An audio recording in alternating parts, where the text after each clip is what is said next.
Olá, estou Peter Marques falando, assistindo Porcaria, mas Posicionamento, o Questionável do Webcam 38, sei lá, mais sei lá o que, parte 8.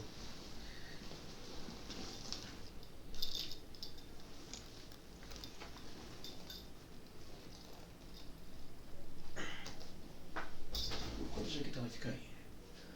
Depois eu coloco ela, aquela manga tá meio molhada.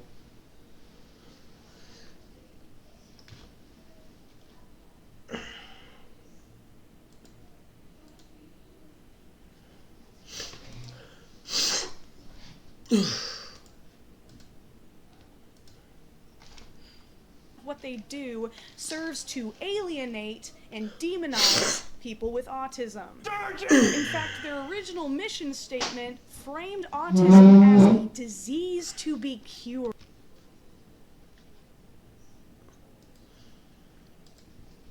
Tem que colocar pra carregar o celular, caralho.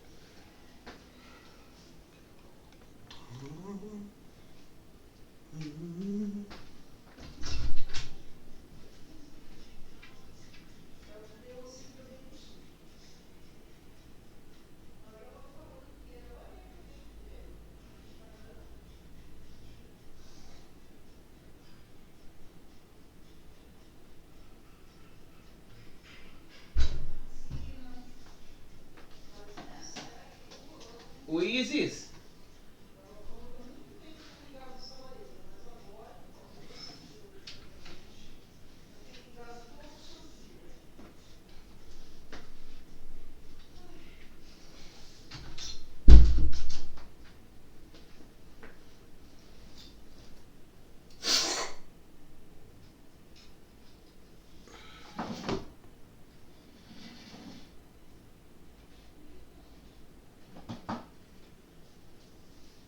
Oi, bebê.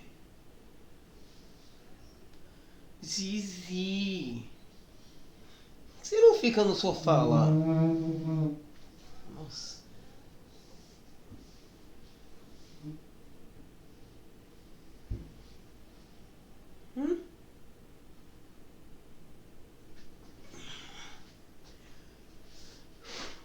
Isis. Que lixo.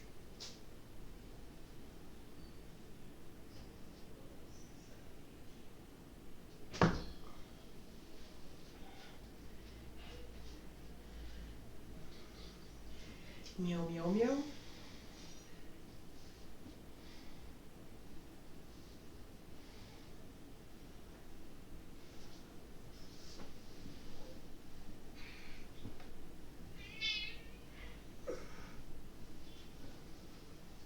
Ó, deita aqui.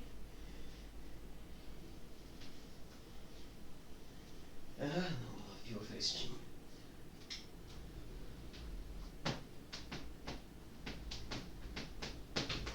Oi, Isis.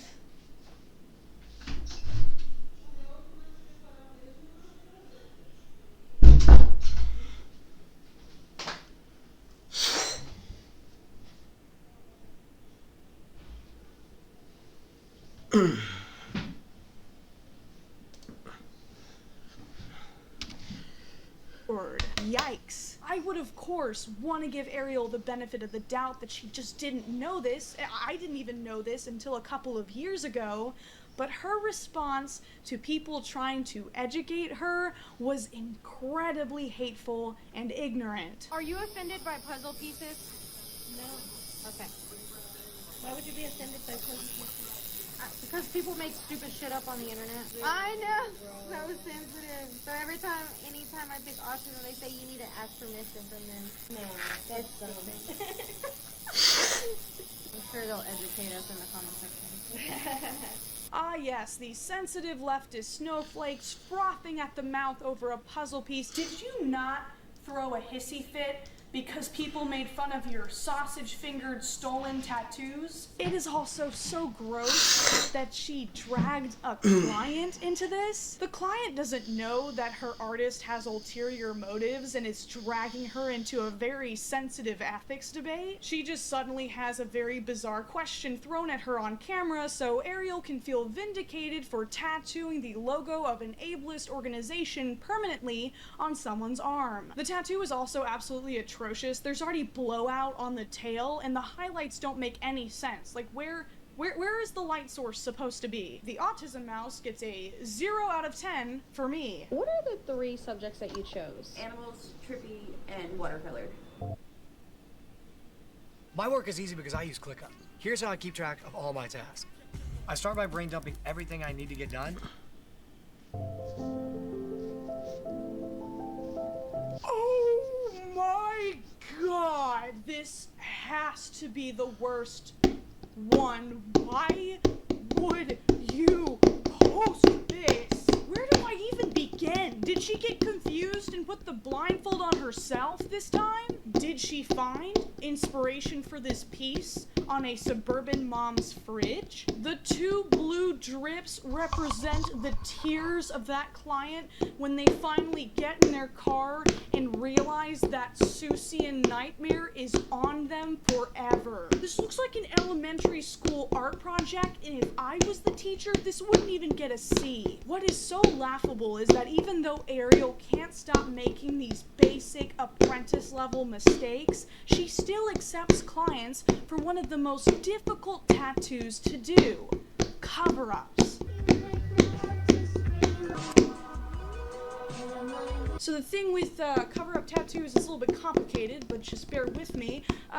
They're supposed to cover up the old tattoo. When a tattoo artist does a cover-up, they're not just slapping a new tattoo onto an old one. They're doing an intricate process where they try to line up the line work of the old tattoo with the new one so that the old tattoo is pretty much invisible by the time they're done. That little deer head can still be clearly seen. It is haunting the client's skin like a clingy ex. Hey, you actually left one of your squishmallows over at my place. I've totally moved on, but do you want to come over and get it, or... Now this next cover-up is pretty atrocious because Ariel charged $500 for this one. From the Hello Kitty down. So this whole thing? Yeah. Okay. You know your cover-up tattoo is pretty bad when your old tattoo, as busted up as it looked, is way cuter by comparison. You can still see the brass knuckles clearly underneath the flower. Imagine paying $500 to cover up a shitty tattoo and then walking out of the door with 2 shitty tattoos. But in case you don't want to get scratched Lucro, up by caralho. you can always get tattooed by her 11-year-old daughter.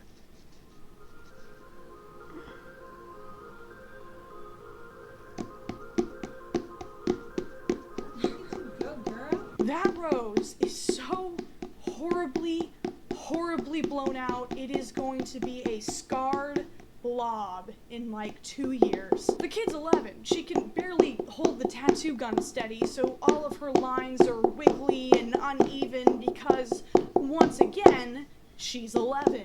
Don't get me wrong, an amazing little piece of art for an 11-year-old, but she's not uploading this to DeviantArt. She's permanently inking it into somebody's skin. Now apparently this kid has all the required licenses and training to tattoo legally in Texas, so everything is above board. But you have to ask, why not have a child tattoo apprentice use the countless products available that almost perfectly simulate human skin, instead of handing people over to her to be canvases for her to scribble on and scar? The only reason I can see why Ariel would do this is to draw more attention to her shop. Oh look, it's a child prodigy tattoo artist who is practicing on human bodies long before she's ready. Ariel's tattoo work is only marginally better than her daughter's, so let's hope that if her daughter does pursue this as a career, that she gets someone else to teach her, or otherwise, this duo is going to be the cause of a lot of tattoo cover-ups in the next few years. As you've probably already guessed, if you've made it this far into the video, Ariel has also been caught stealing from other tattoo artists multiple times. And this makes sense if you watch her videos. A lot of the stencils that she uses seem to be at a much higher level of artistic ability than her tattooing skills are able to capture. I mean, in this video, you can literally see the arm hair of the person who she's stealing the tattoo off of on the stencil. I'm surprised Ariel didn't include the little hairs on accident during the 15 minutes she probably spent on this tattoo. We also know that Ariel has a very active Pinterest account, and not because she's on the hunt for those casserole recipes. This TikTok user was able to find 3 different tattoos that Ariel directly stole off of Pinterest, almost line for line, except it's kind of hard to tell because hers looks so much worse. Now, I've seen comments saying that Ariel doesn't deserve this level of criticism because a lot of her clients appear to be very happy at the end of her videos. It's so pretty. You like it? Love it. This really doesn't mean much to me though. I mean, they're on camera and Ariel's behind that camera saying, "Do you love it? Do you love it? Do you love it?" over and over again. So it could just be that they feel too much pressure and nervousness to say anything. But I will give credit where it's due. She offers very affordable prices and she is very transparent about what her tattoos look like, no matter how bad that is. While I will not be getting a blindfold tattoo from Ariel anytime soon, I don't think it's a good idea to comment or interact with her page. It seems like any criticism, no matter how well-meaning, is just deleted or ignored. In fact, in a live stream, Ariel showed that she is very proud of how upset she's made people because of her tattoos. I'm just saying it's a f***ing proven fact that I am the most relevant tattoo artist in the industry right now, so why would they give their attention to anyone? So my suggestion would be, don't interact. You're just feeding into an endless pit of attention-seeking behavior. Regardless of what anyone thinks, Ariel is just gonna keep doing what she's doing, and she is going to have no end of clients lining up to get scratched by her. Thankfully though, all my tattoos look pretty amazing, like this one. Shit.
Are you feeling trapped at your 9 to 5? Is this smoggy old city harshing your hash browns and ruining your sweet succulent vibes? Well, I've got great news for you! You can sell your house, buy an old bus, and leave all of this be- Oh, you have kids.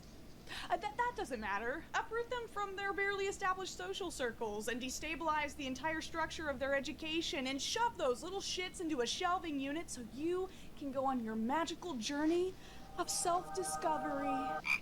Now, did it sound like I was exaggerating to you? Because unfortunately, I'm not. Van life vlog style videos are incredibly popular on TikTok, and they range from demonstrations on how to assemble or purchase a travel van, or they're just super aesthetic videos that remind you how ugly your big fat house without wheels is. I myself have fallen victim to the van life rabbit hole on TikTok. I could watch these videos for hours. Now, let me be clear, there is nothing wrong with living a life of travel. It is a super attractive lifestyle, and if I had the money and the freedom to do so, I would definitely hop on the trend. But similar to a rapidly disintegrating marriage, every day I wake up and I hope you're dead! The problem comes when the kids get involved. Over the past year or so, I've watched multiple van life families go viral, and it's not because people are super enthralled with their super groovy hip lifestyle, it's because of the horrible living conditions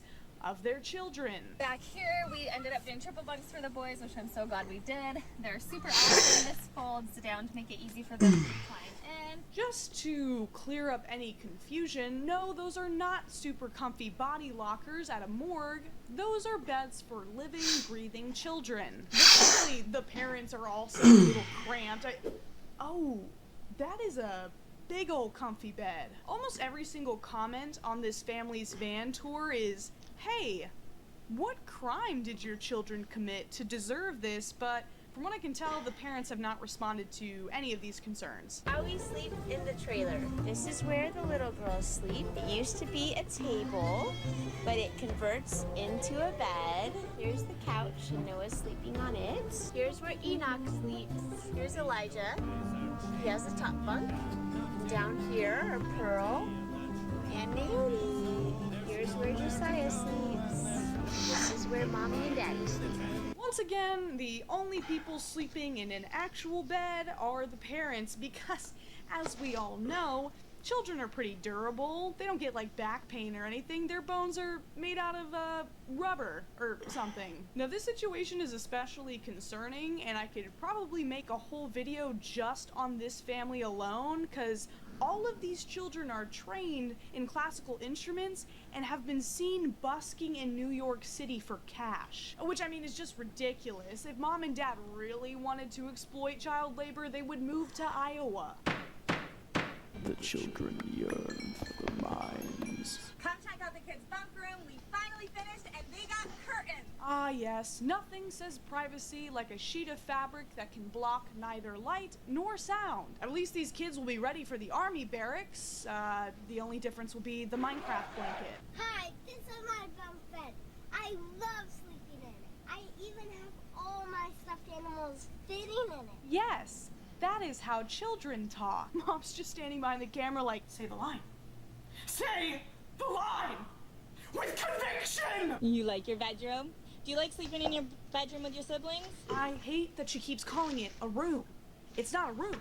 A room has 4 walls. You can't just manifest a curtain into a 4th wall because you call it a room. And yep, mom and dad have a normal-sized bed in a private room all to themselves. I'm starting to notice a little pattern here. Did you know that you can live in an RV full-time and bring your kids? Although there's a lot of RVs with bunk rooms, here's another option just in case you don't want to lose that extra space because of the second bedroom. This RV is packed with storage, and although that's really great for kids, this is the room that I want to talk about. Not only is this room huge and spacious, but it has a TV elevator, fireplace, and JBL speakers, giving you ultimate surround sound. It also has 2 couches that turn into queen-size beds. Oh, so the kids get to sleep on the pull-out couch. That's freaking sick. Like sleeping over at your grandma's house, except every single day, and everything smells like feet. And 2 recliners that are heated. Not only is this perfect for movie night, but for the kids' bedroom as well. You can't just say that the living room is the kid's bedroom, okay? If the dad can just waltz in his tidy whities and plop himself down on the couch, comfortable child's bed, and yell at football all afternoon with a six-pack cradled between his thighs, the space is not for the kid. The kid just happens to sleep there sometimes. It also has a draw curtain, making it where the entire room closes off so the kids have privacy. Again,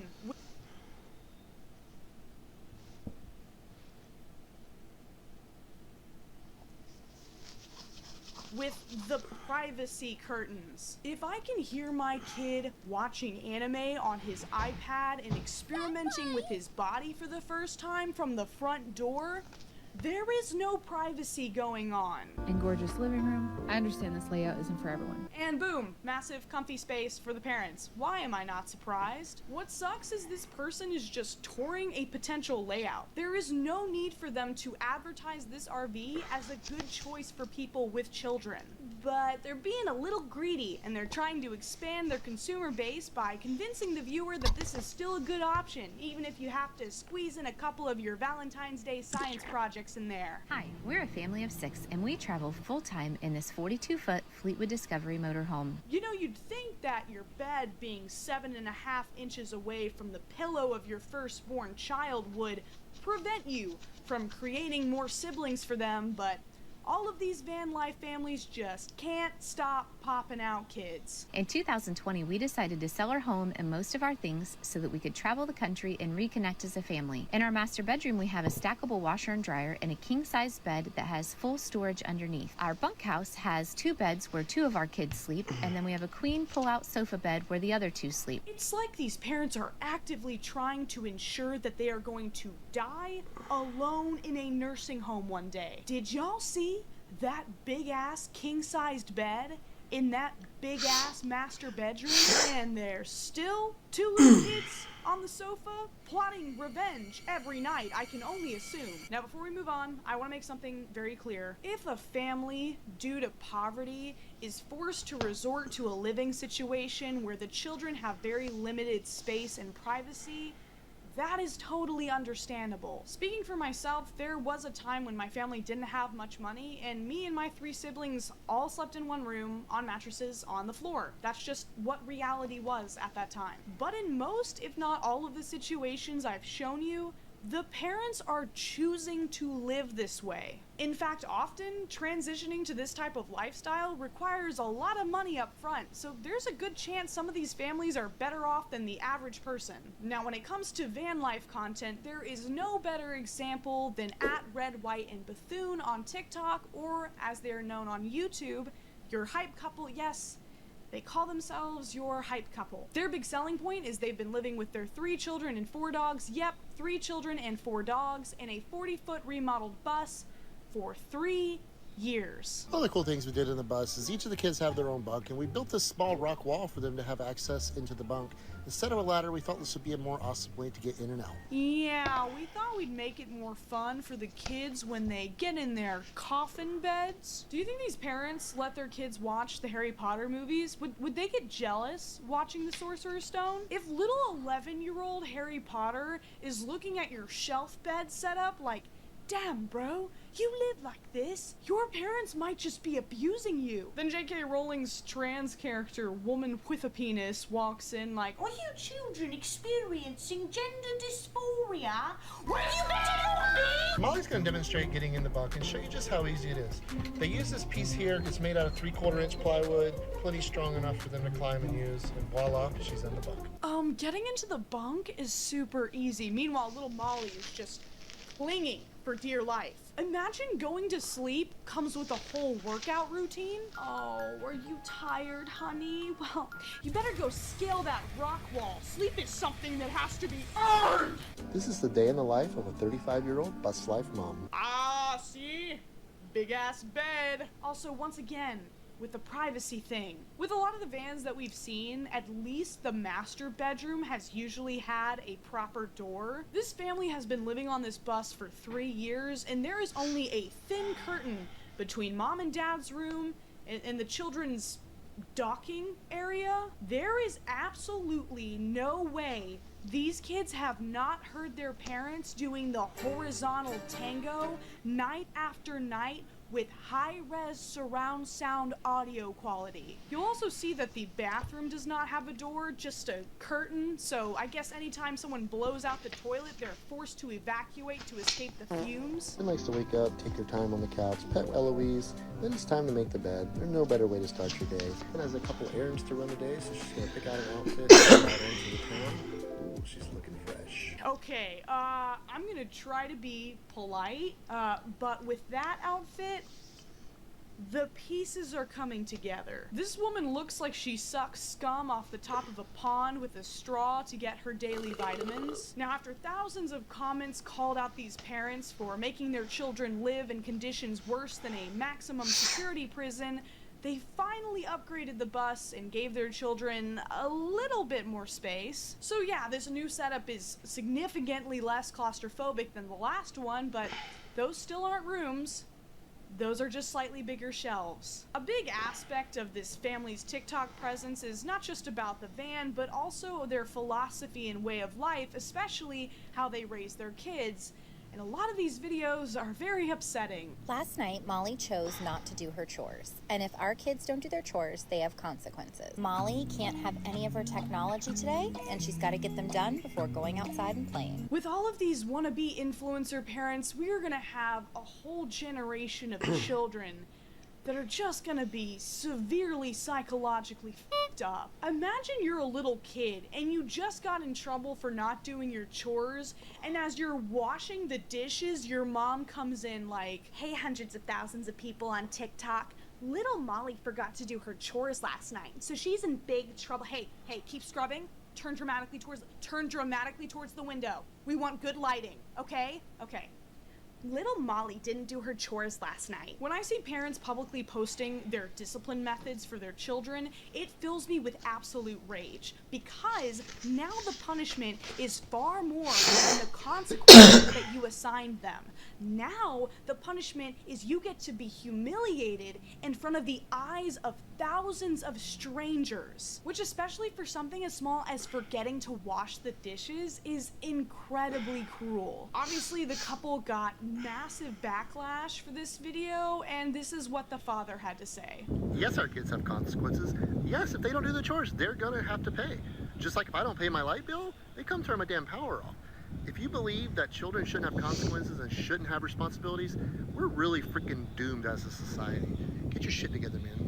I love you, though. So he immediately ignores people's actual concern that he is broadcasting the punishment of his child as entertainment for profit, and pretends that everyone is upset because they believe that children shouldn't have any consequences or responsibilities, which is not what anyone was saying. The couple is especially obsessed with keeping their daughter Molly's life on camera, and they had another video go viral in a bad way. A few months ago, Molly was earning money in order to buy herself an Oculus.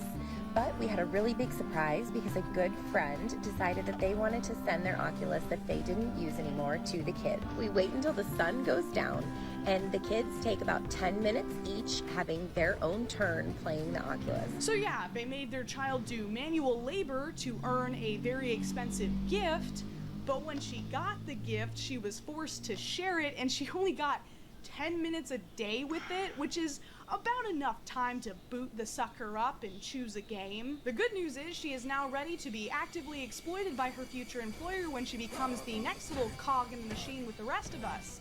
Which, from that perspective, I guess this is really good parenting. Now, like many of the van life families I've shown, these parents aggressively defend their choice to homeschool. Our kids don't go to school. We don't send our kids to school. We don't do traditional homeschooling. We want our kids to be leaders. We want them to think for themselves. Now, once again, I recognize that I'm stepping into very sensitive territory, but as someone who was homeschooled from diapers to college, I feel like my opinion holds a little bit of weight. My writing, reading, and history were massively accelerated, but my math, sciences, and social development were pretty stunted. And my experience was a highly structured, traditional way of homeschooling, so these parents are actively bragging that their children are not getting that. There are a lot of warning signs that I'm seeing based on my experience. The kids don't have properly sized desks, but their mom has this giant desk that apparently she uses to edit YouTube videos for 6 hours a day. Also, the parents seem pretty preoccupied with their TikTok and YouTube presence, which is kind of concerning considering that they're willing to throw away 3 children's education for like a few hundred likes on TikTok. They say that they're preparing their kids to be leaders, but they haven't had an established social group for 3 years, and anytime they do make social ties, they're the new kids blowing into town on the weird hippie bus. It's kind of hard to cultivate leadership skills that way. But the parents' response to criticism is always very immature. They even faked quitting their van life because they got a bunch of backlash.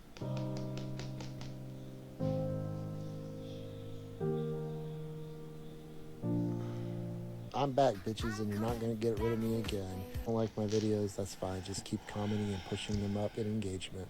Thanks again, guys, for the support. And to the trolls, keep on talking shit, and I'm gonna keep on posting. See you guys on your For You page. Ooh, you really stuck it to the trolls. Those nasty trolls that were just trying to figure out whether or not they should call CPS. Kids don't just stay conveniently shelf-sized accessories to your life forever. One day they're gonna be adults, and they just might be a little bit upset that you put them back in a lot of basic life skills. Do I think these kids are gonna have a plethora of experiences that most kids can only dream of? Absolutely. But do I also think that they're gonna have severe gaps in their development and education and probably grow up with chronic back pain?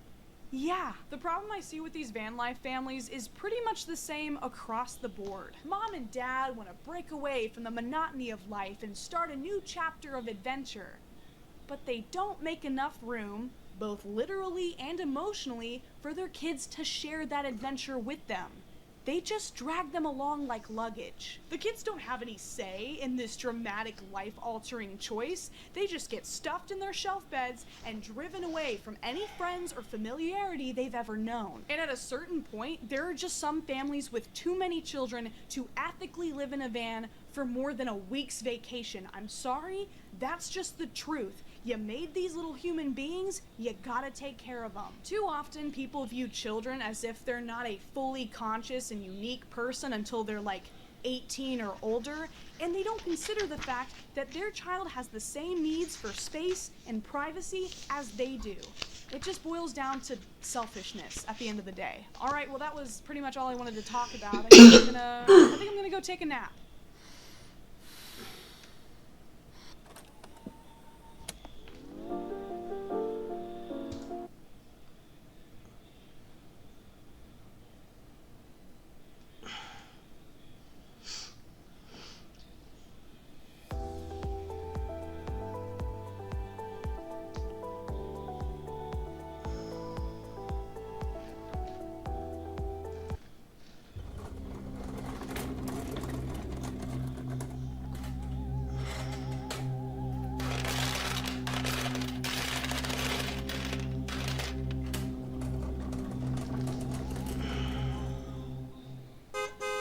One of the many amazing things you viewers have done for me is given me the opportunity to travel.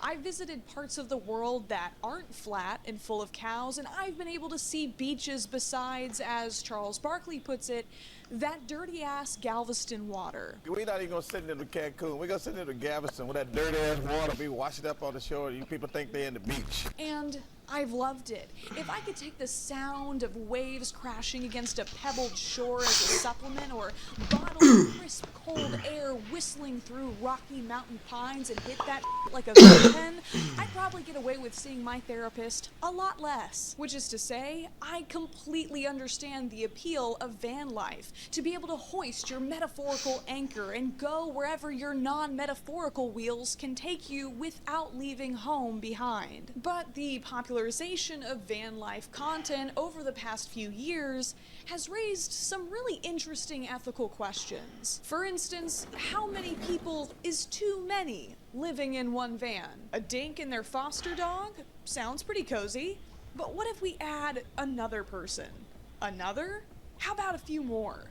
Well, as long as every one of those people is an adult capable of consenting to snuggling up like so many sardines in a sexy, slimy sardine can, I don't really see a problem with it. But as with most things in life, this gets a little more complicated once children are involved. Last year, I made a video about a concerning type of content interrupting my feed of sepia-toned travel vlogs set to calming music and tan-tattooed women decorating decommissioned kidnapper vans that I used to let my brain wander the country while my feet stayed firmly planted under the desk at my 9 to 5. Children carted around like carry-on luggage with less square footage than our country's worst criminals, while TikTok users were voyeurs to their monetized misery. Children whose comfort and privacy were sacrificed for a new, groovy alternative lifestyle their parents had chosen for them with no ability to opt out. That video has more views than anything else I've posted to YouTube. It basically jump-started the channel and is the reason I finally left my respectable grown-up job to do this reputation-ruining bullshit for a living. Please like and subscribe to keep a future unemployed influencer off the streets and out of your neighborhood. But that was 2023 Funky Frogbait. 2024 Funky Frogbait is smarter, stronger, hotter, has more subscribers and much cooler hair, so I'd like to take another crack at this topic. While I still like my original video, there's a lot I would have done differently, and today I want to take a more empathetic approach with some extra cinematic flair. So I hope you've grabbed some snacks and emptied your bladder, because we have a long road ahead. Wait, hold on, wait.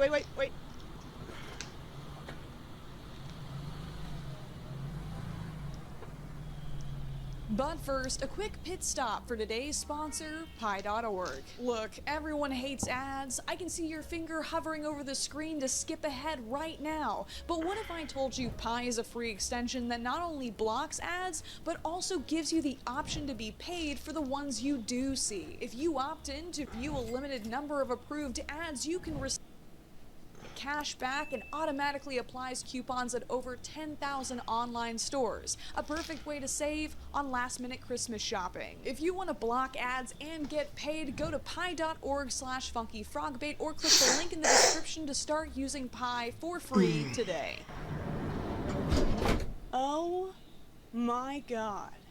There's so much space for activities. You could fit like at least 3 children's bedrooms in this bad boy. First, let's revisit some of the families that I covered back in 2023. Bright and Peachy was an account that I used as an example at the beginning of my video.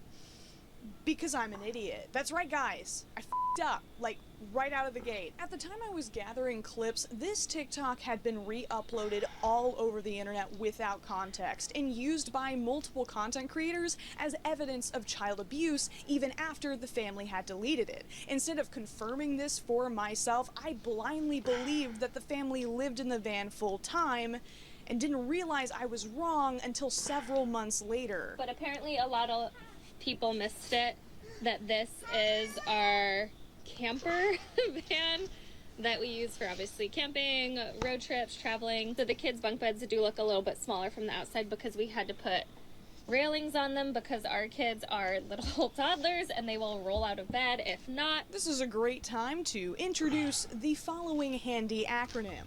Always assume secondary sources are suspect, aka ass. As in my research skills, we're ass. This family lives in a normal wheelless house most of the time, and even though these little boys seem to be dragged through the wilderness enough that Mother Nature is co-parenting them, they should not have been included. And that's my bad. I would hope that I've gotten much better at vetting my sources before including them in these larger conversations. I considered chopping their section out of my original video, but that just seemed like a really lame response after all of this time, so instead, let it stand as a testament as to why you should not believe everything a YouTuber tells you. Go leave a hate comment. Say Funky Frogbait sucks. Add research under that video. Go, go, go! I also talked about an account called the Wild Thorn Baileys who blocked me Thank God. Time to put that computer engineering degree gathering dust in my parents' attic to use.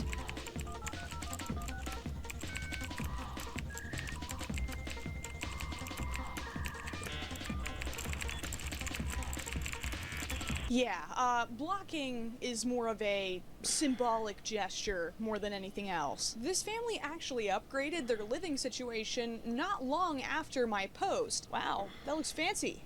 I'm sure the kids have so much more. And now into the kids' room. Well, I guess it's, technically better, but those mattresses are not beating the Ozempic allegations. If your mattress is thin enough to fit into a pizza box after being folded twice, you have some very expensive surgeries to look forward to in your 50s. That's about 2 inches of cushioning between their malleable child spines and solid plywood. And you've got the kitty litter and everything like that, but the legs come in and that sits flush with the RV. The Bailey family has been traveling for 4 years, and their children are still sleeping on thin mats with zero privacy. But beware, Mama Bailey likes to respond to criticism with slam poetry. I'm told my kids will hate me as teenagers because we choose to connect instead of feeding the monster of disconnect. Opinions based on their own reality of being raised in disconnect. I've stood inside houses that certainly were not homes. So please tell me, what is a home? I am not homeless. I am home more. I am more at home than I was ever before. So my home is small. My bills are less. My days are so full being what you call homeless. You have been warned. The Party of 6 was another family account that I covered, and they also blocked me. This is starting to hurt my feelings. They've been living in their van full time since 2020 with 2 of their 4 children on a pull-out couch, and since my video back in April of 2023, 2 of their 4 children are still on a pull-out couch, which, I don't know, maybe it's mom and dad's turn to sleep in the living room for a bit? Limited sleeping accommodations are usually the focus of the backlash these van life parents receive. These vehicles are designed to be short-term living spaces, not permanent homes. The Little Orphan Annie starter pack is perfectly sufficient for a summer's vacation, not to grow up in. For van life kids, the vacation never ends, which is a lot less fun than it sounds. So this is the kids' bedroom. I find it really spacious. It's an uncomfortable enough situation that a teenager might even request to stay in a hotel room as a birthday gift, something that an account called Family of Nomads self-reported before quickly taking down the video. For Addison's 15th birthday, the only thing they wanted was to go to a hotel. A lot of comments described these kids as blessed or lucky to be able to travel, calling me privileged for even considering that their situation could be potentially abusive. And yeah, it's super cool that they get to visit like every national park in the US, but it would also be really cool if their bedroom didn't have that galvanized square steel setup. So, is every child who lives in a mobile home being abused? Absolutely not. According to manufactured housing surveys conducted by the US Census, an estimated over 20 million people live in trailer parks, and a lot of those people are parents doing their best.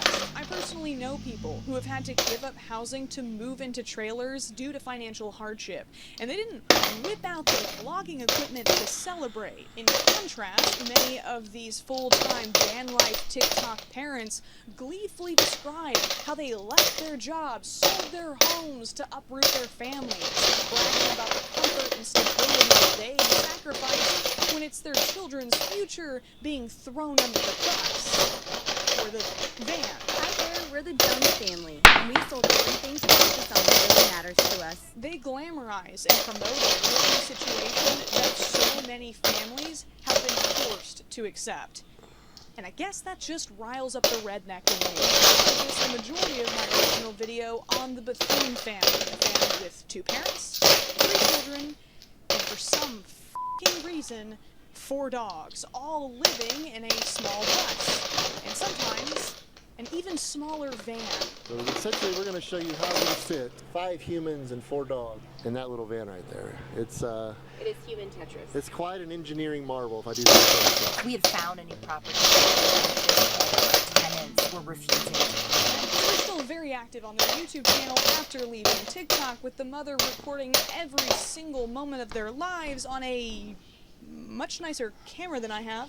What the is up with that? Their Walmart vlogs have better production quality than my video essays. I need to step up my game. The Buffoonists made a video last year explaining why they retreated from short-form content, and I actually agree with a lot of their points about how the only short-form posts that tend to be consistently successful are those that incite controversy, and how comment sections tend to be much more aggressive because viewers are basing their opinions on a few seconds of footage. And I just feel like short form, and this is to the platforms too, allow people to be bullies, to be trolls, to hurt other people purposefully, and there's no recourse with that. But this is also just a convenient way to write off any and all criticism as hate. In fact, you'll notice that a lot of these van life accounts seem to have more posts about their haters than about living in a van, as if they were the ones to invite strangers behind the wheel. We don't want to put out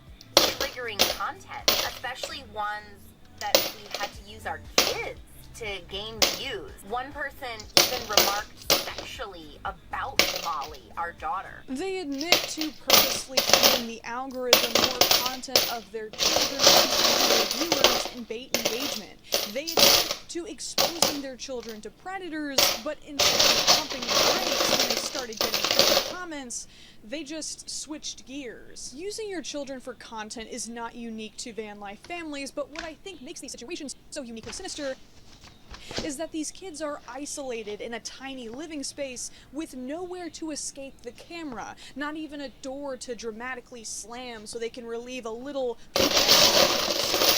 A curtain is just not the same. I can't imagine how deeply humiliating it would be to have your childhood documented without your consent and know that it'll be in circulation on the internet forever. But we as viewers are kind of placed in this weird conundrum where we almost have to be thankful that these kids are being exploited so that we can at least keep tabs on them. As one commenter under my original video pointed out, as an abused kid, this kind of life makes child abuse so easy and very hard to track or report. But here comes a new challenger from Europe, an account called Wild Family Life, with 3 children living in a tiny camper with their mom, her boyfriend, and her ex-husband. Trigger warning, white people with dreadlocks ahead.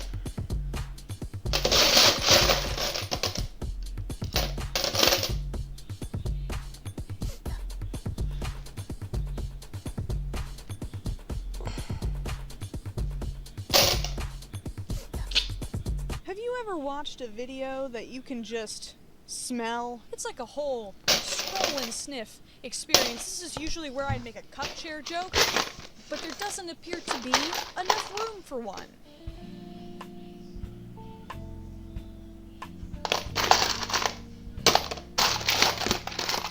Whoa, whoa, too wild, guys, too wild. We don't want to get demonetized. Okay. Speaking of money, yeah, how do we get money for food? What else we need for it? We work online. We work with Instagram. We work with YouTube. The thing is, we were street artists before. We did big bubbles for children on the street. We made good money with that. But then Corona came, you know, and then you couldn't be on the street. We started for some reason it started to work, which I'm very thankful for. You see, this is why so many of these families continue to post despite overwhelmingly negative feedback. It's often the main source of income funding this lifestyle. After all, it's kind of hard to clock into a 9 to 5 if you're in a different time zone every other week. One thing all these van life families have in common, they all homeschool because logistically they have to. When the comment section inevitably has questions about how the children are taught, the parents often give concerningly vague answers. The school thing, yeah, we follow some kind of curriculum. Like, we have this app. Oh, thank goodness. I was beginning to think that your children's education was being neglected. But then you mentioned the app. I set their times each day. They do that themselves. There's nothing I have to do. They really take their devices by themselves, sit down and learn, and they can learn according to their interests. So they can do choose what they want to learn. They're not forced to follow a curriculum. A lot of these parents stress the importance of self-directed and situational learning, but this is kind of code for I don't want to sit down with my kid and figure out how many apples Johnny has if he gives 2 away to Sally while we both cry from frustration. Math is math. Math. Math. Our kids have never been to a school. We do something called unschooling, or road schooling, world schooling, homeschooling. The way this education works is when our kids are interested in something, like our son really wants to learn how to make games. He's in a class to learn about coding for things like Minecraft. Taking your kids' interests into account is great, but you're a parent, so you have to be the bad guy and provide them with structure too. Most kids are not going to naturally love learning fractions. And if they do, they're a weird, nerdy little kid, and you need to bully them. Look, if they're not going to go to public school, they have a lot of peer pressure to catch up on, okay? Ops are crucial for developing social awareness. Am I allowed to say ops? Am I too old or too white? Or both? Comment down below. At this point, a lot of YouTubers have made videos on this topic, and a lot of them took a very strong stance against the entire concept of homeschooling, implying that anyone who is homeschooled just turns into a total freak, which, as someone who is homeschooled, I take offense, because they're right. But counterpoint, though this does not extend to our European friends, the US public school system can kind of suck. It often, especially in some areas, tries to set students up for success, ignoring individual strengths and weaknesses, funneling everyone through the same gauntlet of standardized testing into the workforce like so many cows shoved through a chute, and often facing the same fate of devoting their lives to making hamburgers. That is, of course, if they manage to not get shot before their high school graduation. It's a system that certainly does not provide enough support for neurodivergent children or children with disabilities. I think preventing these children, especially from learning in an environment that can be catered around their specific needs, would be doing them a massive disservice. The Department of Education is probably going to be defunded soon because of, reasons, when teachers have already been fleeing to other occupations, so we can safely predict that these problems are only going to get worse, and private schools are not an alternative that the average family can afford. But there is definitely a layer beyond these reasonable fears motivating these van life parents. Strong religious influences fostering distrust in all social programs and a rejection of community outside of the immediate family unit, a preference for natural living and tradition over modern science, all of these crunchy beliefs coming together to make the perfect trail mix for a life that takes that One Rascal Flatts song a little too seriously. I've witnessed the full spectrum of homeschooling outcomes, okay? You can consider me an expert. I've seen homeschooled kids who have excelled in life despite never being allowed to watch SpongeBob. And I've seen homeschooled kids who could have really used just a couple episodes of SpongeBob. Is mayonnaise an instrument? Here in the U.S., laws surrounding homeschooling vary drastically by state. That's the weird little loophole these van life families have discovered. We really love the homeschool laws. In New Mexico, that was definitely what drew us here over, say, southern Colorado. For example, Pennsylvania requires that parents submit documentation yearly to ensure that they're upholding a certain standard of education, whereas in my home state, you could teach your kids that 1 + 1 = 3, and they wouldn't know any better until those college rejection letters started filling the mailbox. I would never advocate for completely banning homeschooling the way countries like Germany or Greece or the Netherlands have, but considering that full-time van life families like this think going to a science museum counts as studying and a tiny fold-out table is sufficient space to do homework, there definitely is a need for more regulation. Momento.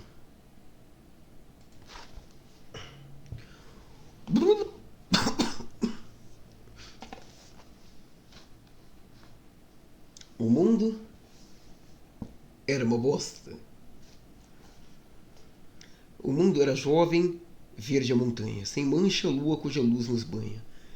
Nem de rio nem de pedra o nome soou, ergueu-se Durim e a sós andou. Denominou os vales e os montes, bebeu de ainda incógnitas fontes. Nos Pelhágua esteve a vê-las, diante dele coroa de estrelas.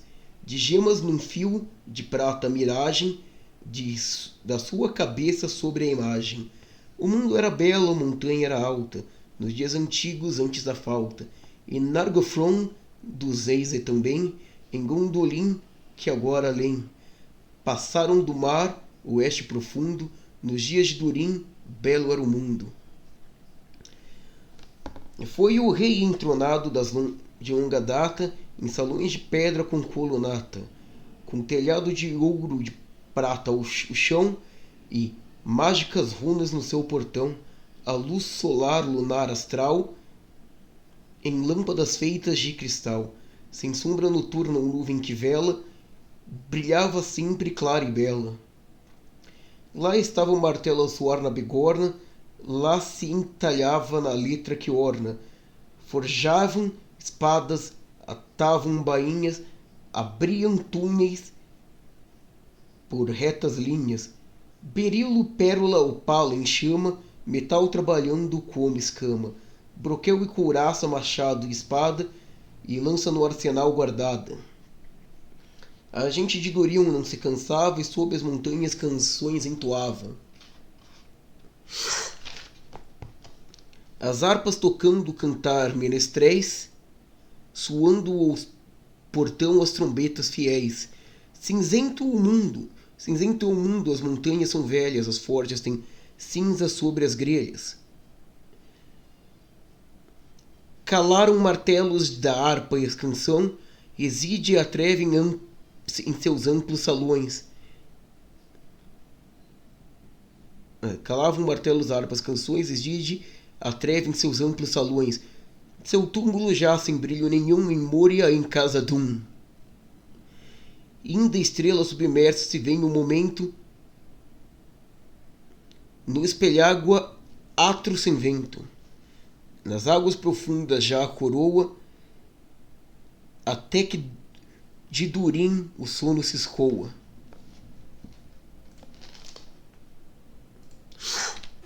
We have a basic education.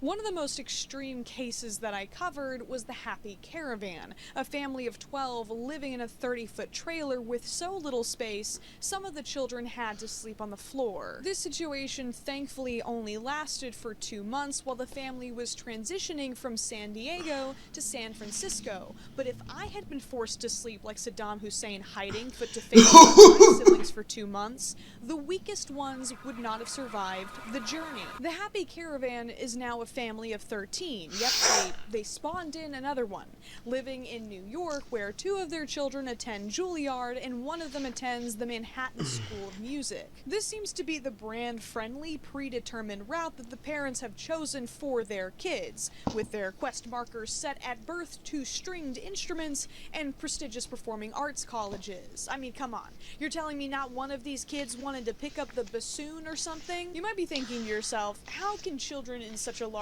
family get all of the resources they need for healthy development? And the answer is they're probably not. I don't know the Delamont family personally, so maybe they are just built different. But I was raised around a lot of families who believed that every baby was a blessing from God, even if God forgot to also bless them with the means to care for that baby. Cranking out kids like condoms were forbidden in a secret 11th commandment that broke off the bottom of one of the tablets when Moses stubbed his toe coming down Mount Sinai. From what I've seen, the older children in these families are often so burdened with parental duties that they miss out on their own childhoods, while space, privacy, attention, and sometimes even food have to be rationed. Though they don't live in a van anymore, the apartment is still very crowded, with the kids stacked up in colorless IKEA showrooms with fold-out bunk beds. In fact, a lot of very well-known full-time van life accounts have abruptly quit, almost as if it's not sustainable or something. A lot of things have changed, a lot of things happened. We're not living in a camper anymore, we're living in Airbnbs and stuff like that.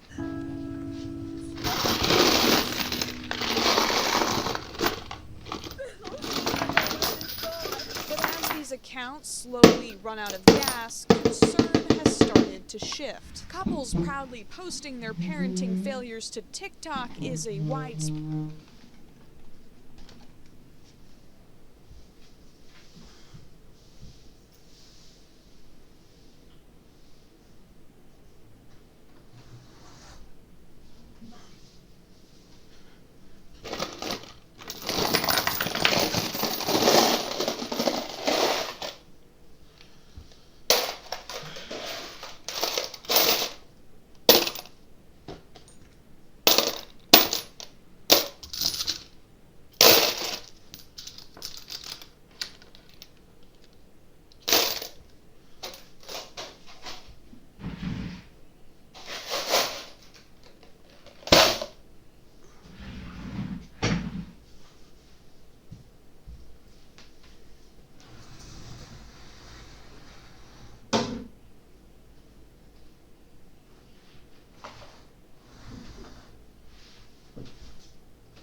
issue both on and off the road. One family in particular has raked in millions of views for all the wrong reasons.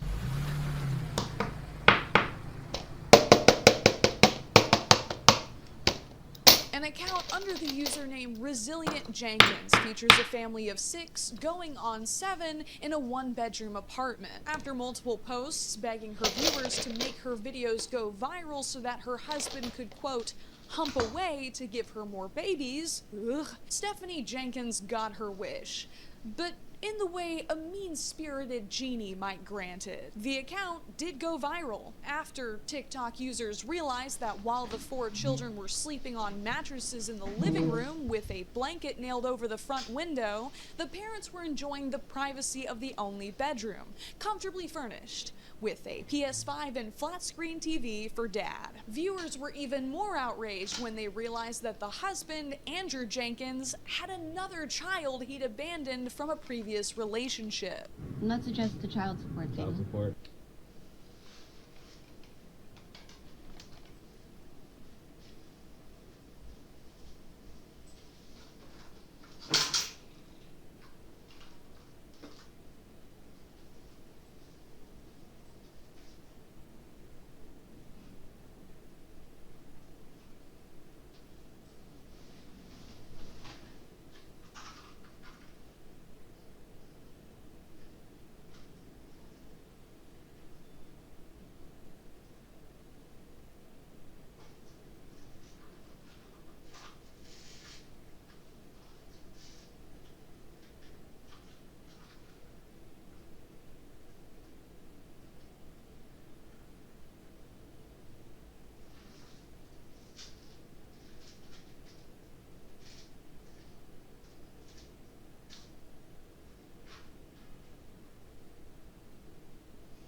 falou isso, né?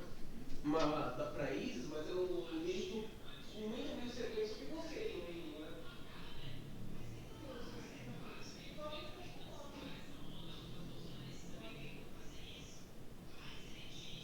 Sei lá, aquele cadastro de couro lá, sabe? Cadastro de couro é uma porcaria,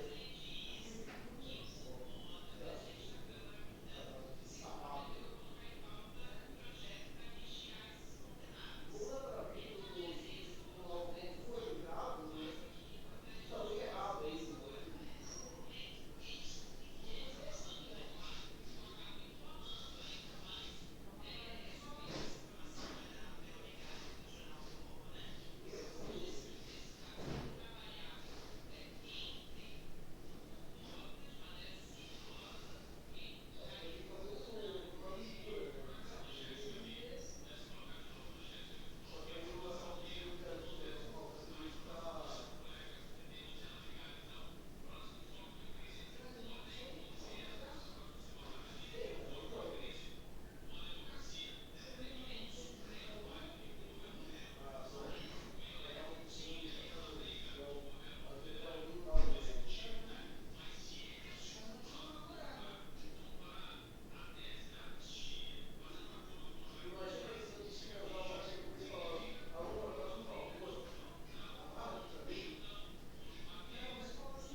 Eu não deixava a ficha limpa, não. Você deixava?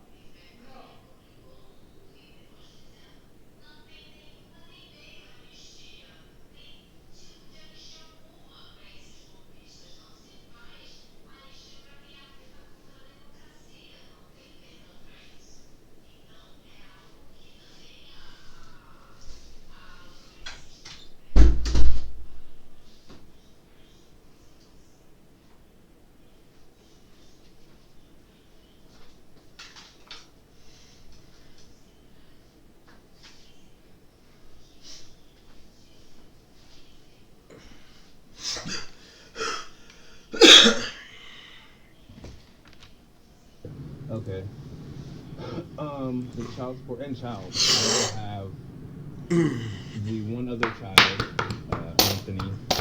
I've been paying child support via garnishments ever since I can remember. Hey man, how about we put the controller down and 360 no-scope some financial responsibility? How about we get the high score on being a father to those kids? But with the floods of negativity came opportunity that the parents quickly took advantage of. The kid situation did begin to improve, but only because viewers bought gifts from the family's Amazon wish list. This didn't stop Andrew from taking credit for the shoes strangers bought for his children, of course, while Stephanie praised him for being such a good, hard-working father. But since your husband is just working so many hours and breaking his brain to calculate the needs of his children, let me simplify the equation for y'all real quick. Poverty doesn't make you a bad parent, but your priorities do. And it's very clear from what you've shared with the public that you have prioritized your wants over your children's needs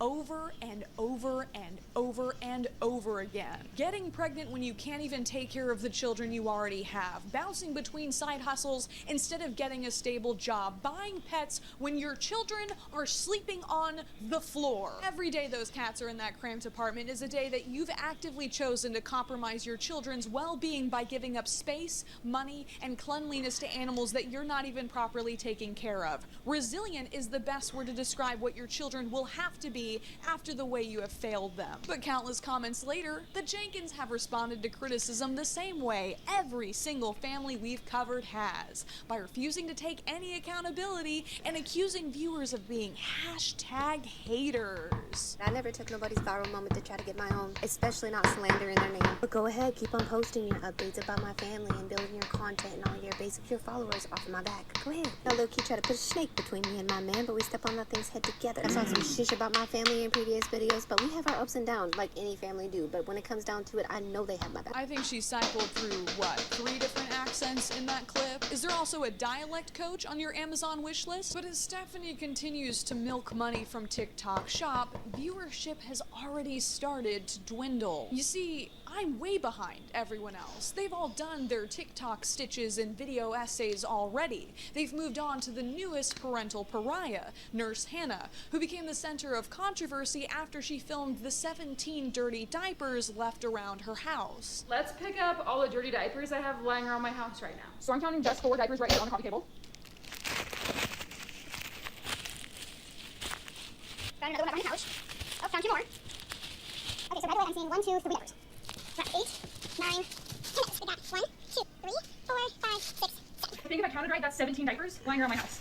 No wonder my house freaking stinks right now. After millions of views, the 17 diapers video brought her all the way to New York to speak on a talk show. And she was very optimistic that she could get even more business opportunities out of it. I am currently in New York City because of 17 diapers. I am now known as the 17 diaper mom. That's probably gonna follow me forever. I was on a talk show yesterday. That's insane. That's freaking insane. I want to take it kind of to the next level. She was... segundo.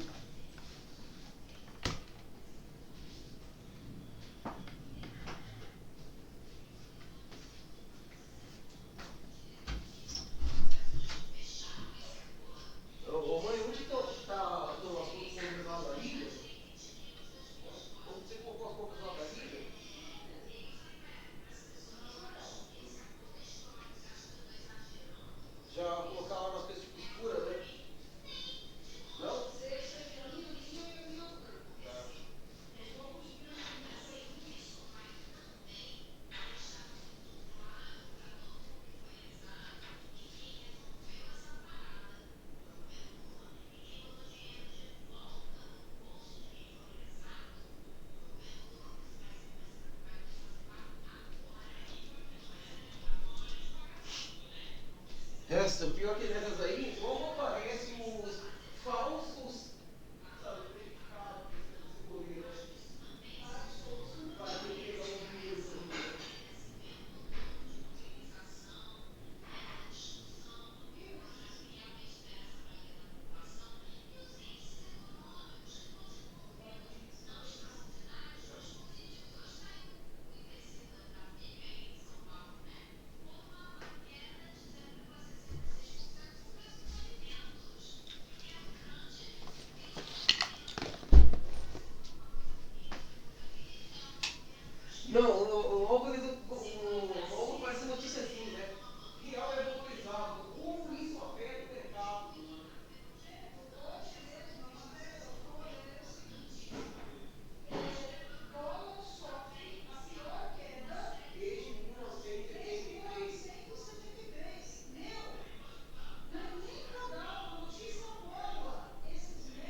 Da Veja, né? Da Folha, essas bucetas sujas aí, né?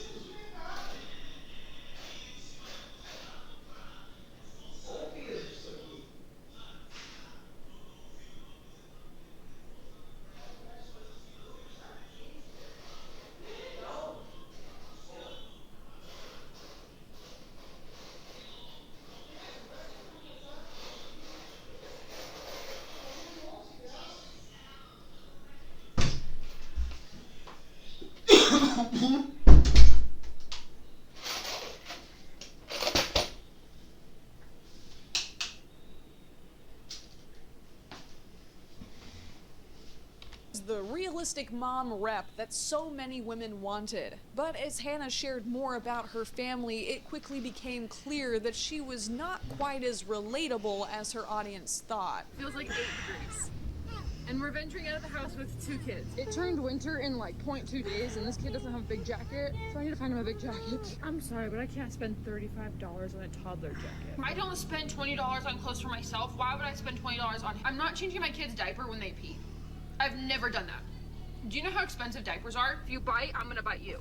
Not hard, but like enough to like, hey, that doesn't feel good. Her refusal to provide necessary care, the aggressive way she handles her children, and the multiple clips of her oldest flinching away from his own parents indicates problems far worse than 17 diapers, with commenters even comparing her to ex-family vlogger Ruby Frankie is absolutely comical. It's hilarious, really. We live in a world nowadays where people will turn nothing into something. But after a while, people are going to get bored of her too and move on to someone else with no lessons learned and nothing changed. When posting child neglect results in being rewarded with gifts, money, and attention, how can we expect anything different? I mean, Hannah literally got verified by TikTok because she was raking in so many views. I've been making content for that platform for years. Whose child do I have to neglect to get my verification badge, TikTok? There will always be Nurse Hannahs. There will always be Jenkins, and there will always be van life parents. And right now, with the way the internet works, they're incentivized to get worse, not better. So, what do we do?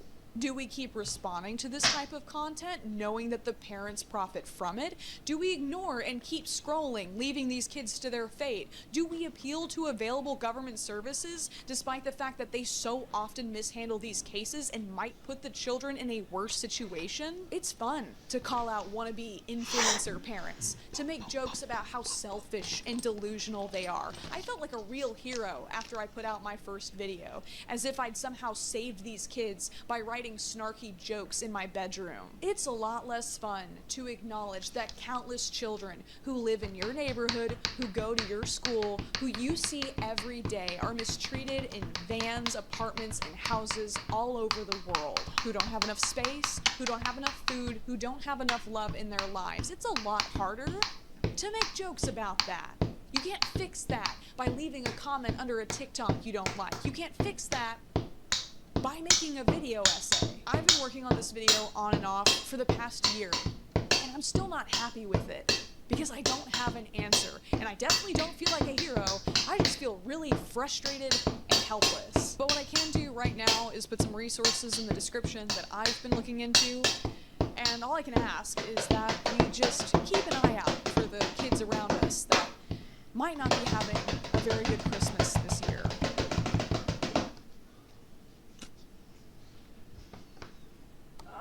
Hey, where did everybody go?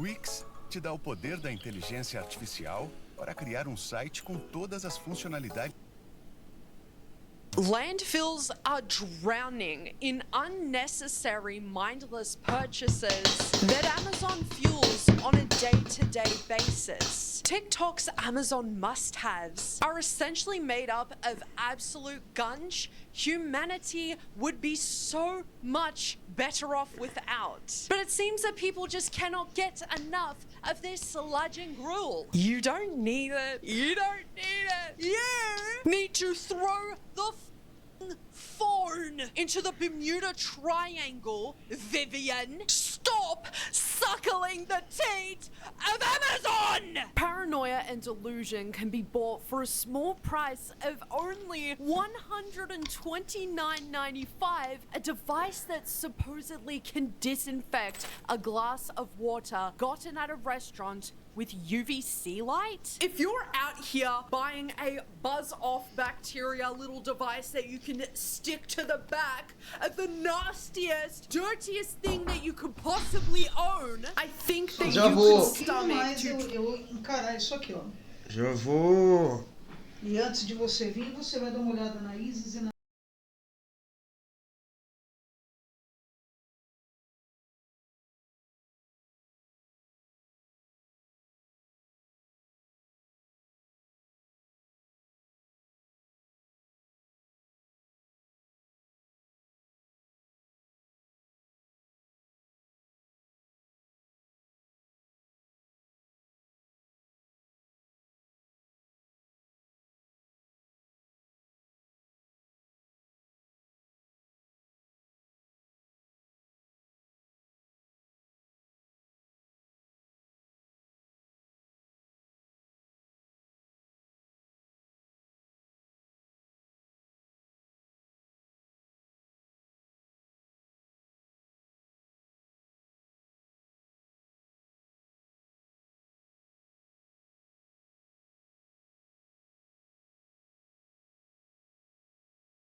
Bom, voltei.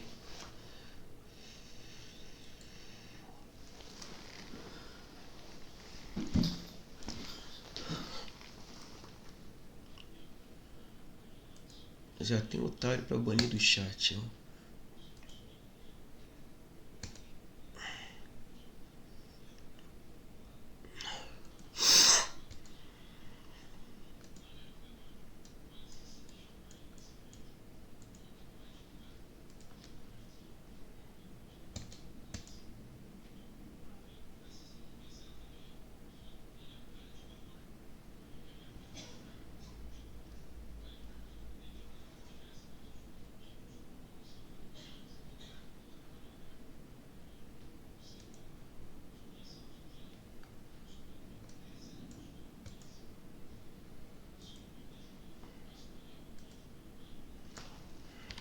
Drink a glass of water from La Paqueta. I mean, natural selection at that point, am I right? We once drank out of rivers and any body of water, for that matter. But a glass of water at a restaurant is where you'll draw the line. Not to mention the fact that we already have products readily available to take care of disinfecting items that you're afraid might give you unwanted germs. The marketing of this product is also a bit sus in my opinion, because they're pointing this device at a baby bottle as if you can't sanitize it yourself. The person, by the way, who chose to have the child, somehow phone sticky device is going to clean a baby bottle better than a human can. I'm sorry, but I am not falling for this type of propaganda. Technology isn't advancing here. Honestly, it's just getting out of fucking control. It supposedly targets E. coli and COVID? Okay. Nah, because I know exactly what this is, right? The demographic for this product are those Facebook frequenters who think the vaccine is giving people autistic nightmares. You can't ward off COVID nor autism by purchasing a predatory product that not even the buyers of necessarily approve. Somebody in the comments of this video rubbed their only 2 brain cells together and really asked if this can protect them from the vaccine. You know what's gonna happen? People are gonna buy this thing, they're gonna shine it on themselves because they're really gonna think it can disinfect them too. Do you know how dangerous that is? Like, what? It is very unbelievable to judge whether it has sterilized objects simply by relying on the animation displayed on the mobile phone. That's probably because, in my big opinion, it isn't sanitizing now, is it, love?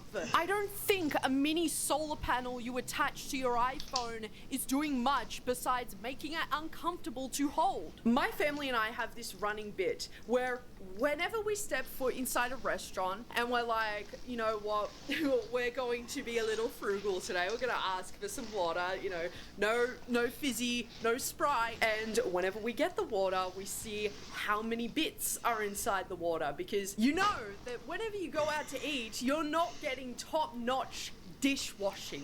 You know, and honestly, this may make me sound a little bit gross, but if I cared that much about how clean a dish was, I would just cook at home. I would just use my own clean dishes. I mean, controversial, but natural selection if you're getting sick from drinking a cup of water at a restaurant. At that point, if you are so concerned about sanitizing or disinfecting your cup of water, just bring a bottle of water from home. And this is the kind of shit that you buy. You're like, oh, you know, this is kind of cool, and then it's in the bin next week because using wipes is easier. Supposedly it takes 20 minutes for this thing to sanitize a cup of water, and I really don't know how true it is that it is actually disinfecting a cup of water enough for you to drink from it safely and have it be all clean. Again, if you really care about that, you just eat at home. You just drink at home. And I know, oh my god, drama queen, like, you're not thinking about the germaphobes. Bro, I'm not out here looking to get sick. I'm not out here being like, hey, can you just like lick my plate as much as you can and just slobber all on that thing before you serve me my hamburger? But I think that sinking $100 into a device that wipes and hand sanitizer and spray bottles have been doing for how long now is a bit.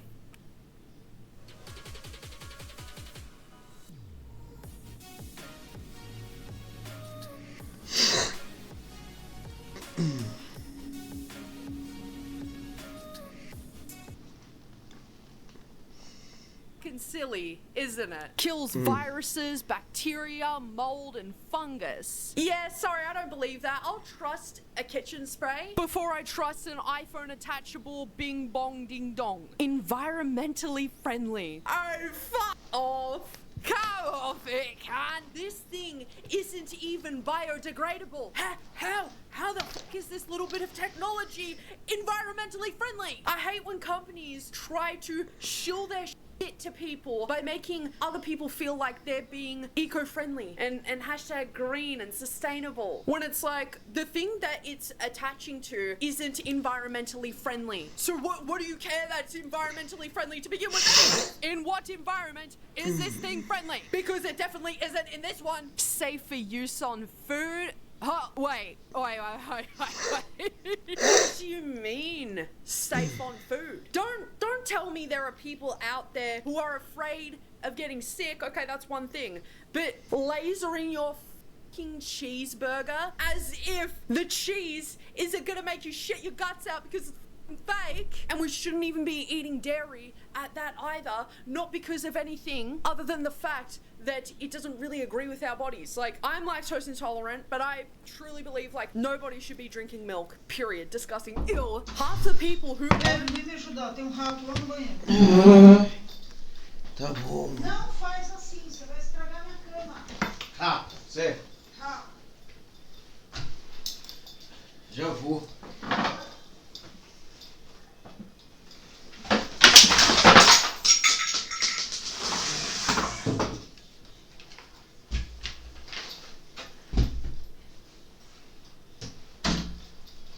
Cadê o filho da puta?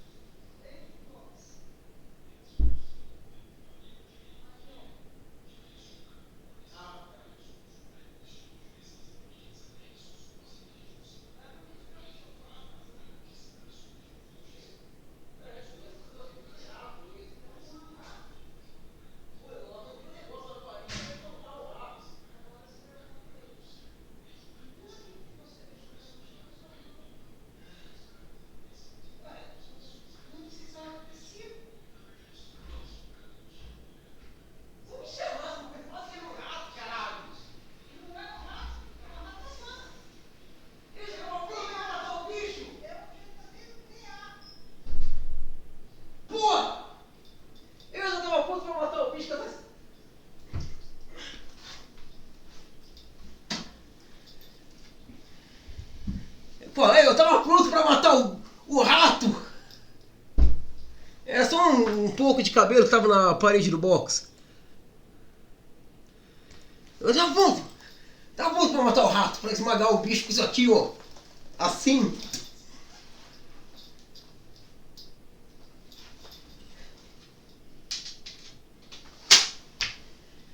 Ai, ai.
Caralho, arrancou um pedaço do plástico. Ô Isis, para de meter a unha aí! Shhh, Isis! Não é pra afiar a unha no sofá. Você sabe disso, sua gata atrevida.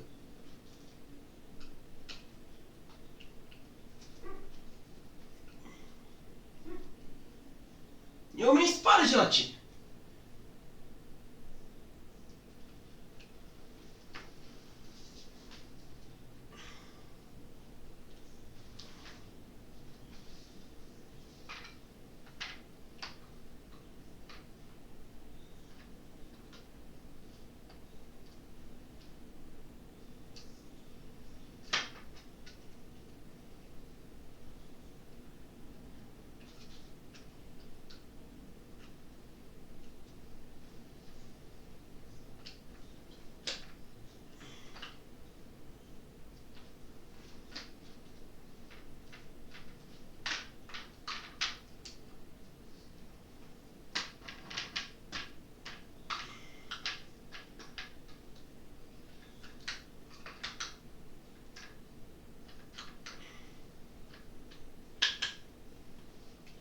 Depois encaixa de volta. Ah, vai tomar no cu.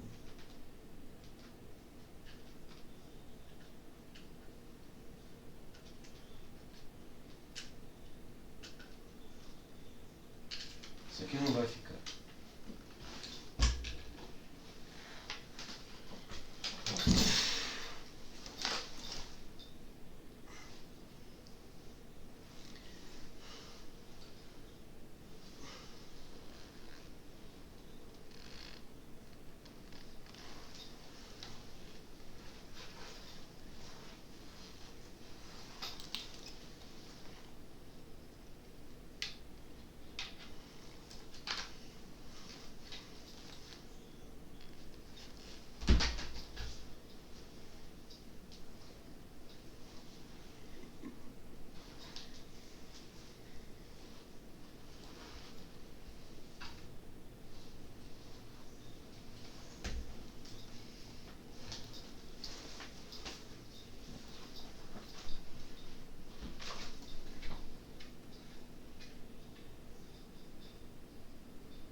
These ass thingamabobs have snorted lines off the toilet of some gungy ass nightclub that's never been cleaned. But oh my god, you don't understand it, guys. Like, I was in my 20s when I did that stuff, and now it's a lot different. But the cocaine is still in your body, but you still had a shit diet at some point, but you still did this. Like, I have put some absolutely despicable things into my body before. That's why I'm not so much like, oh my god, I need to be so clean, I need to clean and disinfect everything. I've had worse in my body before. Like, I can't have had a smoke a couple of days ago and then been like, actually, I need to disinfect my cup. Like, no, where are my priorities at? Thank you. And if I catch the flu because I didn't own a mini iPhone solar panel, then that's on me. I should have not touched grass on Monday. BRB, I just realized it's still 2005 outside if you just put your phone down. Well, it's actually not, because eggs are costing upwards of $10 at the moment. I don't even like eggs. I have to have them in the house because I live with somebody who loves eggs and they are so expensive. And AI slop is absolutely everywhere you turn. I heard in LA at the moment there are robotic Ubers. That's right, like people aren't driving the cars, it's a robot. Yeah, so 2005, right? Music is trash right now and everything has to be. Às vezes, o trabalho pode ficar extremamente complicado, a não ser que você use a Monday.com, uma plataforma. Foda-se. Clean girl aesthetic and beige. So let's just not, because it's not 2005. Just because you put your phone in a cute little phone closet isn't gonna bring you the happiness you once felt in the past. I'll admit, my parents were 100% correct when they said it's that damn phone. The phone is destroying you kids. And at the time, I didn't believe it because I was like, no, I just have problems because there's things happening in my life, blah. But you can also just put your phone down. It doesn't need to be this grand performative thing when it's like you're recording this TikTok, mind you, on the phone. And also, how can you buy this product? Oh, Amazon on the phone, which completely defeats the purpose of the fucking product to begin with. It's insane to be promoting a product to, quote, put the phone down when what's this TikTok being filmed on? I was 4 in 2005, and I can tell you that the only similarities that 2005 and 2025 have is that Mariah Carey just released a song. You don't need a phone box to not go on your phone. You can simply just put it down. I don't know why people feel the need to buy something special, just especially to put the phone in order to combat phone use. And please, save your comments about, well, if it helps the person to control their phone usage, what? It clearly didn't even help the person who's promoting the damn product. What's even worse is how many people were in the comments saying phone so that it triggers the creator's stupid ass AI bot to send them a link to the product on Instagram where you're still using your phone. I'm really not sure why people feel the need to buy something that they're just going to donate in a couple of weeks because it didn't work. You know why it didn't work? Because the problem is with you. You gotta put the phone down. The mini closet is only acting as a place to store it. How useless are we as a society? We can't even do the one thing that's free. We pay to have a semblance of peace of mind, even though I know exactly what's going to happen. You're gonna get the product in the mail and you're gonna be like, oh my god, it's so cute. Like, put my phone in. You put your phone in for a couple of minutes and boom, you have to check Twitter. Cute little phone closet? Dumb as product that if my friends bought, I'd bully them. Yes! Bully! Bully! Bully! Hiding the uglies around our rental because we can barely afford a house, let alone remodeling. If you can't afford a house, you can't afford a house curtain to hide your microwave, an appliance that isn't even supposed to be aesthetically pleasing. It's f***ing practical, Samantha. Not once have I looked at my microwave and bullied it for being ugly and thought, she would be so much more fun if she had micro bangs and a bridge piercing. I cannot imagine being chained and shackled to my aesthetics like this, where I compromise the ease of access to my daily appliances. You've got this above your stove, where I assume you cook food, where I assume that the food that you cook with, you use oil, in which the oil's going to splatter onto the curtain and, oh my god, one spark hits it, and now your house is up in flames. Now you don't even have a house that you can call aesthetic anymore because it's rubble, dust and rubble, all because you just had to prettify something that isn't made to be pretty to you or anybody. People know that a microwave should be in the kitchen. So if I'm to walk into your kitchen and I see that there is this random curtain covering something, I'm gonna be like, wait, doesn't that look ridiculous? It's completely fine to want to prioritize the looks of your appliances, but it gets to a point where you want to cover it because it's ugly. Should have gotten a prettier, thinner, and younger microwave, Samantha. Except that your household appliances are gonna look just that.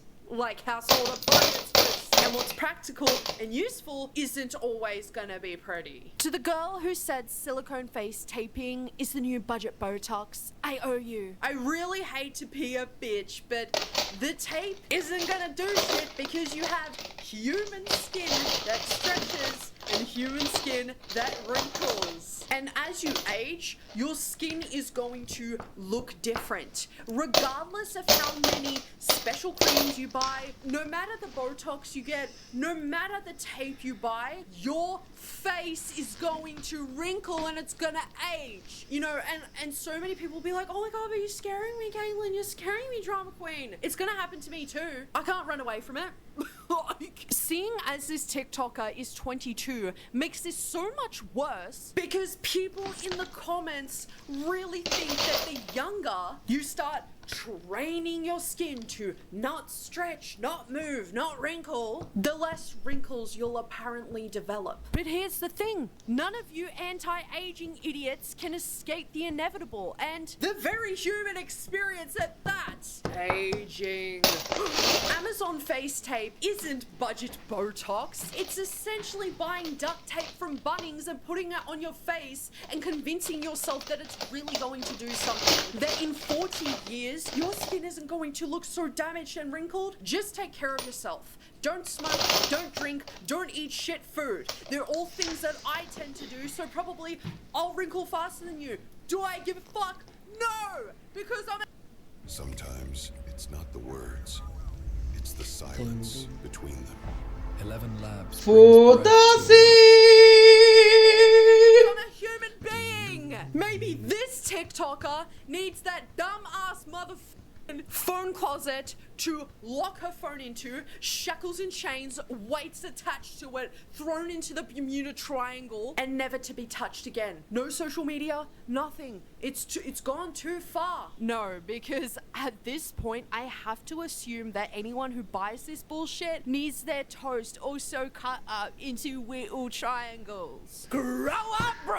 You can't handle a little bit of shit coming up in the morning? Can't handle a little mattress touching your bare bottom? Just get fitted sheets, guys. Like, this is so fucking wasteful. I can't even put it into words. I have fitted sheets myself and I really never run into the issue of having them come up so often. The only time that my fitted sheet is lifting up from my mattress and is causing like a little bit of discomfort is because I've had a violent nightmare fighting demons and ghouls. And in that case, the sheet will be up to my bum sometimes, but still, I will never give money to Amazon and give into Amazon mind control, as it's one of those products that seems cool at first, but it's not that time efficient nor practical because it's just adding another unnecessary step in the routine of changing bed sheets. A week later,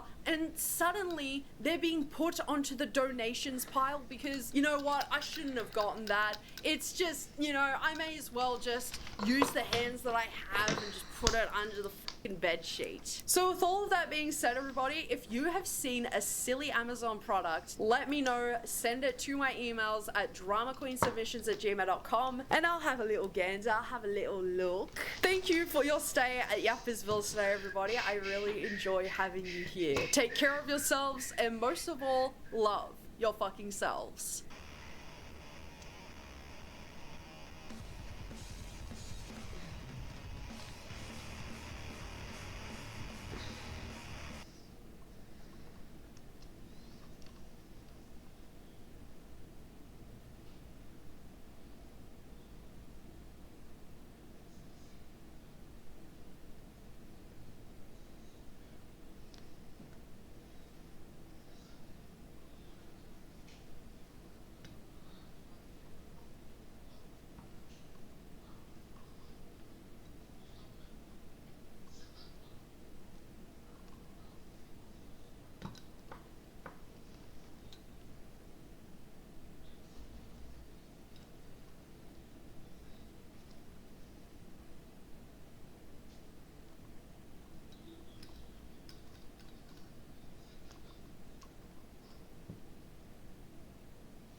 My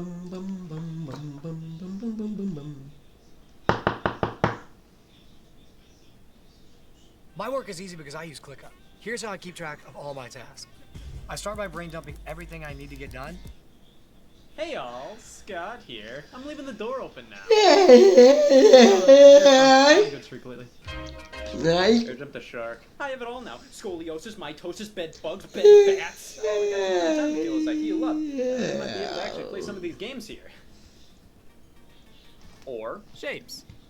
F them. They make everything more complicated. Without shapes, I wouldn't care about the Wii U and GameCube boxes being the same thing. You ever have those things with a medium you enjoy that you overly care about that nobody else seems to? Like you're a big fan of numbers, but man, you're really into 7. I have that thing with video games. See, I should care more about what's inside the box, but man, I'm too busy wondering what the hell these letters are on Mario Sunshine's cover. I love playing video games, but sometimes I love everything surrounding them just as much. I love the little details of the art, the marketing, what these things are gonna look like on my shelf. And when a new console is releasing, it's pretty much on par with expecting a child. You have to get the room all prepared for the arrival, picturing what it'll look like next to the rest of your children in Sega Saturn. It's a big deal. This will be your life for the next hour until you get bored, so it's important to plan ahead. And what makes that easier is when they reveal what the game boxes for that system are gonna look like. Dog shit. They look like dog shit. Every game system has what I like to call the box art templates. People behind the game create their own art to represent their product, but they have to take into consideration the fact that their art had to slide onto this here template to sell a copy. All Nintendo Switch games look like this, art with an eyesore in the corner. All GameCube games look like this, art with love handles. All 3DO games look like this for some reason. All systems follow a template with their physical games and use specific containers so virginity doesn't spread. Now, many will probably say, Scott, that doesn't matter. Well, neither does life. Live with it. Sure, no single box art template excites me now. I've mellowed out over the years. But this stuff legitimately interests me. I love seeing the differences between packaging on each console, how you can represent an entire system's objectives and brand via a simple box with enough room for custom artwork to flourish. Making sure the packaging design of any product is clear enough to denote exactly what it's for is important. Using the logic of it doesn't matter basically means everything on a store shelf should be in a blank cardboard box. Who cares what's inside anyways? I just want to buy the PS4 Spider-Man. Oh, that's a gun.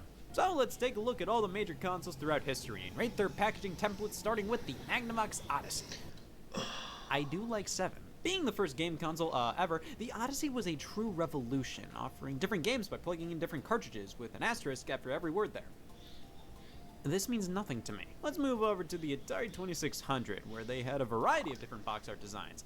There wasn't a true standard. Pretty much every game publisher had their own design templates for not only the boxes, but sometimes the cartridges as well. These are all Atari 2600 games. They're like snowflakes. It's hard to tell what game system many of these cartridges are for, which I think is one of the major reasons box art was sort of standardized across each console afterwards. Some of these games barely even mention the system, so this is what it's like to have a gluten allergy. Now, the Atari published games usually followed the same templates. However, they did change it up quite a bit over time.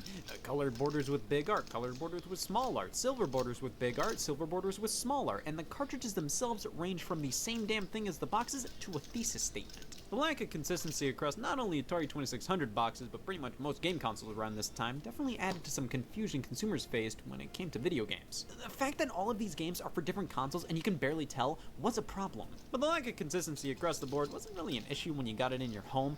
Does it really matter that this Atari box was different from this Atari box? No, because everybody just threw these boxes away. They were cardboard. It's not like you'd gain anything from keeping a box and living in the 70s. I will say though, the box art templates that allowed the artwork to shine while also clearly denoting that, yes, this is in fact a waste of time, are definitely the best, as these ones where 70% of the space is taken up by anything but the game in question are fans of the term not ideal. Imagine being surrounded by 10 inches of silver and saying, I matter. Either these game boxes didn't tell you what console the game was for, or it couldn't get enough of telling you what console the game was for. Something had to change, and who better than Sega to up this good. The 8-bit era is upon us. Out with the garbage cardboard boxes and in with Nintendo, you swine. The boxes for the NES followed a similar format to Atari's. Most of Nintendo's own offerings would use the same template, while third parties were left on their own. At the very least, each licensed game for the NES featured the distinct Nintendo logo and the Nintendo seal of quality, which makes it fairly obvious what system these are for.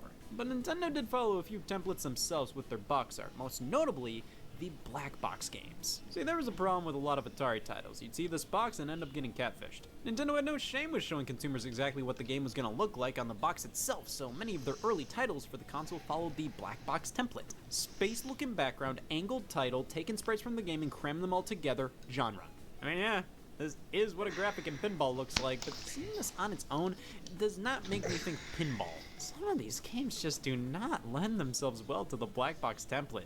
The sports games, arcade games, sure, those are easily understandable based on the one screenshot they use, but when you get to the funky shit like Clue Land, white kids saw this box and said, Mom, that one. Nintendo actually kept using this format for a few titles, changing it up with a silver background for Metroid and Kid Icarus. But as time went on and the NES was more accepted by society and people sort of knew better what to expect from the games they bought, the black box template was no longer needed and we got some more elaborate designs. No clear template was used for a while outside of sometimes having a tagline in the corner or something. But then they introduced the Nintendo Entertainment System header. It was red and small.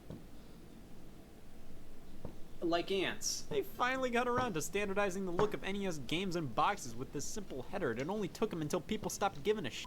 This style of NES box art started being used around the time the Super Nintendo became a thing. Great. So NES boxes looked pretty inconsistent, but at least the cartridges are all in the same boat.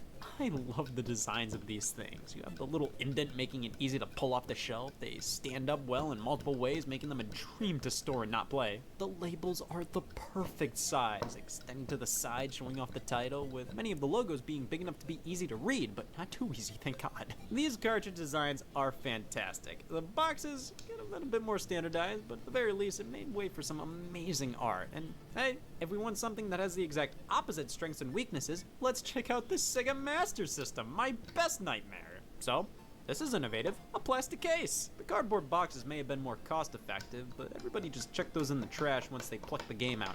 The Master System's boxes were hard plastic, with places to store the game and instruction manual, making people realize, oh god, I have responsibilities. It's time to take care of your games. Put them up on the shelf, keep them in a safe container, it'll keep it safe, I swear. In regards to the plastic case, the Master System truly innovated. Everything else, where do I begin? The general format of the Master System's box art was graph paper, blue text, clip art, you're welcome. This doesn't feel like a video game, this feels like homework. And then when we pop the box open and look at the cartridge design, they go to all this trouble of extending the label off to the side, but they don't write the name of the game on it? What's the point of the label extending then?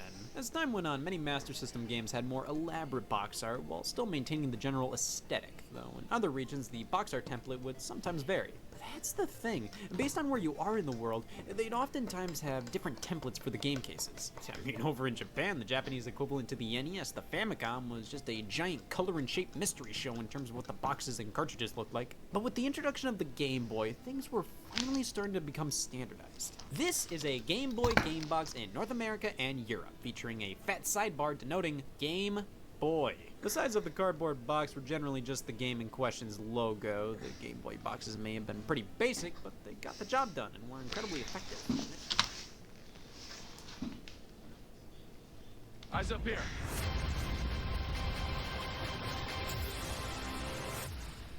Spam. Eu sou cliente Bradesco desde 85. Caguei pra Sei isso. exatamente o que todo cliente pensa. É tipo superpoder. As years went on, it was becoming less and less ideal to just have whatever you felt like denote what system your game was for on the box. Sure, NES games would always say, this is for the Nintendo Entertainment System, but it would normally be in a completely different spot each and every time. As more and more systems were coming out, you had to be clear as day what system your game was for. In Japan, Game Boy boxes were slightly different, but were generally labeled as Game Boy in the corner. I mean, they weren't as loud as they were over here. The Game Boy logo is so big on our boxes, it's like they were expecting consumers to refuse to believe this was on Game Boy? No, this can't be! Moving on to the Sega Genesis, they kept with the plastic cases the Master System had, go them. And instead of regular graph paper, they inverted it. Absolutely classic looking boxes here. The black background feels so Genesis. The white background of the Master System boxes felt so out of place, like they just spun a wheel and decided, yup, that's what we're doing today. Not only does the coloring fit the tone of the Genesis, but we get much more fleshed out artwork for some games, unlike the singular PNG of many Master System ones. Here's my problem though. While this template was pretty standardized across the library, it wasn't standardized. Various games, even Sega published ones, used completely different templates, sometimes having full spreads of artwork across the spine. Even the games that used the same templates didn't follow them one-to-one. The Sega Genesis logo changes size and placement constantly. The size of the artwork on the front is different on various games. The placement of the UPC code is always up in the air. It's not a big deal. It's incredibly easy to tell what's a Genesis game and what's not. It's just weird they'd set a template for Genesis boxes, but wouldn't follow it 100%. Now, at least most of the cartridges are pretty in line with each other, except for the ones done by Electronic Arts. Those look completely different.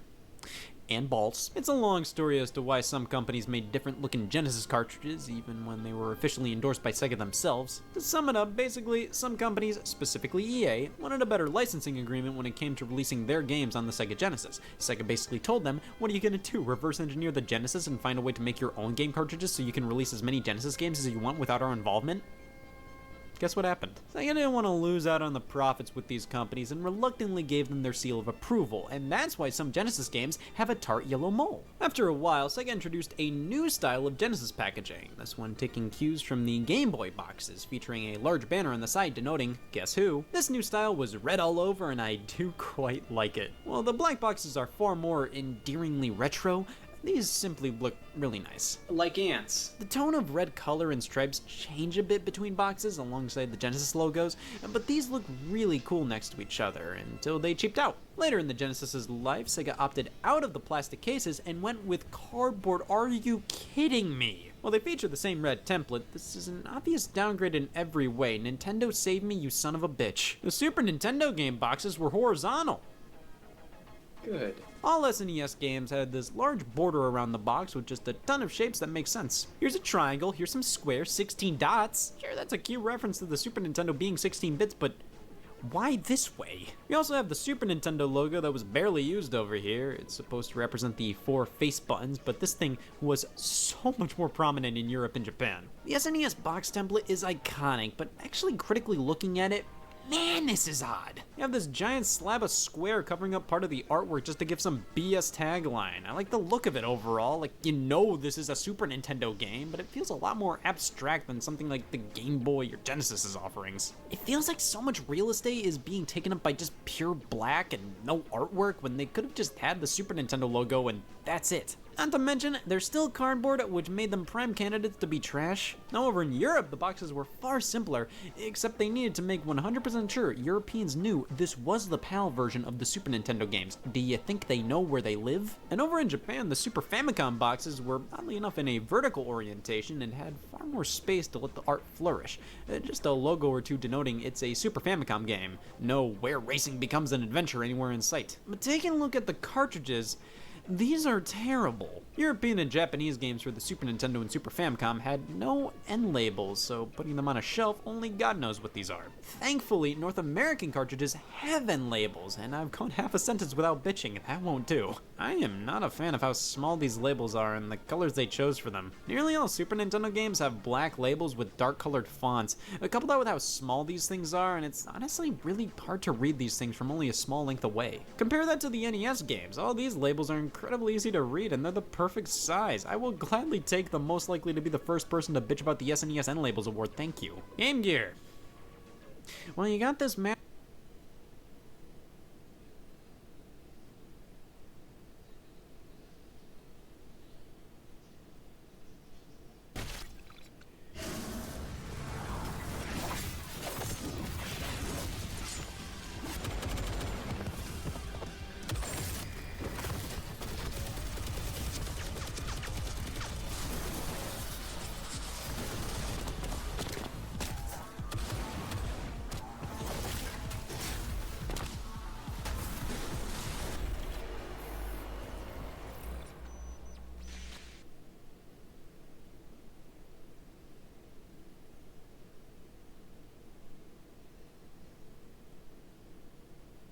Master System-like design, then a staircase design, and then you got this Genesis-like one, and that's all I'm willing to say about the Game Gear. What the hell is this, 3DO? Why is this packaging 3 times taller than a regular CD case? They don't even take advantage of the fact this thing is county-sized. The 3DO logo is just this tiny thing in the corner. They stacked a manual above the disc for no reason. At least you'll know 100% this is a 3DO game. If the sun is blocked, well, you know what Target started selling. Now, this is just one form of 3DO packaging. There was another where the game would come in a standard CD jewel case inside a box the size of this thing. What is this? Oh, yeah, fucking pointless. Game companies believed they had to make their packaging as large as possible to attract customers, especially over here in North America. So when games started appearing on CDs, they had to overcompensate. Discs. You ever have older people say to you, man, nobody uses these things anymore. Why, somebody your age probably doesn't even remember this. I'm 12, not 8. The Sega CD add-on for the Sega Genesis used these piles of human garbage, and they aren't even people, which is impressive. So these cases are kinda cool, but they feel so fragile. They're so big with not much inside to really keep it all together if you drop it or something. Sure, standard CD cases are sort of fragile too, but at least they're easy to replace. Who has 4 of these in their car at all times? The design here is very much supposed to replicate the red Genesis boxes, except this time being blue. They still do have that annoying thing where the Sega CD logo is off-centered on a few games, and not all of them use this casing. Earlier titles used cardboard boxes with a standard-sized jewel case inside. What? If Sega was so forward-thinking with the plastic cases for cartridges, why did they use cardboard boxes for CDs? I mean, sure, they came in a jewel case inside, but still. And then when Sega decided to actually use these bulky-ass fragile cases for Sega CD games, why did they decide to shift back over to cardboard for Genesis? And when they released the 32X add-on, why did they only use cardboard for that? I mean, again, the design here is just like the other ones, except yellow, but why was the Doom box the only one to print the 32X logo upside down? The cartridges are terrible. I mean, they look edible and they have no end labels. That makes it even more confusing as to why they went with cardboard boxes for 32X. I mean, with Genesis, I'd say most people kept their cases because they were hard plastic and those you could just put on the shelf like a book, being able to see which game is which by the spines. If anything, the Genesis games didn't need end labels because you had the cases. But now that you have these containers most people just threw away, that's when you don't use end labels? When people are more likely to have the cartridge and nothing else? But yeah. The Sega CD cases. Boo. They aren't terrible, but I always feel like they're about to fall apart. I do like using the cover art as a manual. That's incredibly resourceful and something CD-based games would usually do all the time. Overseas, the Sega CD, or Mega CD over there, use standard CD-sized cases, which is what makes the most sense. But making sense doesn't make sense in the video game industry now, does it? Even the PlayStation started things off weirdly. The initial batch of games would come in long boxes. Either they were the exact same thing as the Sega CD cases, or they were this weird plastic case with the artwork glued on top. And the spines. Why is the word PlayStation in this direction? Now, they did end up updating things to just standard jewel cases, and these are just so much more logical. You can easily replace the cases, the design is incredibly simple, but it looks nice. And over in Japan, they had the logo in any corner they pleased, and in Europe, they put the banner on the bottom and made the cases buff as shit. I mean, the PlayStation box art sort of ripped off the original Game Boy box art. But everything comes together quite well here, in my opinion. And the Sega Saturn's just off there doing its thing. Yup, the exact same case was used as the Sega CD. Still overly large, still pretty fragile. I mean, these are kinda cool, but I'm looking at these from a practicality point of view, and there is none. The Sega Saturn case designs are white with a logo that looks like it was made in Kid Pix 3D. It really does show how they were trying to push how the Sega Saturn is 3D, guys, we swear. It's not bad looking, though it's obviously aged more than the PlayStation packaging design and even the Sega CDs. And it especially looks outdated when we compare it to the Japanese Sega Saturn cases. Standard jewel cases, classy logo, it's got it all. The European style is most similar to the North American packaging, though they went for a black aesthetic. Isn't it odd to see how things change like this between regions for seemingly no reason? Especially the cases. Now, I may not be fond of the long-form clear plastic ones, but they are gods compared to what Europe got. Cheap plastic that barely held anything, let alone air. At that rate, I would have almost preferred going back to simple cardboard boxes. I said almost. The Nintendo 64 was still using disposable packaging, showing how even when it was an innovative console, in many regards, it was stuck in the past. These are very similar to the Super Nintendo's boxes, same dimensions and everything, though the new design is more colorful and less obtrusive. Way more room for the art, and I do like how most games have differently colored sides, representing the colors of the N64 logo. Of course, Nintendo was getting antsy to tell everybody what was only available on their platforms at the time. This started on the Super Nintendo with this giant magma leak, and with this fucking disgusting font on Super Metroid's box. Here on 64, it's just a simple curl of a page, which is cute. But when we take out the cartridge, why is this even a problem? Why did they get rid of the end labels? The differences between regions on N64 are similar to that of the Super Nintendo. Europe has a larger border and weirdly makes it look like they took most of the North American art, shrunk it, and put another border around it. Okay. And like the Super Famicom, the N64's Japanese box art was vertically oriented with a small N64 logo in the corner. See, that's what's weird. Either the box art template is huge because they just didn't trust consumers having problem-solving skills, or it's so small it's nearly non-existent. Take, for example, the Nintendo 64's disk drive add-on, the 64DD. These games are in proprietary jewel case-like packaging, and what denotes them as 64DD exclusives is a spot the difference. No wonder now when games on specific versions of consoles are released, they have to make 10,000% sure people know the difference. Virtual Boy. What do you want me to say? The North American boxes are weird. I guess the background's supposed to represent retinas. It's all red and blue, and the game cartridges all use the same background art and have this very specific dust cover. The Japanese ones, for some reason, replicate the North American Game Boy style packaging. Ready to level up your career? Learn in-demand tech skills with Codecademy. Gain real experience with interactive courses and projects, and reach goals faster with features to get unstuck, stay motivated, and prep for interviews. Get started for free today.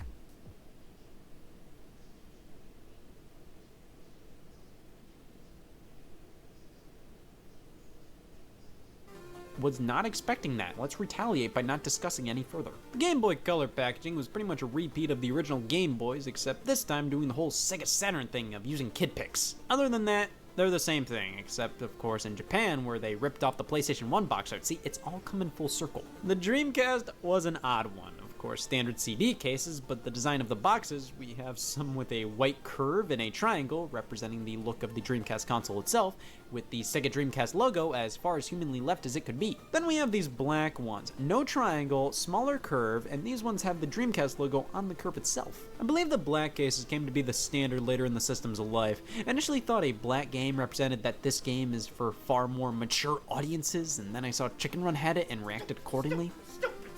Remember these double pack cases? PS1 had these as well. They were always for games with more than one disc, and for some reason they decided to give the game 2 spines. And at least this way it blends into your collection quite well instead of just having a thicker case. But I don't have 2 Shenmues, damn it. Practicality wise, these are terrible. Both of the Dreamcast box art designs are pretty alright, though I would have preferred if they took one or the other and not switch over to black halfway through. And for some reason, I just always feel weird when the templates use a very strong curve like this. It just feels like it cuts off more of the art this way, I guess. In Europe, oh my god, what system is this for? Not only do we have the Dreamcast logo on the left, but also taking up 90% of the top. In Japan, Dreamcast games were the size of North American ones, but came with these paper covers for the spines. Great. That's kind of cool. It makes you feel like these are more premium, but makes it far easier for a Japanese Dreamcast game to be incomplete when you buy one. You have to sound like an idiot telling the seller, well, I'm not buying it without the spine hat. It's completely pointless. Japanese Sega Saturn games had these as well, and they just make it more difficult to keep your games 100% all together. There's a simple little Dreamcast logo in the corner, which is something I'm sure you've noticed Japanese games do a lot. Just a simple logo in the corner. Nothing crazy, they respect your intelligence. Overseas?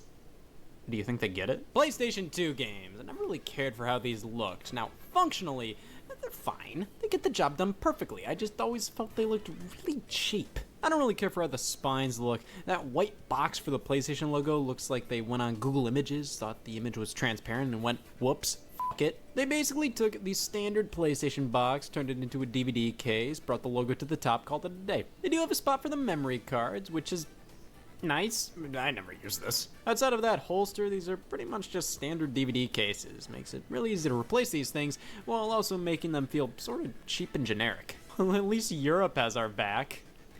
But do they, though? The PlayStation 2 logo here is bigger for some reason. Is there really a reason for it to be this way? Was this box just not clear enough that it was for PlayStation 2? It's not even bigger by an obvious amount. So why is it bigger in the first place? And the entire case is blue. Of course it is. I mean, blue is kinda part of the PS2's brand. The original box was blue, and that's it. But is that really a good reason to go with a blue box? This matches nothing, and why do the spines look like this? It looks unfinished. And all European PlayStation 2 games are like this. Now, I do enjoy consistency with spines, but I like it when the consistency remains consistent with the brand. What are they trying to say with this? Why is the case blue, the logo bigger, and the spine white with bold Arial text? And then for the budget re-releases, I mean, I already have a problem with those, but for the PlayStation 2 in Europe, oh my god. So now the case is silver, the logo's silver, spine is black with silver text. Now, this looks better than the standard cases, but I'm still appalled how it looks next to a standard game. In Japan, they followed the format of the North American games. Thankfully, though, for their budget releases, they changed the out of the colors for some reason. Gold, yellow with silver cases. Can you believe these are all for the same console? Game Boy Advance followed a very similar format to previous Game Boy box art, though Japan's take was more like miniature Super Nintendo boxes. Here overseas, cardboard, label on the left, the sides of the box just have the game's logo. This time the banner is rounded and almost looks like stainless steel, and one thing I always found peculiar about these boxes is the only 4 triangle, denoting that this is an exclusive game you can only play on Game Boy Advance. That's good to know, and lots of systems have that on their games. The thing is, pretty much every Game Boy Advance game said this. Games that also released on consoles still said only for Game Boy Advance. Why? I assume because in terms of handheld versions of said game, yeah, it was the only one. That's why for games that also released on the N-Gage, they couldn't say only for. Let's talk about that. F it, I have time. The N-Gage was Nokia's cell phone handheld game console hybrid. You could use it as a phone, but why would you do that when you could play games on it? But why would you do that when you could use it as a phone? I should just stop doing. The games came in... Oh my god, a plastic case for handheld games? This is incredible. It's a nice size, protects the game quite well. I think using a plastic case for your games really does wonders to making it feel more premium. It feels like an actual game, while in comparison, Game Boy Advance games felt like a cheap thrill. Just throw away the packaging like a toothbrush, who cares? It has an interesting banner design on the front and spine. The silver case looks nice, and on the inside, there is so much room for activities. 2 slots for games, and it comes with a carrying case that holds 4 more games. Why did they do this? I have no idea. I mean, 2 slots, that makes sense, but including a whole ass carrying case for 4 more games? Why not just 4 more game card slots? Whatever. The big problem, though, is the game card holder. It is so tight, you just can't pop the game out. If I do, then I almost feel like I'm gonna snap the card in half. No, you have to pull these things apart with 2 fingers and then use a 3rd finger to wiggle the game out. This is a 3-finger job. Now moving on to the GameCube. Fellas, I think I found it. I think this is my favorite video game packaging of all time. It's perfect. So first up, this game case as a whole, rock solid. So many other cases I come across are cracked and have pieces missing. They're basically falling apart. Hell, brand new games that just released, half the time when I open up the package, there's like a solid 60% chance there's gonna be broken plastic in the box. The disc spindle is broken, the manual holder is out of commission. It's a mess. Game boxes nowadays are so cheap, but the GameCubes, I have yet to find a single box that's broken like that. Banner is so nice looking, so sleek and cool. Sure, it is curved, but it isn't like the Dreamcast, which is basically half a damn circle. This is very subdued, a slight curve. I don't feel like it's in the way of any of the art, and if it's an exclusive, the only 4 label is the same as the Game Boy Advances. It's not obtrusive, it looks good, I love it. And then we go to the spine. Tudo é possível na Monday. Ela é uma ferramenta flexível e modular. Após usar a Monday.com, hoje eu consigo ter uma visão rica em tempo real e eu não preciso gastar energia fazendo esses dados, cruzando esses dados, porque a própria ferramenta já está customizada para nos trazer essas informações. Ela é visual, ela é dinâmica e eu mesmo consigo criar algumas automações. Então, se existe uma necessidade, eu sei que a Monday vai me ajudar de alguma forma. Não existe não dentro da ferramenta.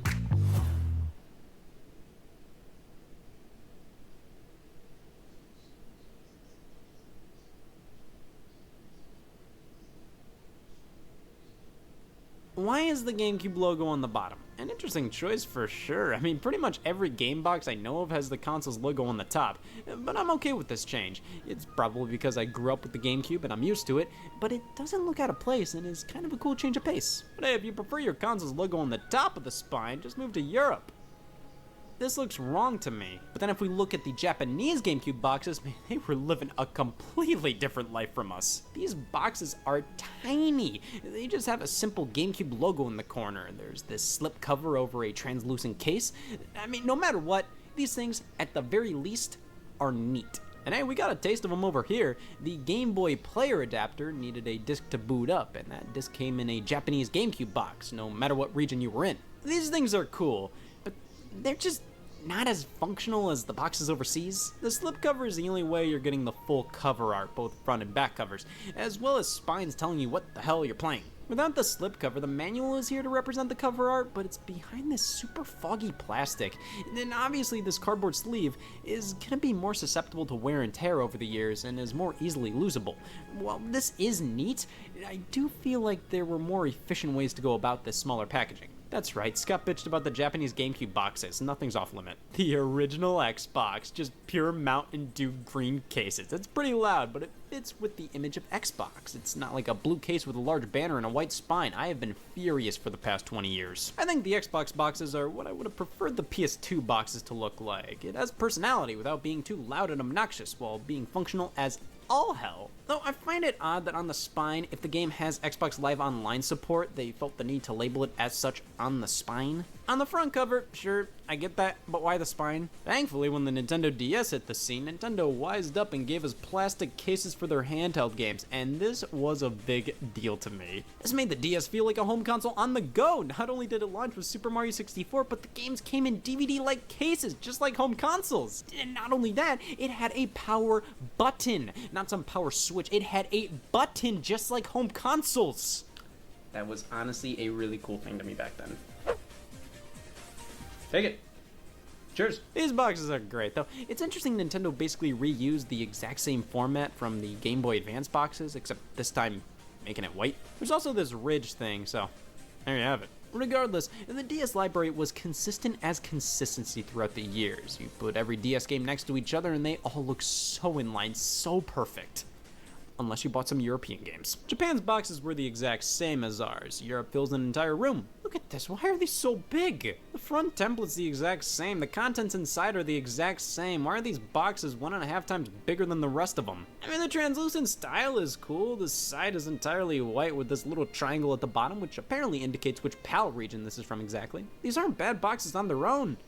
I just have no idea why they chunked. And of course, the redesigned Nintendo DSi had its own boxes for exclusive games. Who doesn't know that? Yeah, there were only 6 Nintendo DSi retail games. Some games that had specific DSi features made the hell sure you knew on the box, but these games were only playable on the DSi. These are basically the same cases, though some are white and some are black. The DSi banner is actually just a flat square now. Still a ridge, wouldn't be a DS game without the ridge. And the game card itself is a lighter color. Oh, and the spine. Why did they do that? Why instead of a DSi logo did they just do the 2 squares? That just looks stupid. Guys, the DSi boxes are stupid. Karma doesn't exist. F these boxes. Well, Sony entered the portable market with the PSP, so obviously they couldn't use cardboard boxes. They didn't want to look like f***ing idiots next to Nintendo. They changed to spine. The PSP boxes are small, thin, and translucent, and shares many elements with the PlayStation 2's box, which makes sense as when the PSP came out, the PS2 was totally relevant. That's something you see a lot. If a company makes a home console and a handheld, many times they'll try to create parity between the box art designs. Doesn't explain why they put a game controller on the banner. It's probably because they released physical movies for the system, UMD video for PSP. Pretty much, this is silver, this is not. That's your way to distinguish what's a movie and what's a game. It makes sense. You don't want to buy Spider-Man 2 when you meant to buy Spider-Man 2. Halfway through the PSP's life, they changed up the box style. This is way more in line with how later PS3 games looked, but for some reason they decided to cut the banner on the spine in half. I'm all for freeing up space for the art, though I don't like it when they do that halfway through a game system's life, and thus now my PSP games look weird next to each other. Was that really a request from the PSP fandom? More spine? Changing up the box art template was a major problem during this time. Look no further than the Xbox 360 and PlayStation 3. The 360 easily was the least offensive of the two. Most 360 games look pretty alright next to each other, but it's just the little things that stick out. The initial run of 360 games had see-through green cases, cases, and this design with some thin green stripes. We see this on the banner and on the spine. Then around 2010, they introduced this new design featuring a large green strip on the banner and a fully white background for the logo on the spine. Of course, if it was a game that required Kinect, we got a purple case and the banner changed slightly, but the spine looks the same. And then around 2013, we have this new one, where the Xbox symbol is slightly different. How dare they? As time went on, they cheaped out with the cases. What once was translucent is now something that's a bit more in line with the original Xbox cases. Also, for games that used multiple discs, if they're just trying to cut costs, they don't even include a flap or something. They do this thing where they just stack the discs. But that wasn't as offensive as when they made 3 games you could only get at Burger King. They worked on the original Xbox and Xbox 360, so they gave them Xbox 360 cases but just said Xbox on them. Remember this. The PlayStation 3 had fun life. We got 3 different types of box art. This is my hell. So they kind of went back to the PS1 style with this template, the banner on the side. It's not great. This original logo reeks of Spider-Man. It is the Spider-Man font after all. The spine is odd as it's red and the PS3 logo is oriented like this, but hey, look at this case. These are a bit annoying as they are completely proprietary to the PlayStation 3. You can't use DVD cases or even Blu-ray cases because these covers won't fit, but a Blaze sabe que você tem um amanhã para viver. E a gente quer que você viva ele melhor do que hoje. Seja consciente, o mundo não acaba amanhã, hein?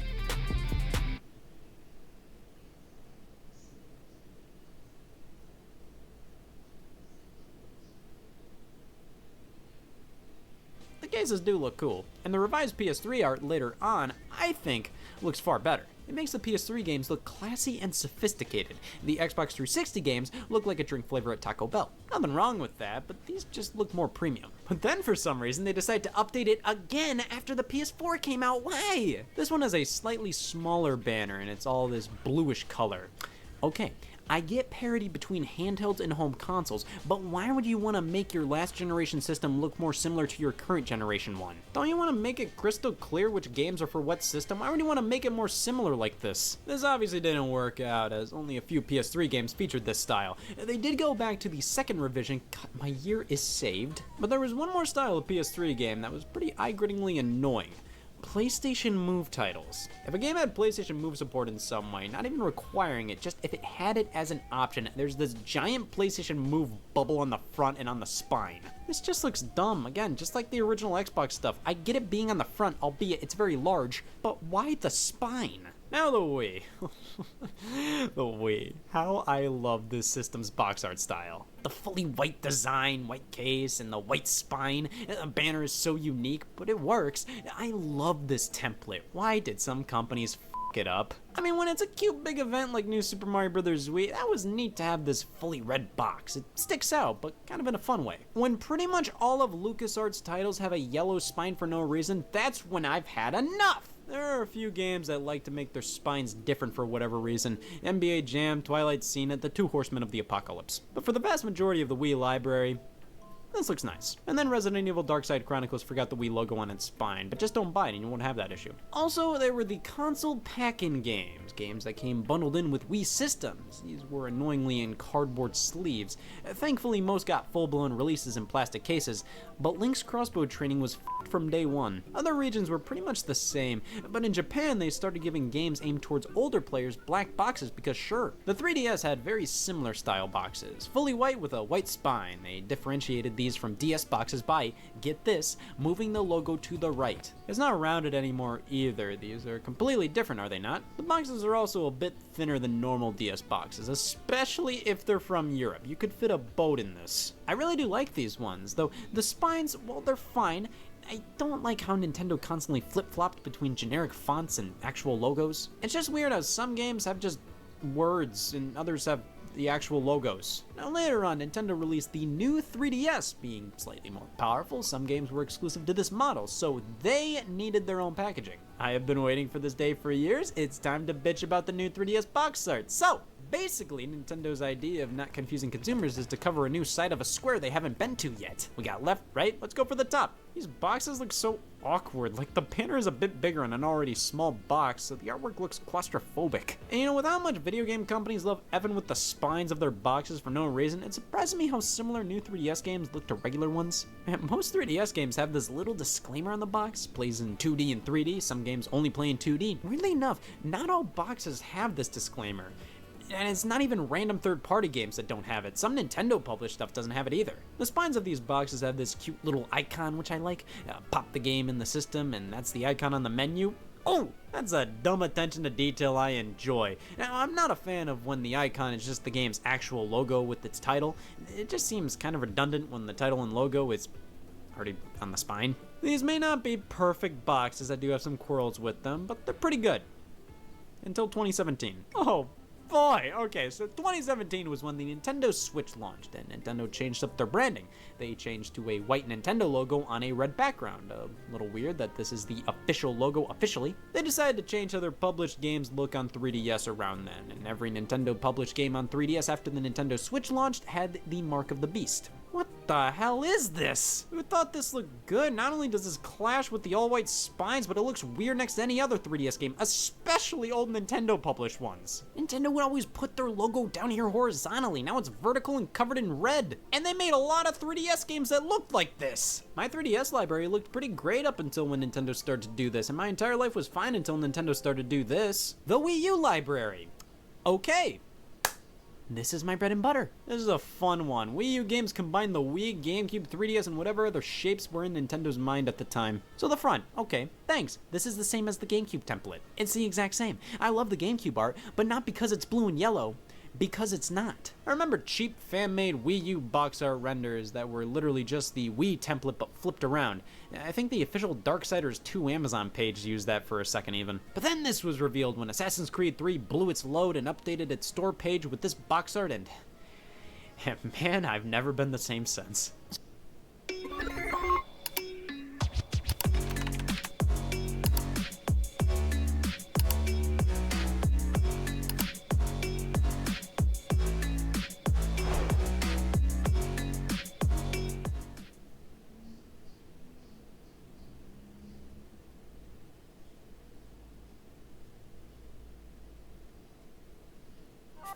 Neste ano, economize o dinheiro perdido em tarifas. Seja cliente Nubank, tenha conta gratuita e cartão de crédito sem anuidade. Pensando bem, você organiza suas finanças com o Nu. Peça seu Nubank.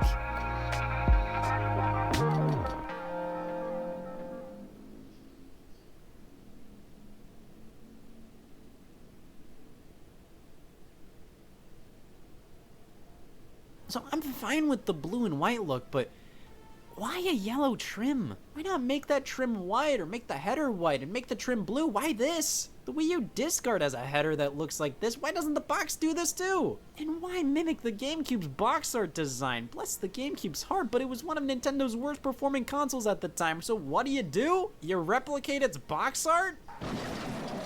I'm not saying this is why the Wii U failed, but they were kind of asking for it at this point. The spine has a ridge from the header extend over, which is cute, but it looks kind of off when you have a bunch of Wii U games together. Especially since a lot of the covers aren't going to be 100% aligned perfectly. You know, they shift around a bit in that case. So games will always look off-centered when a bunch are on the shelf. The same icon style from the 3DS is used, and the actual game titles, I have the exact same problem I did with 3DS games. And then a few games had some odd quirks. Now, similar to the Wii, in Japan, more mature-oriented titles were given a black case with a darker Wii U logo. For some reason, here in North America, 2 Wii U games used a black spine and nothing more, Resident Evil Revelations and Deus Ex Human Revolution. No other games did this. They're both from different publishers, and while they're both mature-rated games, they weren't the first or last mature games on Wii U. So what, did they want to do something like what they did in Japan and give mature games a black case but gave up after these games? Or did both of these games randomly want to use a black spine for no reason? Star Fox Guard has a cream-colored spine. I haven't graduated yet because I can't finish this essay. New Super Luigi U has a green case with green Wii U artwork, and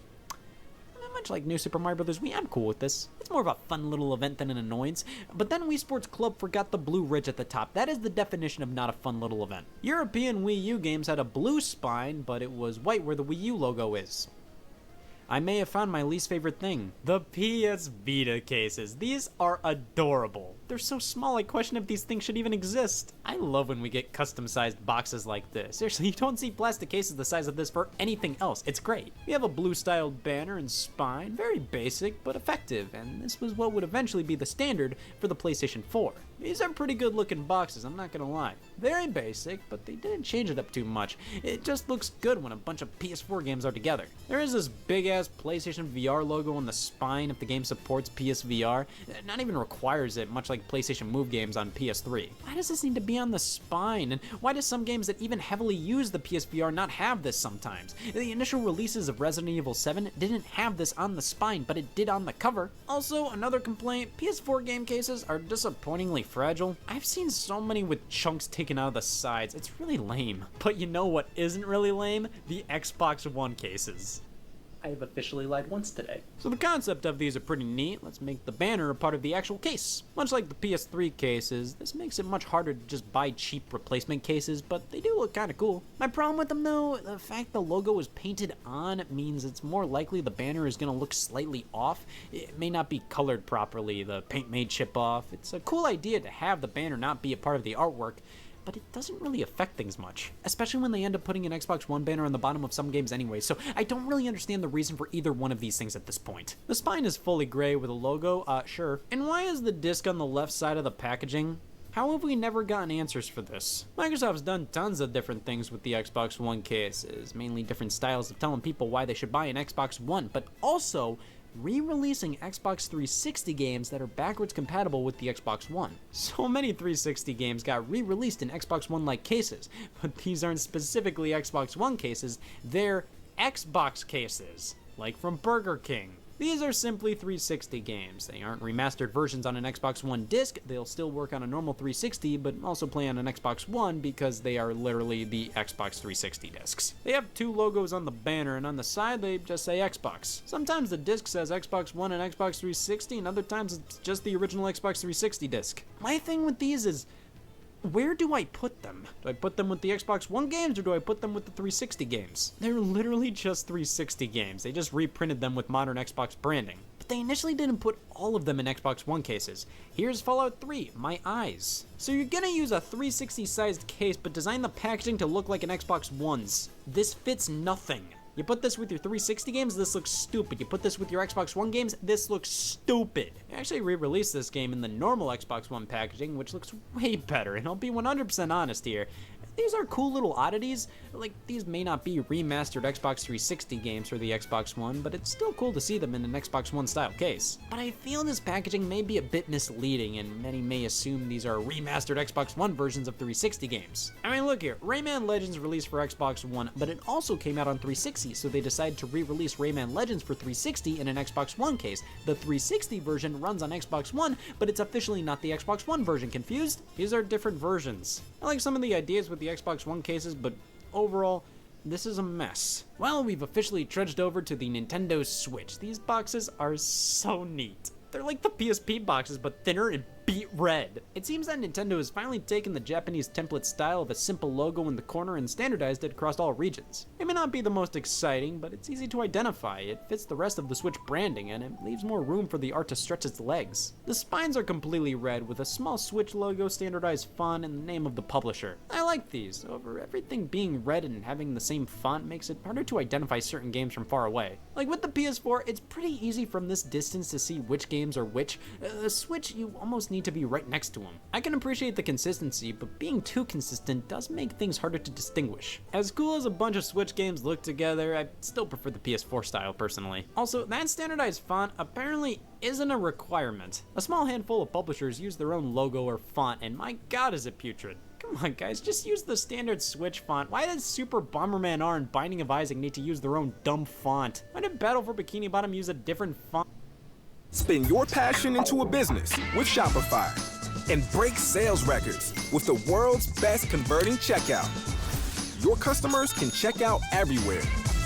Any way you spin it, you can be a smash hit with Shopify.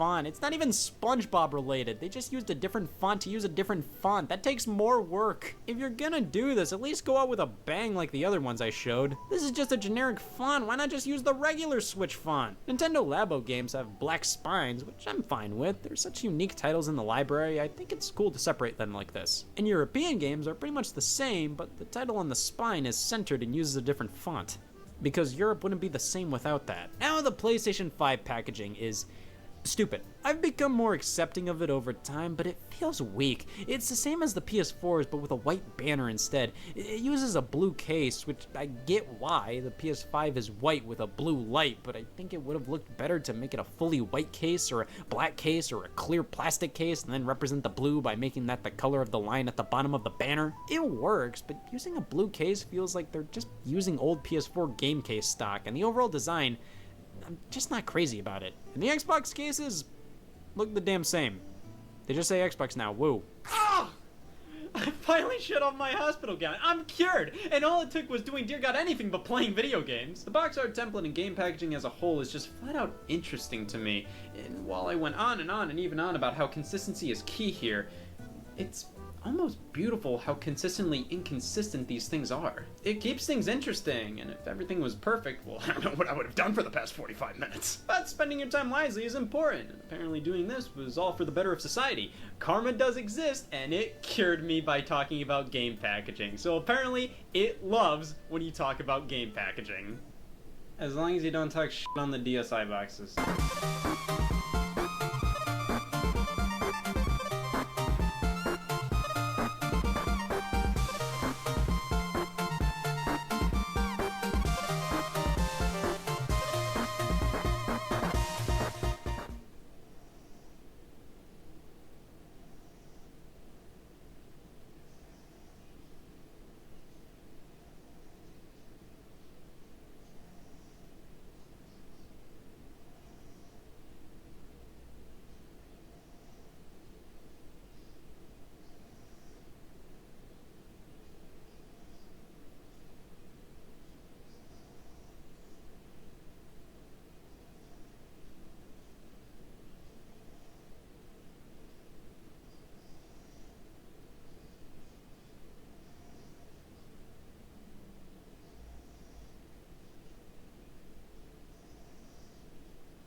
Eu diria que 80% do meu tempo eu uso a Monday.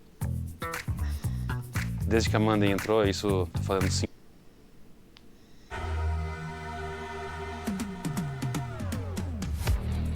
The kind of masculine energy, I think, is good. Yeah. I think having a culture that like celebrates the aggression a bit more has its own merits. In the morning, if my face is a little puffy, I'll put on an ice pack while doing my stomach crunches. Weak men have got no place in this new world, believe me. You're either going to be a leader or a follower, and it's okay to be either one, but you have to choose. There's a magical power amongst men, which has been forgotten and lost. When you put enough men in the same room, there's a transference of energy that makes us feel invincible.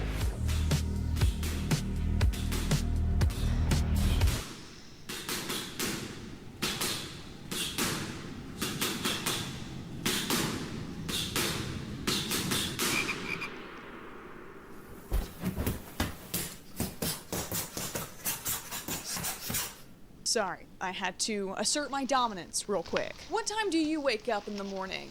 9 a.m.? 7 a.m.? Well, for Ashton Hall, whose morning routine has recently gone massively viral, the day starts at 4 o'clock sharp. From there, he embarks on a gauntlet of self-care and exercise that would make Patrick Bateman hit snooze. Strictly regimented, down to the minute. What kind of occupation requires such a strict schedule? What kind of man needs an entire film crew, 2 separate vehicles, a canine unit, and yes, that is a drone, to go on a morning run? Well, you see, Ashton is an online coach for other fitness coaches, which in 2025 is apparently a real job. Wait, hold on. Does that mean if somebody coaches Ashton, then that would make them a coach who coaches online coaches who coach other fitness coaches?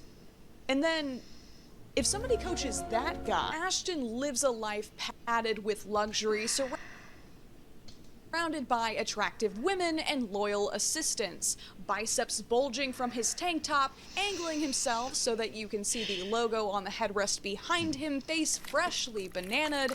He explains that you too can live like this. But Ashton, you say to yourself, sweet Ashton, how? Well, just comment brand or strategy or team and he'll help you grow your brand, of course. If you follow his advice, you'll have a personal bodyguard to escort you to a private helicopter ride in no time. 5 things I had to quit to level up.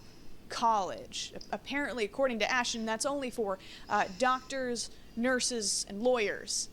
Everybody else, too bad. Meaningless relationships. If you don't see a wife in her, why waste time? Okay, so the college part is making sense now. On his official website, Ashton sells a course. Because of course, he does. They all do. It's a 12-month program that starts out at a mere $3,300, but if you buy the 5,500 Train With Me Diamond or the 8,250 Train With Me Platinum upgrades, you'll be automatically entered to win a trip to Florida to train with the Ashton Hall himself, which at that price point, I can only assume that he gives you a passionate kiss on the lips in between reps.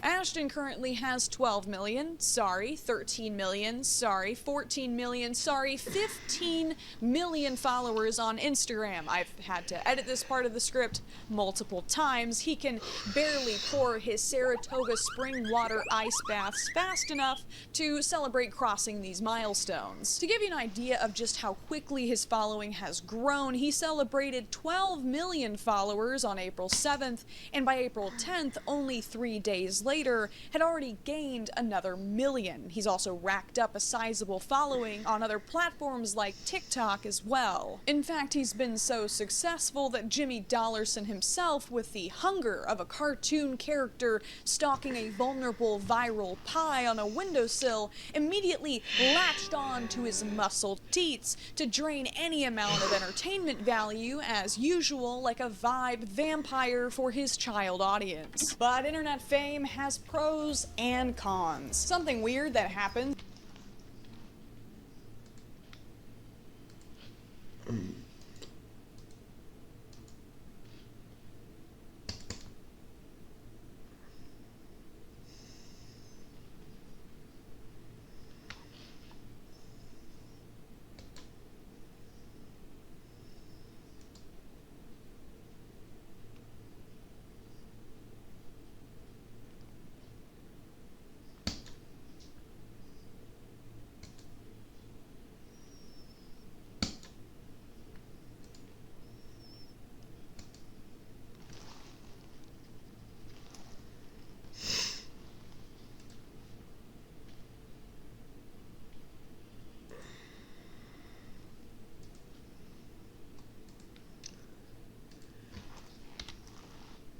when you post online for a living is that your face will start showing up on random sites. According to this article by Rohit Kumar, I'm blonde, have a slim build, and am 5'6" tall.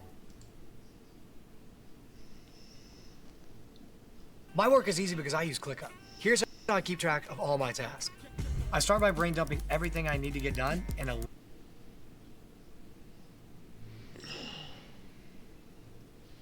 Thank you, Rohit. But it isn't all flatteringly inaccurate descriptions. Just the other day, while walking up to the door of my home, a complete stranger slammed on the brakes, rolled down their window, and said, "I know who you are." They were probably just a well-meaning fan, but in that moment I realized just how fragile my privacy and safety is. That's why I'm glad that today's sponsor is Incogni. Data brokers are companies that scan the web for info like your name, address,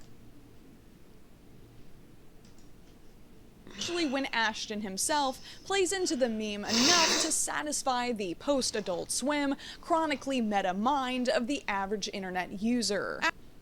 After being made fun of for a painfully fake client call, so looking at it, bro, we gotta go ahead and get in at least 10,000. He started throwing out even more ridiculous numbers.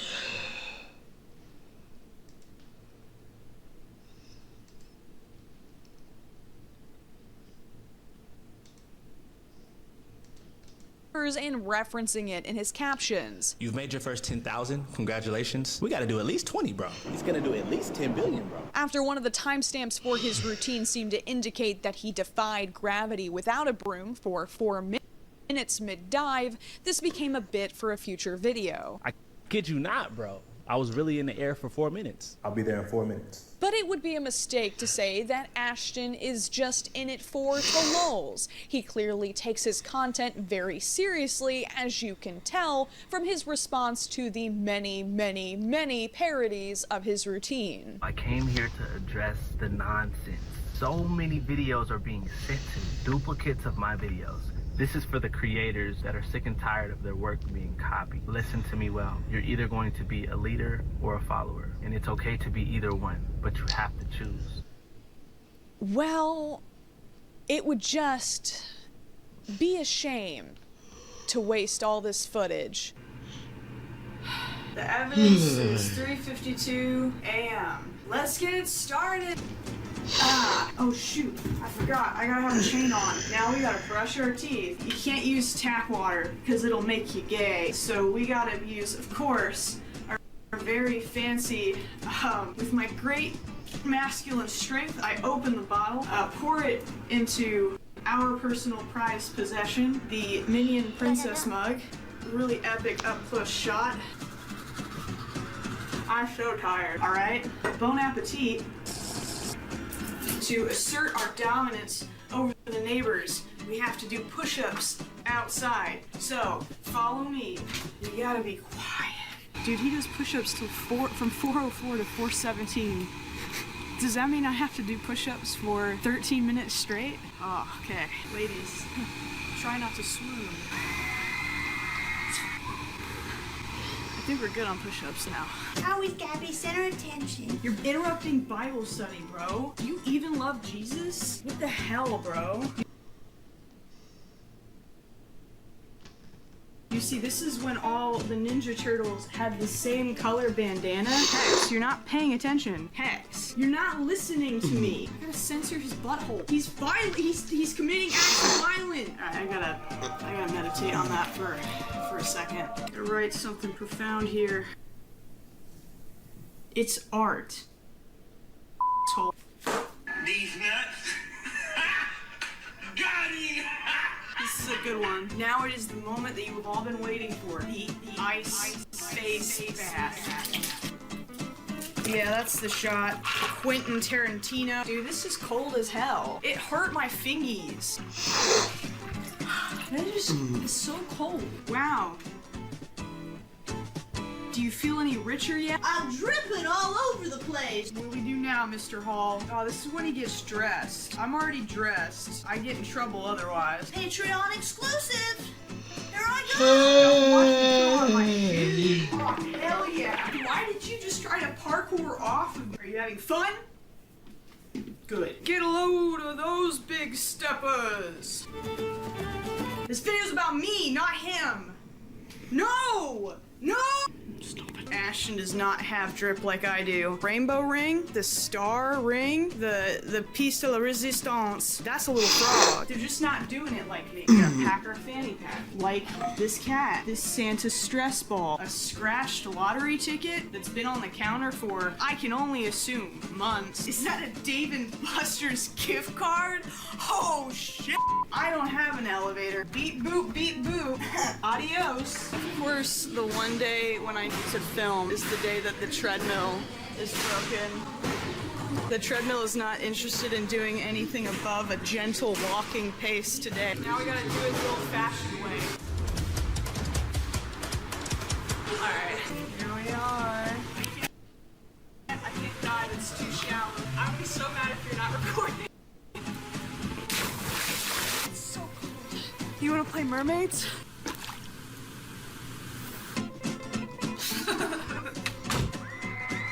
Ladies, please. Okay, now we do the banana peel method. Not to be confused with the grapefruit method. Now we gotta eat a banana the not gay way.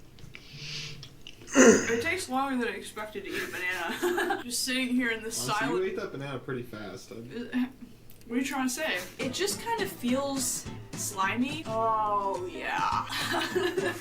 Hey. What's next, Mr. Hall? I love how we can have the toilet paper out, but we can't put it on the roll.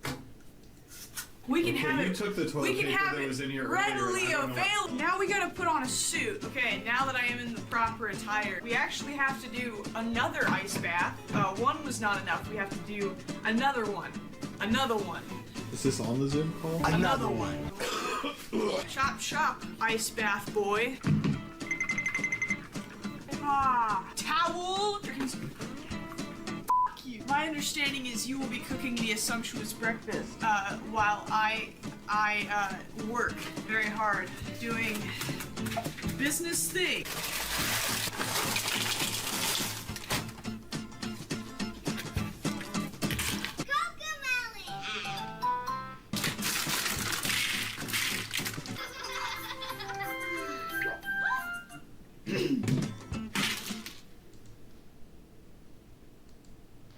No BTG Pactual Empresas, eu tenho o controle da minha gestão na palma da mão.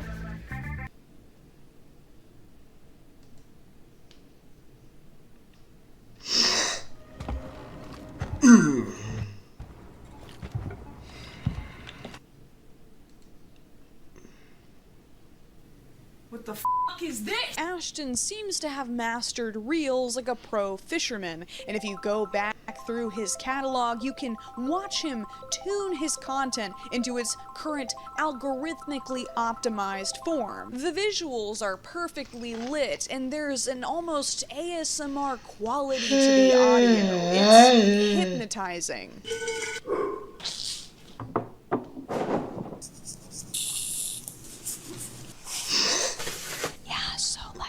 Super rich and I have really cool cars and I go to the gym all the time. That's why I have so big muscles. Some of y'all hated that.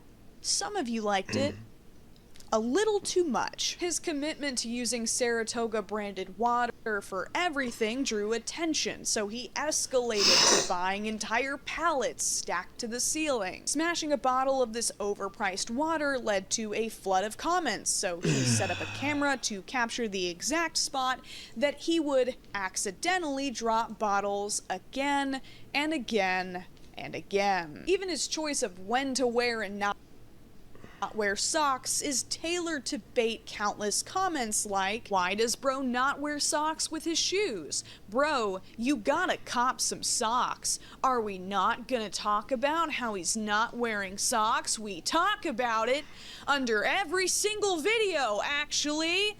That's the whole point! Despite how recognizable this kind of obvious staging is, I don't think that the average person truly comprehends just how easily every aspect of this type of video can be faked, especially in short form. We can't know if Ashton actually owns the sterile, suspiciously undecorated condo or the expensive cars that he films in.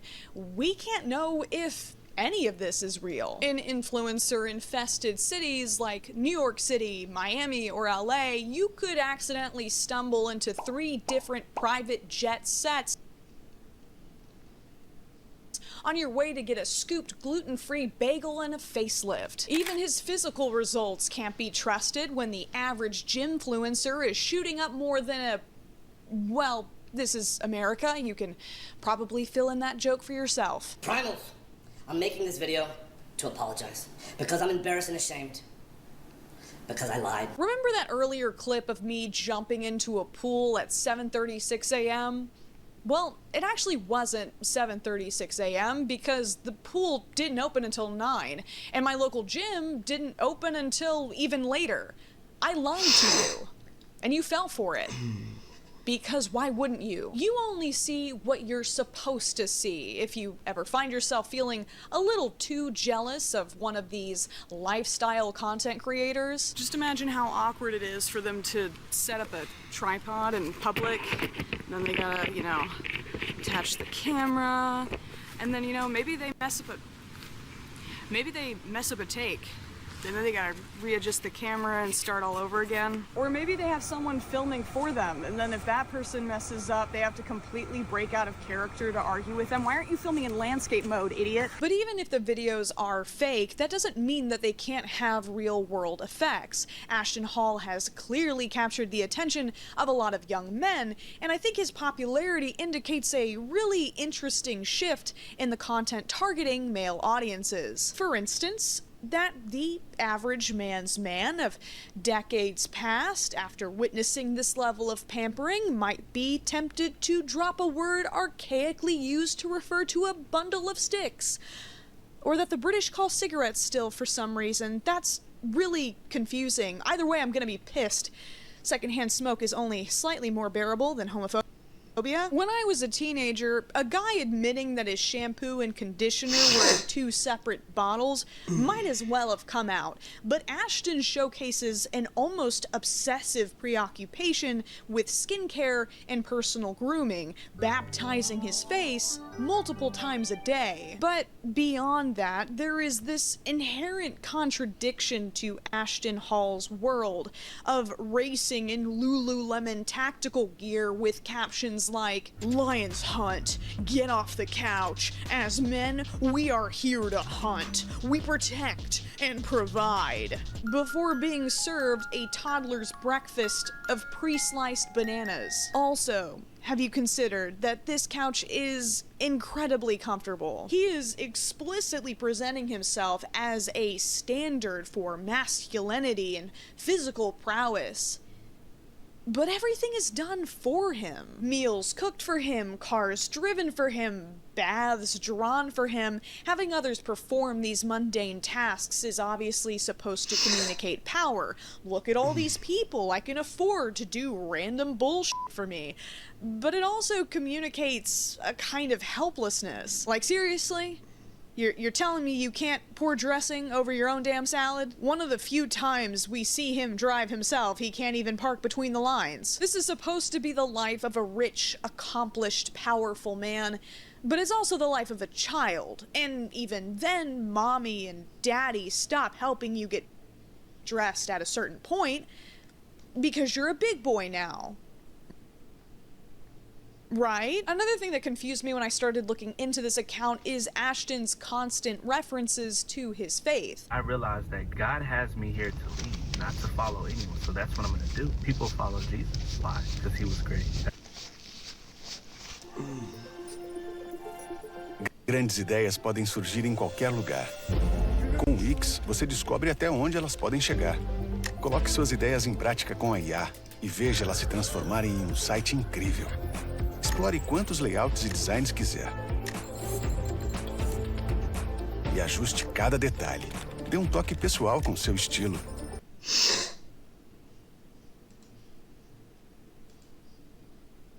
As as a Christian man, why are you angry if they're following you? He frequently records himself reading the Bible or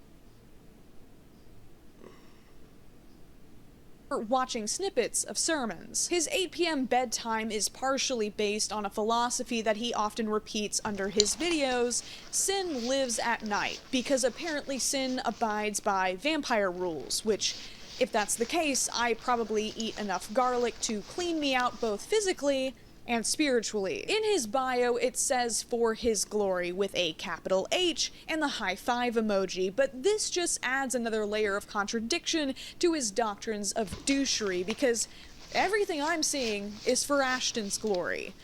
Unless God just really f***s with ice baths. Nothing says Christian humility like eating gold flake covered steak with your bros, or fanning out hundreds in the face of the cashier while they ask if you want your receipt. Remember that famous passage from the New Testament, "Thus saith the Lord, flex on them hoes"? Once again, this is a juvenile fantasy, a middle schooler's idea of what rich people do.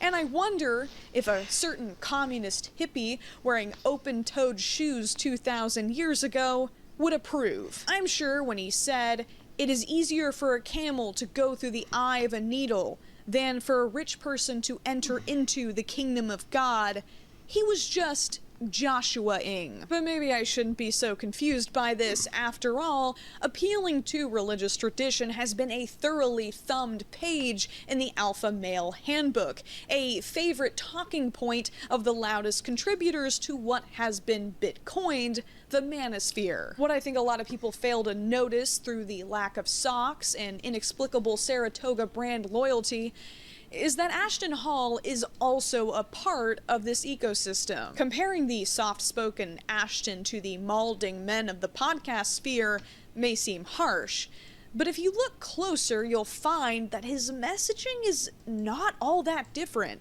especially when it comes to women. The women who exist in Ashton Hall's world are divided into two categories. First, you have the hired help, who provide some kind of professional service. These women are allowed to have identities similar to their male counterparts, but restricted to their roles as yoga instructor, bodyguard, or toenail trimmer. Then there is a second category, a faceless rotation of freshly manicured hands and bodies, sliced and served up with careful camera angles. Who are these women? Are they girlfriends? Sex workers? Maids? For the modern man, apparently, there need be no distinction. These women typically perform the most intimate / degrading tasks. When Ashton shatters glass across his balcony, or drops an entire plate of food on the ground, without fail, one of his harem emerges from the shadows to clean up his mess for him. It is not lost on me that when Ashton lists things that may be keeping you broke and mentions a non-supportive spouse, he uses footage of a woman serving him breakfast while he doesn't even bother to glance up at her. Supportive is code for provides free domestic labor so that you can do important manly things, like being passenger princess while watching videos about yourself, or pretending to give social media advice to a non-existent person off camera. There's people who are already killing it, people who are already doing well. You don't need to reinvent the wheel. You need to go see what's making them pop. You study their game. You don't take their entire game. You get the inspiration and then you apply it to yours. Yeah, so if someone else is getting a lot of views, you should just do what they're doing, except change it a little bit. Oh, that's so embarrassing. You just caught me being so profound just then. For the approval of his peers, the modern man must surround himself with beautiful women, but he can't be interested in them as people. That would be wasting valuable get your money up time. They are status symbols, nothing more. Maybe this is just another engagement trick, but we can't It's Not That Deep ourselves into drowning belly up in the kiddie pool, especially when this account has gotten up to 1 billion views in a month. When children who, in a better economy, would be too busy playing with Legos are propping up their phones to parrot the alpha males projected directly into their spongy brains the moment they open social media, funneled towards increasingly extreme content to keep them scrolling. Ashton may be near the top of that funnel, but he's still there. I like to think that the average not chronically online guy is put off by an Andrew Tate type, choking out vitriolic nonsense in between clouds of cigar smoke and prison sentences. But an Ashton Hall, didn't you see? He said thank you to his slave, I mean girlfriend, when she laid out his shoes for him. Às vezes, o trabalho pode ficar extremamente complicado, a não ser que você use a Monday.com, uma plataforma de gestão de trabalho que permite visualizar todo o trabalho da sua equipe em uma só tela. Assim, a comunicação fica organizada em um só lugar e, em poucos cliques, é possível obter uma visão geral de todos os aspectos do seu negócio. Thank you. Everyone clap! Ashton presents the same masculine domination in a more palatable way. It's a generic version of the red pill, misogyny light for the nice guy. This is pulled from the subtext to the dom text when we look at one of Ashton's copycats, Marvin. Offering a much more affordable fitness plan, Marvin mocks and mimics Ashton's formula for his 3.6 million followers, but he says the quiet part into a megaphone. The women in his videos literally bow before him when he enters a room, lathering his feet in champagne before his massage. He plays out these little fictional scenarios where a stock image of an attractive blonde woman desperately wants his attention, but he ignores her because he is too busy calculating the calories in his lunch. Why does not having a girlfriend and liking math have to be cool now that I'm out of high school? That's bull.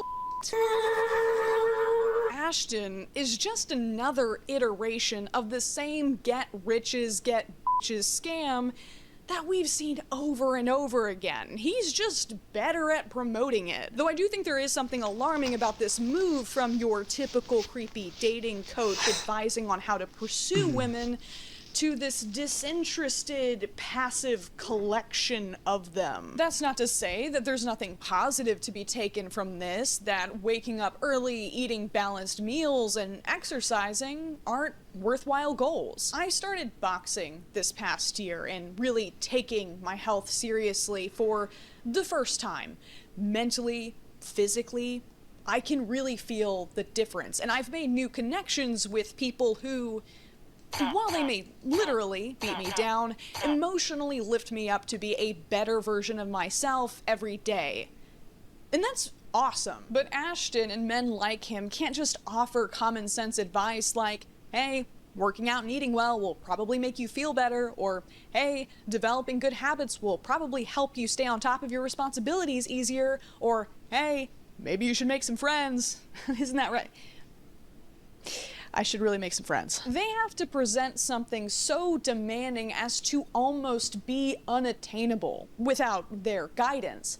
Otherwise, why would you buy their courses? Weak men have got no place in this new world, believe me. As a man, if you're not getting stronger every single day, you're already losing. I think what is so dangerous about these accounts is that they speak to very real, tangible pain points in men's lives. I think a lot of men crave a sense of purpose that they feel they have been robbed of over the last century.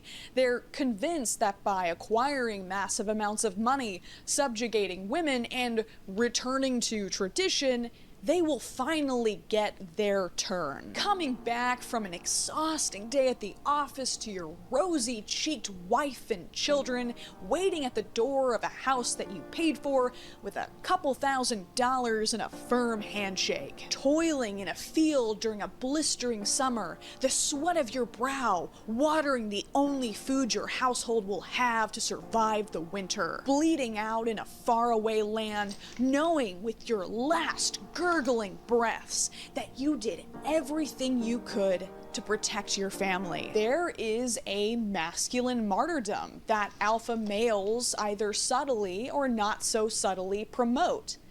And what they're selling is suffering. This can present itself in different ways, like choking down dry chicken breast and plain rice, even though seasoning will have absolutely no negative impact on your gains. Or bragging about not going to the doctor because business comes first. The reason I got super successful at a young age is because I'm literally willing to die for this.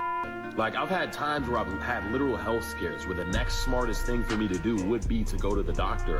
And I hit my team meeting before that. Business comes first. I'm willing to die on the fucking battlefield. It's literally LARPing, so that you can pretend that that little Microsoft Teams meeting jingle is actually a war horn, that pain is just fuel for your online coaching career. When I was a little boy and my dad died in front of me, I told my mom, I'm like, Mom, I think I'm depressed now. She's like, Vincent, you're not depressed, you're just currently unhappy. My depression from that moment moving forward was cured. It's masochistic. It's performative. It achieves nothing outside of this vague promise that it will make you more of a man.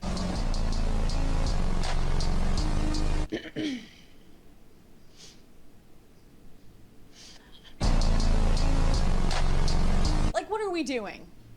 Come on, toughen up and make that shower colder. But why? Why though? Why do things just because you don't want to do them? Also, my guy, it's okay that you want to play with a sword in the woods. You don't have to pencil that into your schedule like it's an important duty. It's fun to play with a sword in the woods. I think what strikes me the most about Ashton Hall's account is how strangely sad even this very edited version of his life is. Everyone he interacts with is either a customer or an employee. He goes to bed alone. He doesn't even seem to really take the time to enjoy the benefits that his hard work has supposedly earned him, despite how often accounts like this show off expensive meals, watches, and vehicles. The only thing they seem to get out of it is bragging about how much they cost. This is hustle culture. Never being satisfied, never having enough, and never relaxing is a feature, not a bug. It satisfies this need for suffering. It demands that if you even take one night off, you must punish yourself with sleep deprivation to fulfill an arbitrary commitment to productivity the next day. I come from a family of truckers, assembly line workers, and roughnecks. People who had to spend their lives rising long before the sun, not because they wanted to, but because they had to. That's reality for a lot of people. But Ashton smugly sets his alarm for 3:50 a.m. after partying all night, only allowing himself a few hours of sleep. For what? So he can queen out in an undersized suit on Zoom calls all day and tell everyone on Instagram about it? You are resting. Your competition is working. Clock in. It's a pointless punishment of our bodies and minds. It's an endless hamster wheel that simultaneously fulfills the rampant materialism of a society that uses shopping as an opiate and that old Protestant principle that industriousness is an inherent moral good. How much will you sacrifice on the altar of hustle?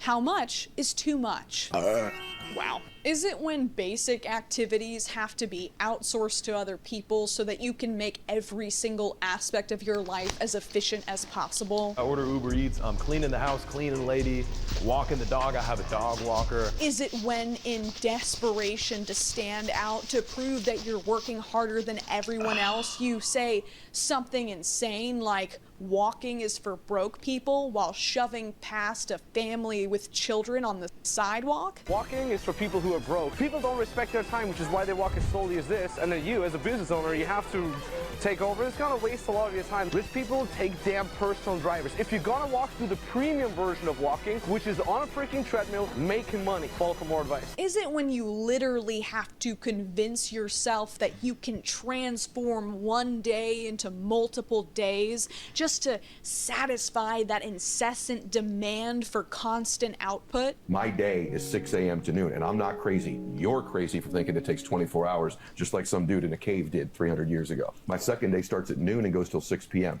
That's day 2. And then the next day is 6 p.m. to midnight. What I've done now is I have changed and manipulated time. I now get 21 days a week. Stack that up over a month, I'm gonna kick your butt. Stack that up over a year, you're toast. Ah yes, cavemen, who were famously around in the same century that Benjamin Franklin was flying kites and inventing new ways to have sex with the French. The hustlers of Instagram accurately identify that burdening yourself with massive amounts of debt to get an education or working a minimum wage job until the day you die are, bad options. But the solution isn't renting out an Airbnb in the desert so you can pretend to be an internet pimp. Posting cars you don't own, and women who don't like you will only bandage your ego for so long. The problem is systemic, and the solution isn't to win the system or cheat the system, but to change the system. But that kind of change takes a long time and less idiots in office, so what do we do right now to make sure that the men in our lives don't turn into money-obsessed losers who treat women like objects? Well, unfortunately, someone like me only has so much reach. I can sit here talking all I want, but unfortunately, the type of person who needs to hear this message the most is also the least likely to click on this video because, I mean, look at me. It's giving he, she, we, they, them, non-binary, vegan, vegetarian. I'm scared. I'm gonna give it 2 stars. This guy would probably have a better shot, though, he and I have about the same amount of penis. Let's just say there's not enough cleavage and Bugattis for that particular demographic. The farther someone slides down the alpha male pipeline, farther and farther past Ashton Hall, into truly dark corners of the internet, the more resistant they become to listening to anyone who is not a cis straight male. Are you a cis straight male who doesn't make videos like this?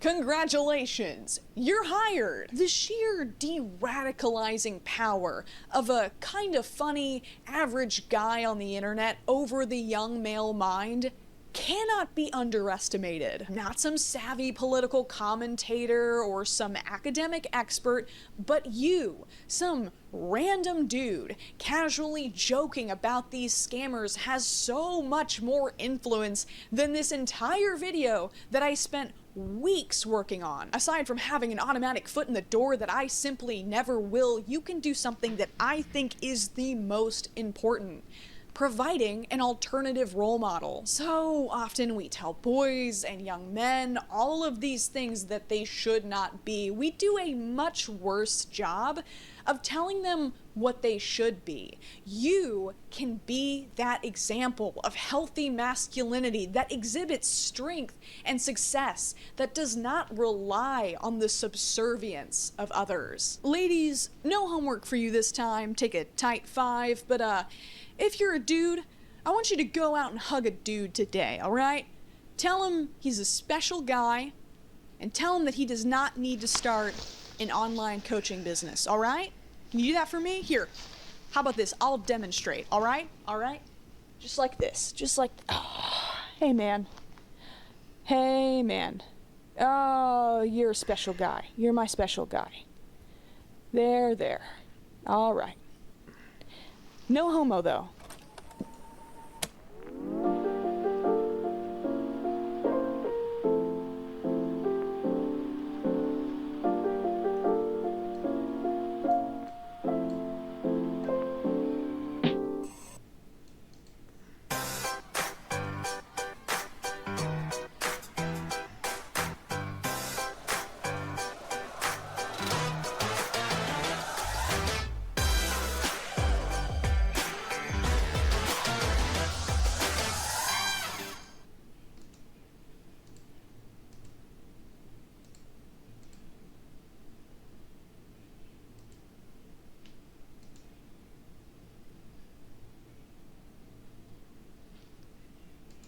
Want to know how to turn your viewers into shoppers? It's simple. It's Shopify. My viewers are my customers, so starting a store on Shopify and connect.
Hey y'all, Scott here.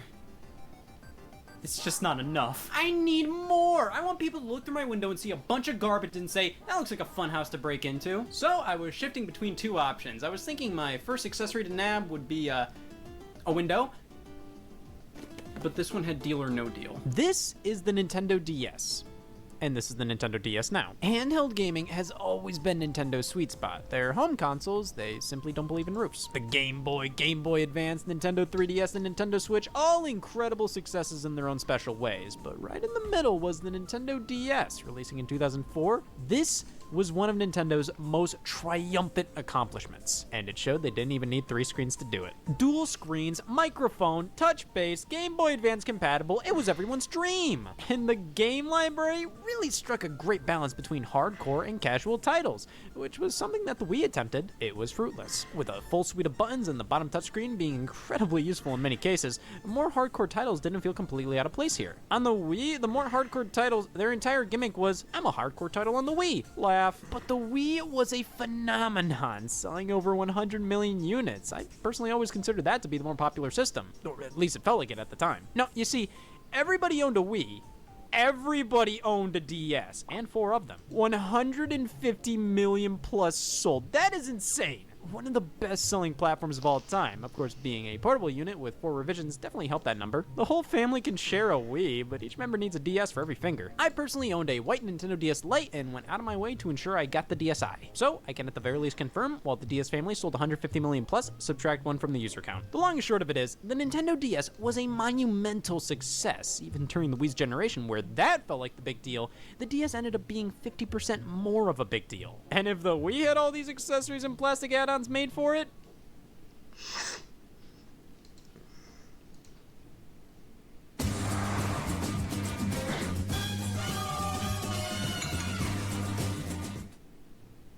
run. The absolute nerve of Nintendo not including all this in the product at launch. The Nintendo DS had a lot of potential for add-ons. You can't look at this hole and not fill it. Like, oh my god, you could add anything here. Footrest. But we can't start talking about accessories until we talk about accessories, and first one up, my college thesis. Almost as notable as the inclusion of two screens was the Nintendo DS's touchscreen. The bottom one here was susceptible to abuse. This was the touchscreen. Unlike modern ones, it wasn't multi-touch and required more precise input, which is why using a bowling ball just didn't work. You could use your fingers, but the screen worked best with a smaller input, which is where the DS stylus comes into play. This may look like something that cleans your teeth, but it is Luigi compatible. So many kids lost theirs, but it didn't matter. This screen will accept damn near any form of input. Run. But the traditional stylus still worked the best, which is why Nintendo liked to include extra stylusi. Didn't help things. The stylus industry blew up in the late 2000s. Replacement pens were constantly sold, different colors, sizes, but the issue is, each iteration of the DS had a different stylus design. The entire point of using an official DS stylus is then you can fit it back in its cubby. So if you buy a replacement stylus pack and it doesn't fit your specific model, or you went a little too wild and bought the giant DS pen, well, at that point you might as well use a dull pencil. Yeah, there's this pen-like stylus release that clicked in and out.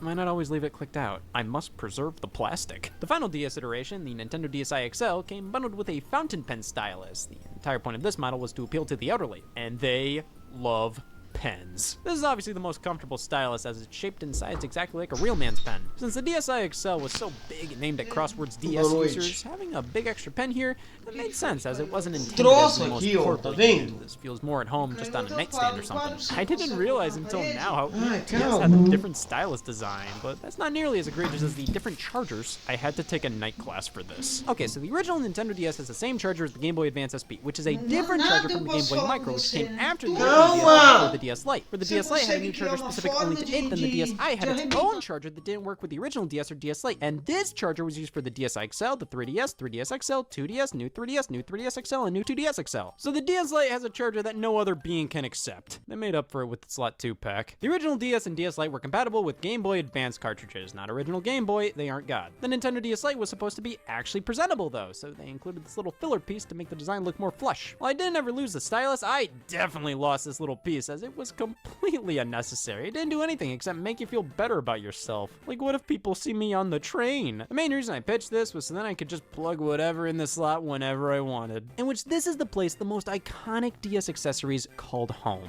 This slot, on top of giving us the ability to play Game Boy Advance games, completely revolutionized handheld peripherals. You couldn't do this kind of stuff on the PSP, like the Memory Expansion Pack.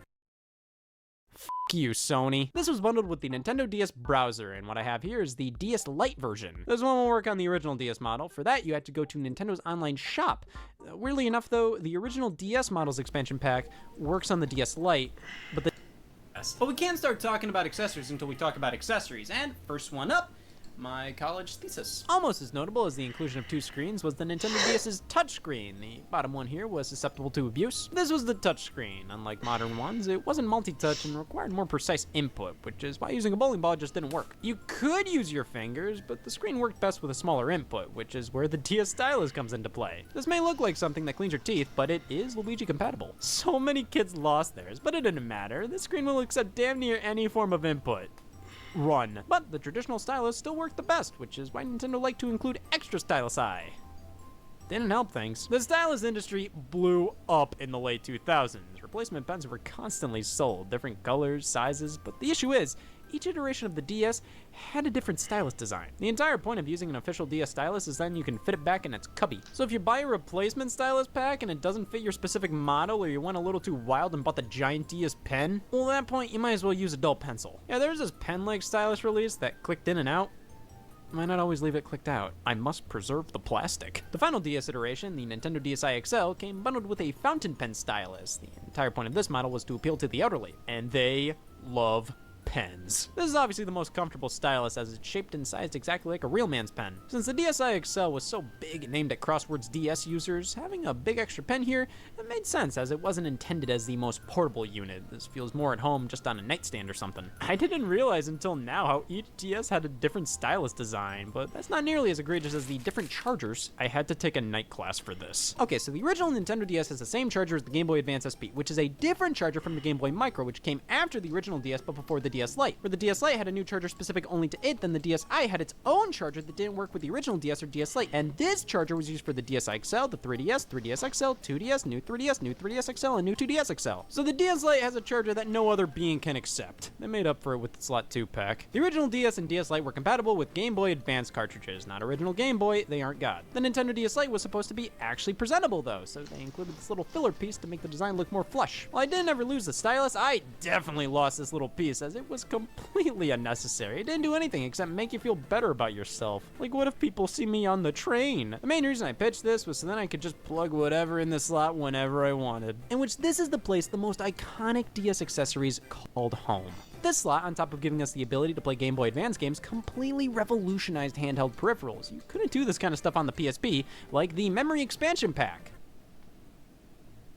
9 de cada 10 clientes compram e aprovam os carros da Localiza seminovos. F you, Sony. This was bundled with the Nintendo DS browser, and what I have here is the DS Lite version. This one will work on the original DS model. For that, you had to go to Nintendo's online shop. Weirdly enough, though, the original DS model's expansion pack works on the DS Lite, but the DS Lite version doesn't work on the original DS, so why wouldn't they just release the original version in stores that works for both? It's because the Nintendo DS browser had no reason to give a shit. Accessories that use the Game Boy Advance slot, or Slot 2 as Congress calls it, are called DS Option Packs and expand the world of DS software to include Wikipedia. The Memory Expansion Pack is required for the browser and very little else.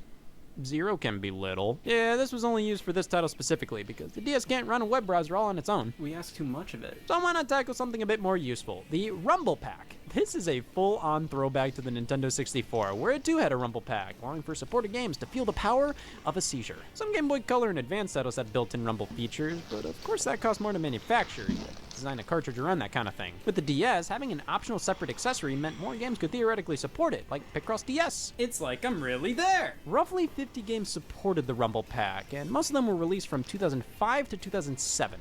I think many developers and publishers realized most people weren't getting enough out of Rumble in these games to warrant plugging it in Slot 2, so why bother even supporting it? But the Rumble is more impressive than I expected though. It's fairly nuanced, kind of like the HD Rumble and the Nintendo Switch controllers. It's not going to blow your mind, but it's a fairly detailed little Rumble. It's a shame more games don't support it, though I completely understand as I'm not going to go out of my way to ever use this again. That's right, I'm taking a stand. If we're talking DS accessories that plug into Slot 2 though, we gotta talk arthritis. This is one everybody remembers, even if you never owned it. The Guitar Hero Guitar Grip was the DS accessory. Shows how much creativity developers had on the DS. How do we take Guitar Hero and put it on the platform without taking away everything that makes a Guitar Hero, i.e. the guitar? Well, you f*** up your wrist, that's how. Plugging this into the GBA slot and holding the DS on its side, we have a Guitar Hero game, now with one less button. I can be pissed about that. It works incredibly well though. I'm just awful at Guitar Hero. My hand-eye coordination from Guitar Hero buttons to screen just never fully developed. But that doesn't take away from how special this device is. It even came with a guitar pick stylus that fits into the grip itself. This was a pretty popular title on the DS and spawned a few sequels, including Band Hero, which also used the guitar grip but had a drum pad as well. This isn't nearly as endearing. It's a silicone sleeve you put your DS Lite into. God, these kind of cases always feel like somebody just wiped their nose with them. You slide that all on and you have drum pads. It works. It's kind of cute, just not nearly as ingenious as the guitar grip, but a worthy attempt at playing drums on the go. And keep in mind, these accessories are made with the DS Lite in mind. The guitar grip requires this adapter to work on the original DS because of design differences, and the Band Hero drums just straight up won't work. And if you try to play with the guitar grip on the DSi or DSi XL, reality sets in. They removed the GBA slot but included an SD card slot, and as a kid, I had an idea for a version of Guitar Hero on tour for the DSi that connected to that port. Still proud of that idea. To give the DSi credit, there were some games exclusive to it that wouldn't work on a DS Lite or DS, like games that used the cameras.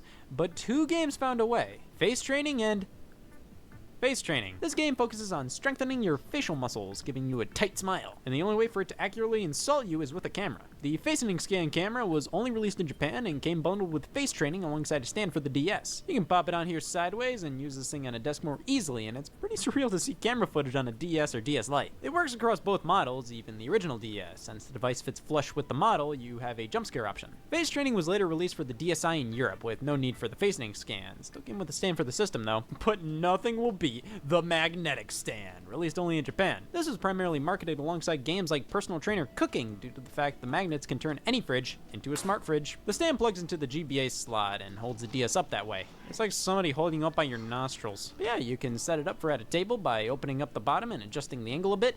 It comes with a dangling stylus. Your question was answered. But here's a similarly designed accessory, the slide controller, bundled with the Japan exclusive Slide Adventure Mag Kid. It receives power from slot 2 and turns your DS into a mouse. Nobody told them the definition of necessary? This is weird. So you move the DS around and control the character on screen as if the DS is a computer mouse, but the screen for the computer mouse is a computer mouse.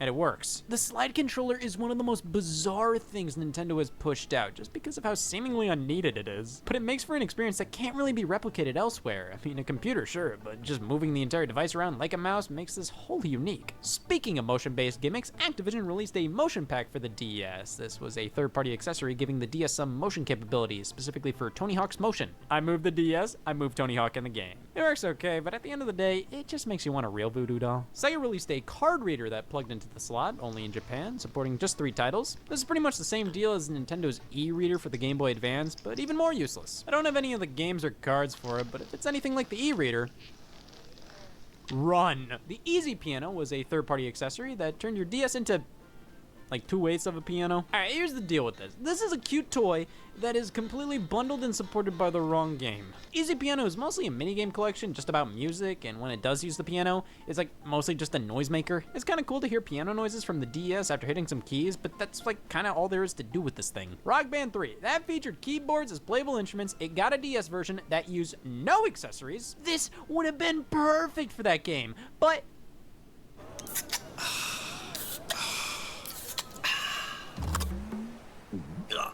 Praia pé de escola. A cerveja que desce redonda. Beba com moderação. no! Ever heard of a Greek tragedy?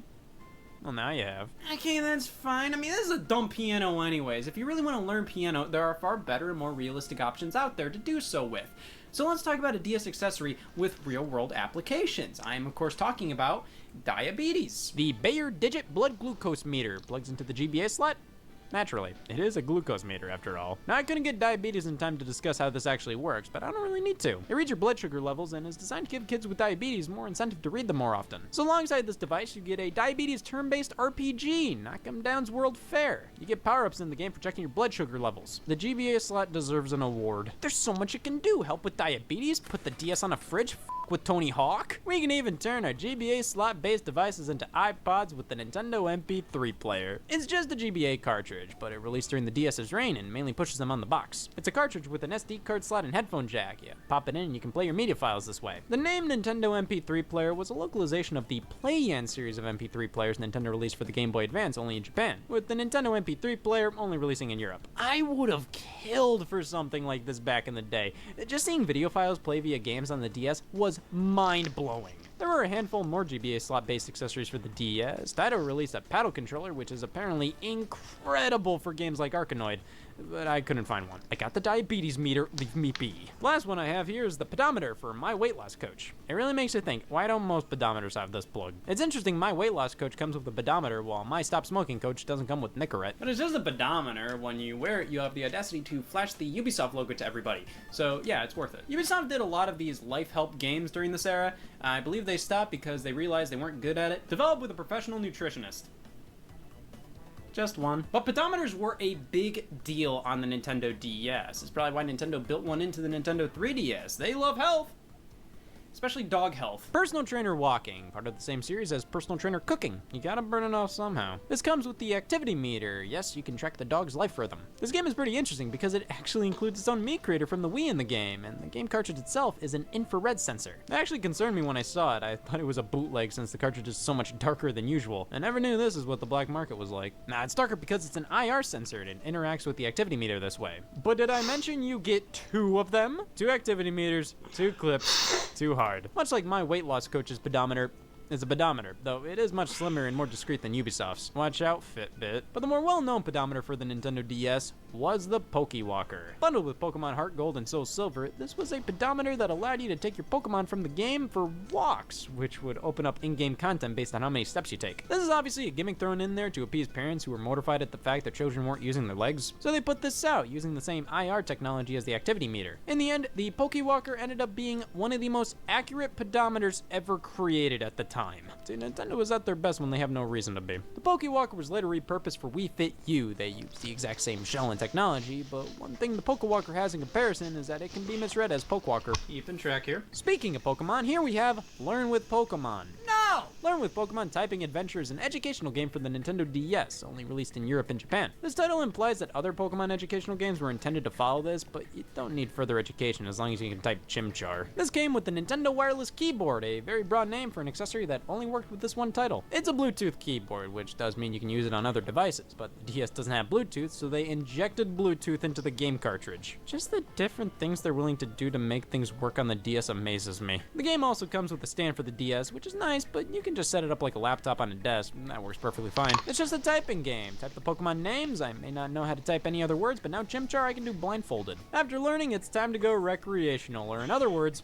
recreate. The Nintendo DS TV Tuner. Yeah, you could watch television on your DS, only in Japan, but this isn't a new idea. Other handhelds have had TV tuners released for them, and portable TV sets have been a thing for decades. This would have been awesome when I had my DS Lite. I remember seeing one of my friends getting a smartphone that was able to receive digital TV signals, and they could watch Nickelodeon at the funeral. When I was a kid, the coolest thing ever would have been to watch TV wherever I wanted. In the backseat of a car at school, it was the coolest idea ever. And if I was in Japan and wanted to be laughed at in public, it could have been a reality. This doesn't work here. But if I was in Japan in 2007, it might have. Even if no signal comes in, it's a really cool nugget of Nintendo history. Just seeing the software, it feels right at home with other Nintendo products at the time. So this one's pretty fun. A calligraphy pen for the game Calligraphy Training, only released in Japan. This game teaches how to properly write out kanji, because it ain't easy. Like what, that's not a box? It's all in the amount of brushstrokes you use, and with the regular DS stylus, you can play it, but it defeats the purpose of the title. It's genuinely here to teach proper calligraphy, so the included pen, while nothing special, it's literally just a longer stylus modeled after a brush, it definitely helps. The feeling of writing in this game feels uncanny. It's so natural, but what if they went a bit further? What if it supported the Rumble Pack? I'll stay out of politics. There was another stylus alternative on the DS, the Thumbstrap. And so it comes to this. The DS had a few 3D titles on it, but just a single D-pad, so to make these games feel more natural, Nintendo would implement touchscreen controls, but to make them feel even more natural, they included this wrist strap with the original model. It has this little piece of plastic at the end. You wrap it around your thumb, and you have Nintendo's answer to having no analog stick. Tudo é possível na Monday. Ela é uma ferramenta flexível e modular. Após usar a Monday.com, hoje eu consigo ter uma visão rica em tempo real e eu não preciso gastar energia fazendo esses dados, cruzando esses dados, porque a própria ferramenta já está customizada para nos trazer essas informações. Ela é visual, ela é dinâmica e eu mesmo consigo criar algumas automações. Então, se existe uma necessidade, eu sei que a Monday vai me ajudar de alguma forma. Não existe não dentro da ferramenta.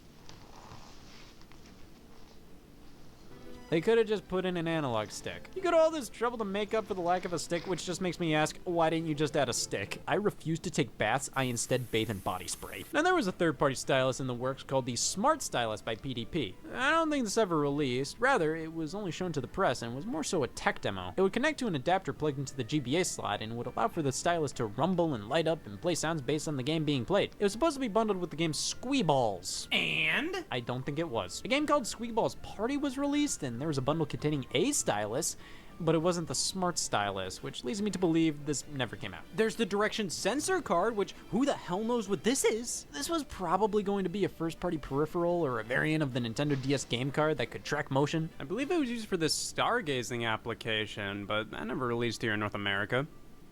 At least a headset did. The Nintendo DS headset.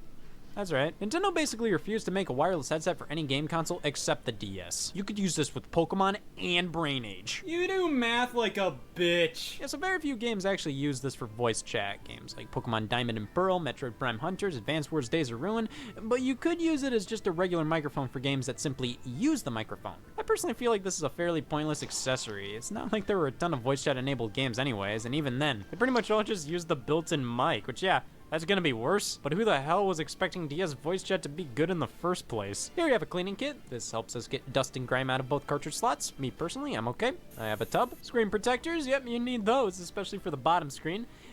But I never really was a big screen protector guy. I don't know, I consider any scratches to have stories behind them. This was when I was a jackass. This was just when I was a fucking idiot. Some accessories had both Wii and DS branding, like the official Wi-Fi USB connector and some SD cards, which, yeah, branded SD cards, so everybody can see you have an official Nintendo SD card, when it's always going to be inside the system. Well, that's pretty much most of the Nintendo DS accessories ever released.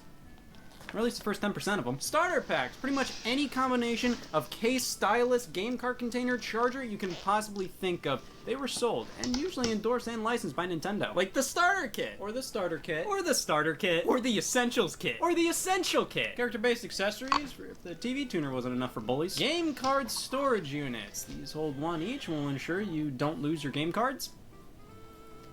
They're the same size as one. Stylus packs, Crayola! These support the claims that crayons can do anything. Game & Go kits for when you really need a case, but you really need Howie Mandel. There are so many accessory packs, and they're all pretty much variations of the exact same thing. Value pack. Okay, so the stylus is longer than my leg. 6 game card cases. Each of them hold only one each, so does this really help me travel with them? Does this help me travel with multiple at once? Each of these can only hold one game card each. Does this stop me from swallowing them? No!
Tomazil.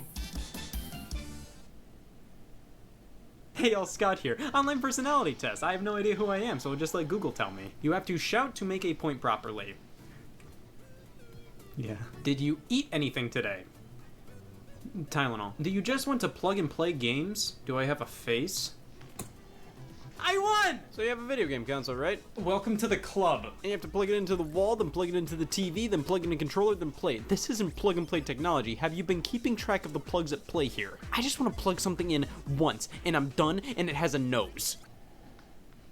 I wasn't expecting an answer this soon. Plug and play games were the sole reason some bin in my living room's corner had purpose. If you didn't own at least one of these from 02 to 09, did you even exist? These things were the thing back in the 2000s. They came in these big fat boxes and proudly proclaimed, plug it in and play. See, no power adapter or extra controllers were necessary. All you had to do was pop in a couple of batteries and plug this directly into your TV with the yellow and white cables. Or I don't know, they could be forks. I'm colorblind. These things could be anything. Composite cables, one for video and one for sound. And if you're good enough, another one for sound. Once you were done with the setup, you'd flick the switch on the controller and boom. Look at this. No power adapter necessary. It plugs directly into the TV. This is magical. Plug and plays were always charming little distractions, and they were easy gift ideas for kids. They were only like 20 bucks a pop, and you didn't have to think about what game console your kid had. All you had to know was, oh, my son likes circles, this'll do. But many times these plug and play games felt like an excuse to sell subpar games inside of a colorful container.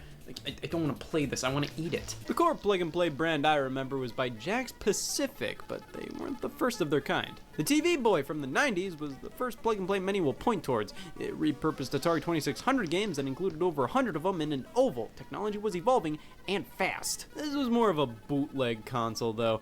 Pretty much all of the games included weren't properly licensed and had their names changed. But what the TV Boy did was not only obtain a cease and desist, but also set the standard for plug and play games in the future. Power them with batteries and utilize older technology. And one of the first ones to do this, legally, was the Activision 10-in-1 byte Toy Max in the year 2000. While not 100% confirmed, many do believe this was the first of the modern plug-and-plays. You have the cables, the logo, the legality, it has it all. This device features 10 Activision classics from the Atari 2600, so you know what that means, it looks like this. Yes, this is the controller you'd associate with the games included on this plug-and-play, and then this is the plug-and-play you wouldn't be able to identify in the street. So the on and off switch and reset buttons are on the shoulders, cool, and we have two D-pads, cool, with one acting as the buttons, cool, and the game selection.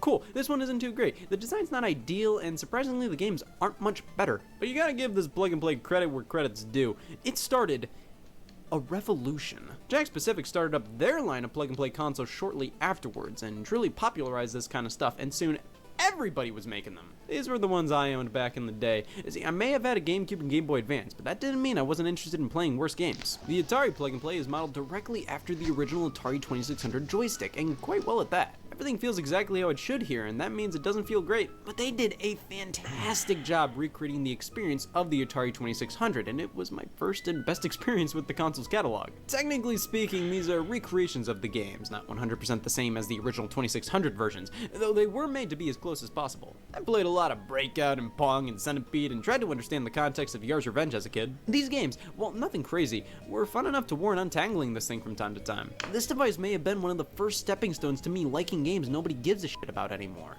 Of course, I brought up previously how it was strange I had so many of these things when I had perfectly working game consoles at hand, but the Atari plug-and-play offered something those consoles didn't. The unique controller. Because this was a dedicated device, they were able to replicate the original 2600 joystick, so playing this really does feel like you're actually playing Atari. You could have just bought an Atari compilation on the Xbox, but are you really playing Atari with this thing? So that's one thing the plug-and-plays had over traditional game systems. The controllers could be whatever they felt like. Oh, we'll get to this one. The Pac-Man plug-and-play by Jack's Pacific. Everybody had this one. Me, Scott, everybody. 5 Namco classics at play here. Pac-Man, Galaxian, Rally X, Dig Dug, and Bosconian. And back in the day, I called this list Pac-Man, Galaxian, Rally X, Dig Dug, and what? This is an alright collection. These games aren't one-to-one with their arcade originals, but they're better than playing the old NES versions, and also better than a bunch of the compilation discs on consoles, because here, we have a joystick. Of course, using this now doesn't feel as good as I remember. It feels a little clunky, the stick doesn't feel substantial enough, unit isn't big enough to really fully use the stick like I would on a real arcade machine, but it was a decent joystick at the time, and all these games are factually more fun with a joystick. Of course, they followed this up with a Ms. Pac-Man plug-and-play featuring different and better games. Ms. Pac-Man, Galaga, Xevious, Mappy, and Pole Position. I got so much mileage out of both of these plug-and-plays, and this was where my love for the Namco arcade games began. What's interesting about the Ms. Pac-Man unit is Pole Position is controlled by twisting the head of the joystick. I didn't know that as a kid, and when I tried playing the game, the car would never move. Now, how did I never know that, considering there are multiple signs showing that this is how you control pole position? Oh, hey, it's my friend. I don't know how I didn't realize I had to twist the joystick in pole position. I was just a kid. Leave me alone. I hate my parents. These two were my most played plug-and-plays, but of course, it's impossible to ignore for much longer. My fourth plug-and-play was the Etch-a-Sketch plug-and-play. It never worked. It came with a cartridge. Why? Like, the cart came in the box with the plug-and-play. It was the only cart released for the plug-and-play, so why make a cartridge slot on the plug-and-play if there's only one cartridge for it and you could just build the elements of the cartridge on the inside of the plug-and-play? What the f***, Etch-a-Sketch? I don't have this one anymore, so I'll throw the concept of it to the side and make way for my true final plug-and-play I owned as a kid. Corroded batteries. Wish I would have known about that before making that pact. The SpongeBob SquarePants plug-and-play. It, of course, isn't a collection of old games, but it kind of is. It features 5 games made specifically for this unit, and each of them is incredibly similar to another retro classic. I wouldn't consider these to be full-on rip-offs, rather friendly plagiarism. This game's similar to Breakout, this one's Life Force, this one's Missile Command, this one's Zelda, and this one's Donkey Kong. But strangely, these are all pretty fun time wasters. The controls feel really solid, and I honestly think Bubble Pop in this game is better than Breakout on the Atari plug-and-play. And the stick itself is great. I mean, come on, somebody thought of this. There's a fact for you. But while playing, the stick broke and doesn't register the direction of down. This broke right before playing the Donkey Kong ripoff. It's all the way down there. I can't access it anymore, and all I can possibly do with this plug-and-play now is play Bubble Pop. I'm okay with this. So these were the main ones I owned. Wait, actually, I did have an Intellivision one because all 9-year-olds love Intellivision. It was alright, though I remember the controller feeling really cheap and generic. I mean, this is what an Intellivision controller is, so let's play Spot the Difference. It seems like various plug-and-plays reused old assets, whether it was games, game design, graphics, sound effects, menus, or even the controller shell itself. Where's the evidence? Well, look no further than RCA TV joypad console. So this uses the same controller design as my old Intellivision one, and just makes me ask, why is there a joystick and a D-pad, and how is this a D-pad? It's more hubcap than D-pad. I would ask why this is necessary for Intellivision games, but who knows, maybe this controller design was tailor-made for RCA TV joypad console. You know, I always associate RCA with TV remotes, so they're one of my top 7,000 candidates for making a good game console. Top 8,000. So I think we covered pretty much the 3 types of plug-and-plays. The official old-school throwbacks, the licensed kids games that usually ripped off other games gracefully, and then RCA TV joypad console. This is a collection of cheap, low-quality games that have been spread around to various other generic consoles like this. But hey, I mean, if you want to play Roadstar, don't. There's also Go Bang Animal Pool. That's not a sentence, it was a list. Well, that was my collection of plug-and-plays as a kid. Kinda. You know, these were frequently played by me, which is weird to think about. I mean, pretty much all of these had outdated and subpar graphics, and I always had better quality stuff playable on my actual game consoles. But most of the games included on these things were addictive, high-score-based titles. Games you could just pop in, play for a bit, and pop out. These were solid games to have on these things, because when you wanted to play them, just plug it and play. You didn't have to worry about making room on the power outlet or anything. Of course, being battery powered meant more times than not when I'd want to play one of these things, I'd pull it out of storage and go, oh fucking shit, I left this thing on for a month. It kept things simple though. Now, why do all of them require a screwdriver to access the batteries? I don't know, this is a bit of a pain. But hey, there were tons more plug-and-play, specifically by Jack Specific. There was Spider-Man, Pinball, Poker, Mortal Kombat, Fantastic Four, Scooby-Doo, Batman, Star Wars, Capcom, Superman, 1 vs. 100, WWE, DreamWorks, I'm forgetting thousands more. But here are just a few more I've picked up recently. Atari's back, and this time with a knob! The Atari Paddle Plug-and-Play, similar to the joystick, but this time we're replicating the original paddle controller, which allows for smooth as butter movement in games like Pong and Breakout. This feels so much better than the original Atari one. I mean, I loved playing Pong and Breakout with this thing, but controlling them was a bit stiff. In Pong, you could always find one spot that the ball would just keep going to and just stay there for hours to rack up points. In the paddle plug-and-play, the games are so much more fluid and fun to control. Jeopardy and Wheel of Fortune. See, Wheel of Fortune has an actual wheel. What did you do today? This is a good one, even if it didn't accept my answer for what a slogan might be. The elephant attacks that. It was curiously strong mint. The wheel feels great, and Wheel of Fortune makes a ton of sense as a plug-and-play. Now Jeopardy, if you play with 3 people, you can buzz in as others. It's great. The Disney Plug and Play features a couple of games based on various Disney characters. This is most similar to the SpongeBob one. Each game is of a different style. The first one, you have to change the direction of the bridges to make a clear-cut path. So I constantly failed at the first level, but afterwards I swept the fucking floor with Timon to the rescue. We have a Lilo and Stitch platformer, Duck Golf. No, that can't work. Aladdin's another platformer that feels a bit similar to Aladdin on the Super Nintendo. It might just be because you can throw apples in this one too, but it ends with a very basic puzzle game based on the Lion King. You know, that's 2 Lion King based games in one whole thing. I don't like how the Disney logo is slanted because I keep thinking that's the top of the device and accidentally point the joystick in the wrong direction. But these plug and plays always have such fun designs. At least the joystick looks like a circle. Well, to quote me at the end of this sentence, there's always an EA Sports one. Yeah, the EA Sports plug and play, shaped like a Sega Genesis controller. It comes with Madden 95, NHL 95, and fingers crossed Timon to the rescue. Damn it. See, I enjoyed the fact this exists, but my god. 2 sports games from the 90s that stores would pay you to take from them, included in a Sega Genesis controller you plug directly into your TV. I like when these plug and plays offer unique-ish games, or games with controllers you couldn't get on regular game consoles. This one's a bit too fucking worthless for my liking, but it's kinda neat. But hey, at least it's fairly G-rated. Sure, you can combine the letters from the title screen to spell ass rat, but I'm sure the kids wouldn't notice. So what about a plug and play for the adults? Well, here's World Poker Tour, rated M. Actually, the M rating is a sticker, and peeling it off reveals the original rating was E. Well, it's a good thing they reconsidered. Can you imagine kids playing this? I can't. I don't want to imagine the world burning the fuck down. There's an LCD screen on this unit, and it comes with a bonus DVD. Well, don't mind if I do. The game itself, oh man, it reminds me of something. I can't remember. Poker! The final Jack-specific plug and play I have is a Nicktoons one, focused on various Nickelodeon cartoons. It just came in the mail, so let's cut it open and take a...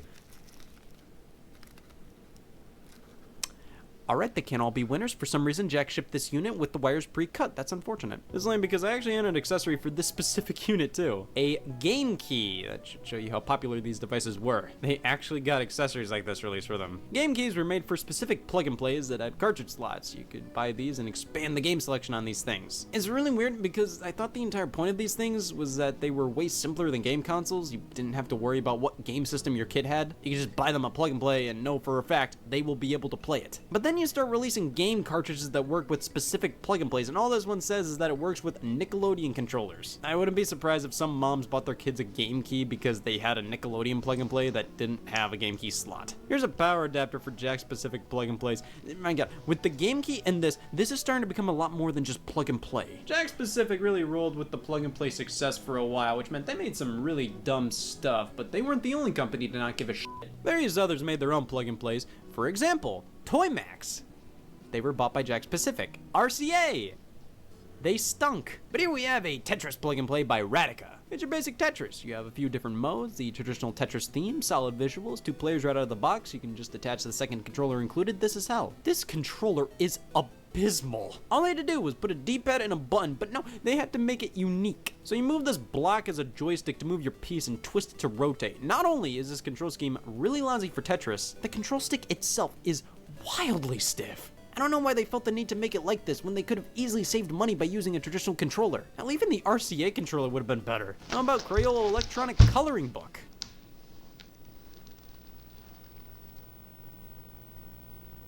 I don't know why I'm disappointed. TV Wild Adventure Mini Golf. There better not be any ducks or I'm gonna fucking lose it. So this is interesting. It's a motion control golf game. You adjust your shot like this and wave the golf club over the sensor. Problem is, waving anything will register it as a hit, so as long as you keep the sensor covered, your character will constantly putt. Here's another gimmicky one, American Idol Dance Showdown. American Idol, you know, the competition show about singing. Here's a dancing game. It's a blatant clone of Dance Dance Revolution. You get a mat, you lay it out, and step on the right arrows at the right time. See, it's fine, but I personally feel that plug and plays work best when they supplement what you can do on a home console with unique controllers instead of just offering a version of DDR that a dollar store can sell. So that should give you a pretty good idea as to what the plug and plays were back in the mid-2000s, but that doesn't mean they aren't still readily available today, though I have no idea who's still buying them.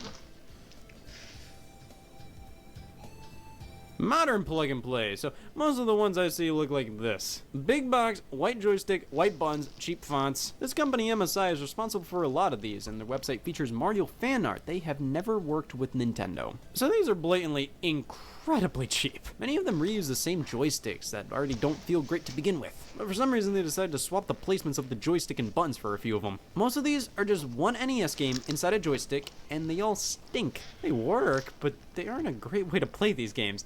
So much about this doesn't make any sense. So you wanted to make a plug and play for people who were nostalgic over Mega Man 2 on the NES? So you put it in a controller absolutely nobody played this game with? Like seriously, why a joystick? Why not something that at least resembles an NES controller? Plus, like I said, a lot of these only contain one game. This Space Invaders one, like seriously, is just Space Invaders. There have been so many other Space Invaders plug and plays before this with multiple games. This one, just Space Invaders. And it's not even that accurate to the arcade version. It's the Famicom version. Who played the Famicom version? Double Dragon. I mean, I will give this the benefit of the doubt. The batteries might be in here a bit wobbly. See, that's a problem with a lot of these units. Graphical problems if the batteries aren't fully in or are starting to go. But God, this looks bad. And it's just Double Dragon 1 on the NES. If you have the joystick, why not have the arcade version instead or include it alongside this? WrestleMania, yeah, just the NES game in the same joystick. Why don't I hear anybody talk about how garbage this company is? But I found this Pac-Man one at Walmart recently. It's actually pretty good. The design may not be the most comfortable, and sure, having the wires contained at the bottom with a lid may sound like a good idea, but just ends up making it more complicated to put away because now I have to cram all the wires back in and not lose the lid. But the stick and buttons feel pretty alright, and the game selection is pretty solid. It even includes the final level of Pac-Man where it's a full-on unbeatable glitch. It's sort of completely useless, but it's neat to be able to play it as I'm sure most of us haven't gotten 256 levels into Pac-Man. I'm not a fan of having to do a combination of button presses to go back to the menu. I would have just preferred a menu button or something, but this is a solid newer plug and play. Of course, there are these Games products, the Blast units. They're wireless controllers connecting to HDMI dongles. A lot of people give Games what for since their quality isn't the greatest, but man, this is so much better than MSI. Who the hell wakes up and says, I'm okay with these existing? Plug and plays were a product of the mid-2000s, and while they're still around, I don't necessarily ever seeing them become nearly as big. They somewhat had a resurgence after Nintendo kickstarted the mini classic console craze. Some people call these little systems plug and play. I retaliate with, look at all these plugs. See, on the surface, these things may seem nothing more than cheap toys with extremely basic games for children. That sentence was finished long ago. I do have a lot of great memories with these things, though. None of them were groundbreaking or anything, but they were fun, quick pick-me-ups. Even if the games were incredibly basic, many were actually designed quite well, and basing the gameplay off of old-school arcade games, or just offering old-school arcade games to play, I think that gave a lot of young kids a greater appreciation of classic games. Of course, none of these I desperately want to go back to, and bring them back today doesn't work. I mean, these worked so well back in the mid-2000s because most TVs had composite inputs on the front. Now with HD TVs, if they even have composite inputs, they're on the back. And even then, plug and plays, most of the time, way more.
Castlevania 2, Simon's Quest may be a pretty bad game, but it is God compared to Dr. Jekyll and Mr. Hyde. That game is just the epitome of bad. I mean, I know you played a lot of bad games before, but no, let me tell you, that game is bad.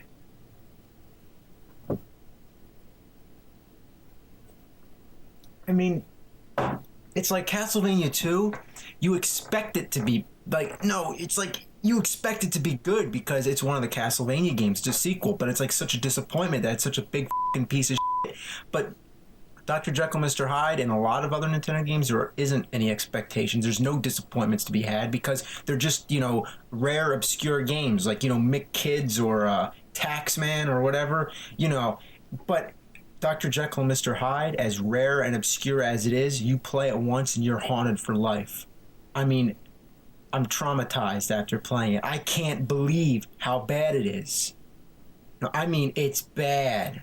Like, that's why I'm coming in front of the camera right now to show you with my own face how fucking bad it is. I mean, with Simon's Quest, you heard the sincerity in my voice, but now see the sincerity in my eyes. This game is fucking horrible. It's fucking horrible. I mean, it's like Pong is better, and Pong is only like 3 lines in a ball. Those little Tiger, like, electronic wrist games, those are better than Dr. Jekyll, Mr. Hyde. It makes no sense. It's like, what were they thinking? Like, I seriously can't believe how bad that game is. It's so bad that I'm not even going to show it to you because it's just...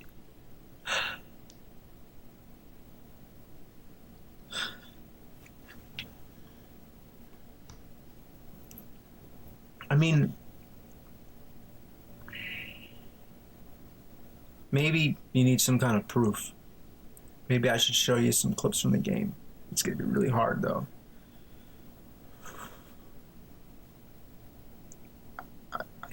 I just don't want to play it right now. I really don't want to play it. I don't even want to look at the box that encases that piece of shit. That game's bad.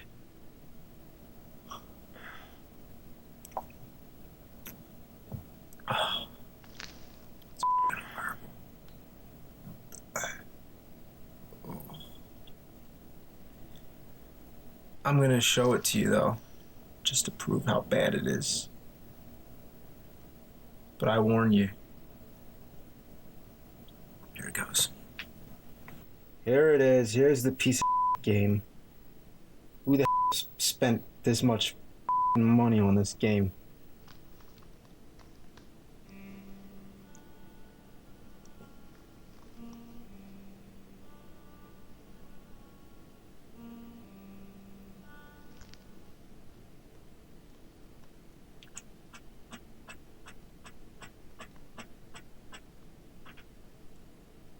This is so not worth the time. First of all, who are these people trying to kill you? Why do you...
walks so slow, and the staff doesn't do anything. Look at this. I'm gonna try to kill somebody, and it's not gonna work. See that? It's like they give you a weapon, and then it doesn't do anything. I mean, imagine if in Zelda, imagine if Link couldn't use his sword. And then look, then you die, and then you turn into Mr. Hyde, I guess. You walk around punching people and throwing and then for no reason you just die. Lightning will strike like real spontaneous and you're dead. And then the game's over. What the is that Okay. You've seen the game. Now that should satisfy all your curiosity. If you are curious enough to play it, just do yourself a favor and don't. I mean, if you're like a hardcore Nintendo fan, as I am, and you have to have every single game in your collection, please do yourself an enormous favor and just stay the away from this awful piece of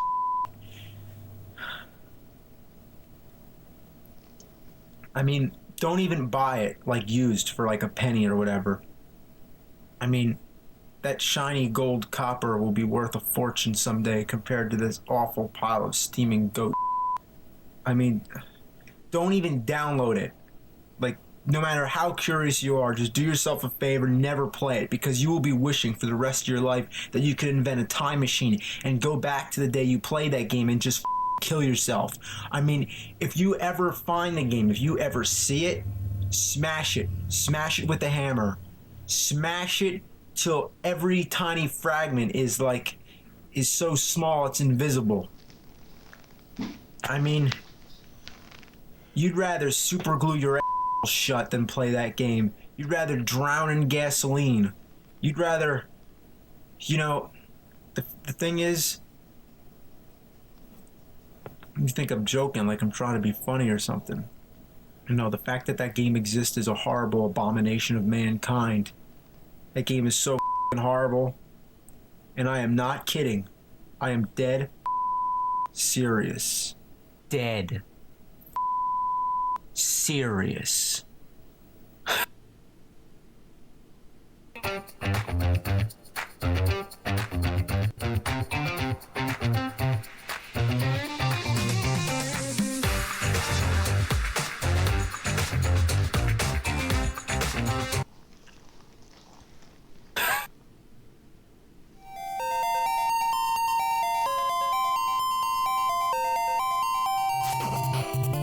This game is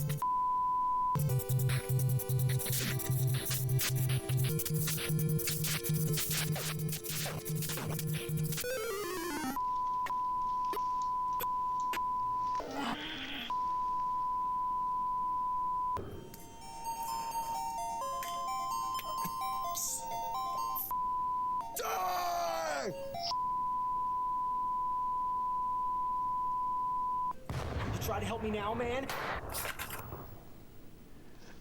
Well, let me be honest with you about this one. Ooh boy, I hate this game. I mean, it makes me want to kill myself. Now, the only comforting thing to know is that everybody seems to share my frustration. Karate Kid is a game that has haunted many of our childhoods. I mean, everybody has the same story. I love the movie, so I got the Nintendo game, and I couldn't stand it. Yet, I had to keep on playing it because I had to beat it. So, what is it about this game that's drawn so many unfortunate kids to turn into bitter adults, reminiscing on their angry childhood, screaming at the TV, throwing the controllers? I mean, anybody who has beaten this incredibly hard piece of will not have any sense of satisfaction, but rather regrets, because it is a complete waste of time. I mean, it's like coming out of a brutal fight, being the winner, but achieving nothing for all your troubles, but some bloody bruises and broken bones. It's just not worth it. The biggest problem is that the control is so awkward. You have to press up to jump, which doesn't really help because you can only go straight up in the air. It gotta be like absolutely still. And if you touch an enemy, you fly in the opposite direction. You can't get close enough to really attack anybody. You die in every pit, and it's so easy to fall into them. So every time you get hit near a pit, you're basically dead. Level 1 is ridiculously easy. You just fight one-on-one and then you kick the shit out of everybody, and there you go, you win. You do it again and again. Now, level 2 is where we get to the side-scrolling gameplay. It's almost a rip-off of Kung Fu, but much worse. Every once in a while, there's these stupid bonus stages which are next to impossible. I mean, I think it's pretty safe to say that it would be easier to do this in real life. Now, when you get to level 3, there's a typhoon, so the wind keeps pushing you back. And if that's not enough, there's these twigs and birds flying through the air. Every possible projectile hurts you and makes you fly back, and there's pits everywhere. I hate this game, but why am I playing it? Well, that's the question everyone has asked themselves, and they all have the same reason. Because you're angry and you want to win. You want to beat the Nintendo, but the cold fact is that nobody cares but you. Then you get to level 4, and holy shit, is it hard. You can't get near anybody to attack them, and they all have these long spears that make you fly back. You can sometimes hit people when you're walking uphill, but when you're going down, you can't really attack low enough to hit them. They're all basically just bullying up on you, and they just knock you all around, and there's nothing you can do. And guess what? That's the last level, and if you are expecting some big ending to be worth all your trouble, well, you're wrong. The only thing that happens at the end is that Mr. Miyagi winks. What a piece of I mean, I guess they decided because the game's only 4 levels long, it better be the hardest 4 levels ever. Well, how about this? How about if I made a game where there's just this one cliff you have to jump over and it's like nearly impossible, but if you do it, you win the game and that's it. I mean, what the were they thinking with this piece of What the Now, if you're a serious Nintendo collector, do yourself a favor, don't get this game because it's not worth it. I mean, it's made many lives miserable, and you know, if you see it on sale for $1, just stay away. Don't even touch it.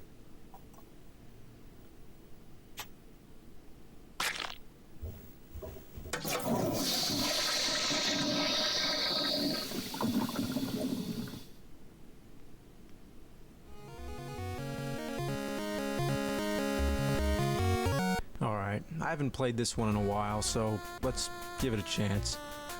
Alright, well this is really an inconvenience having to search for stuff. Look at this. You go around and you search for things. Searching.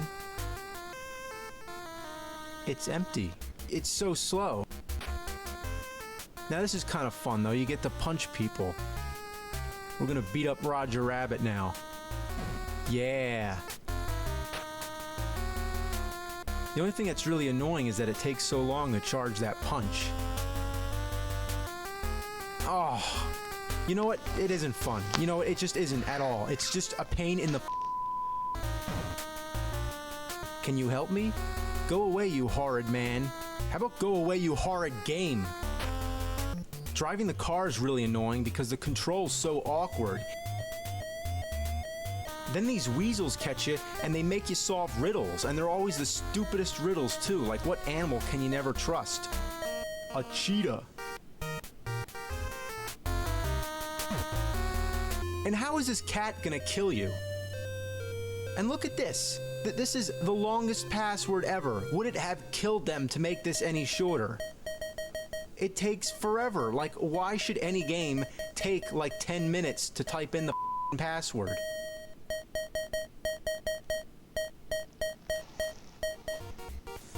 So then you go into this nightclub and you find Jessica Rabbit, and then she tells you to go find her phone number, like she can't just give it to you. So you go around and you search every table till you find it, and then, you know, I was looking all over this game, like where is there a phone where you can actually call her? And it wasn't until much later, when I grew up, that I found out you're really supposed to call her. This is Jessica Rabbit? Well, I got your number and I'm calling just to say you. I hope you're proud of yourself. Yeah, well, I hope you're proud of yourself, and you know what I mean, you I'm not bad. I'm just drawn that way. Yeah, well, wait till I draw your suicide note in your own blood, you bunny. I'm coming over, I'm gonna kill you. I'm gonna kill your whole...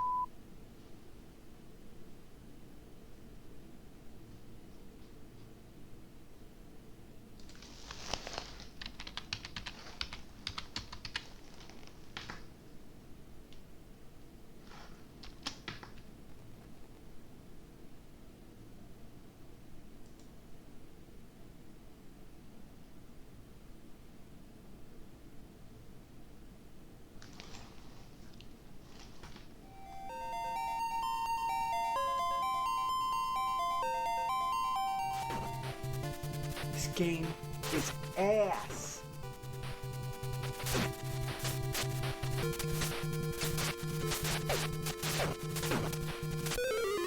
Fuck.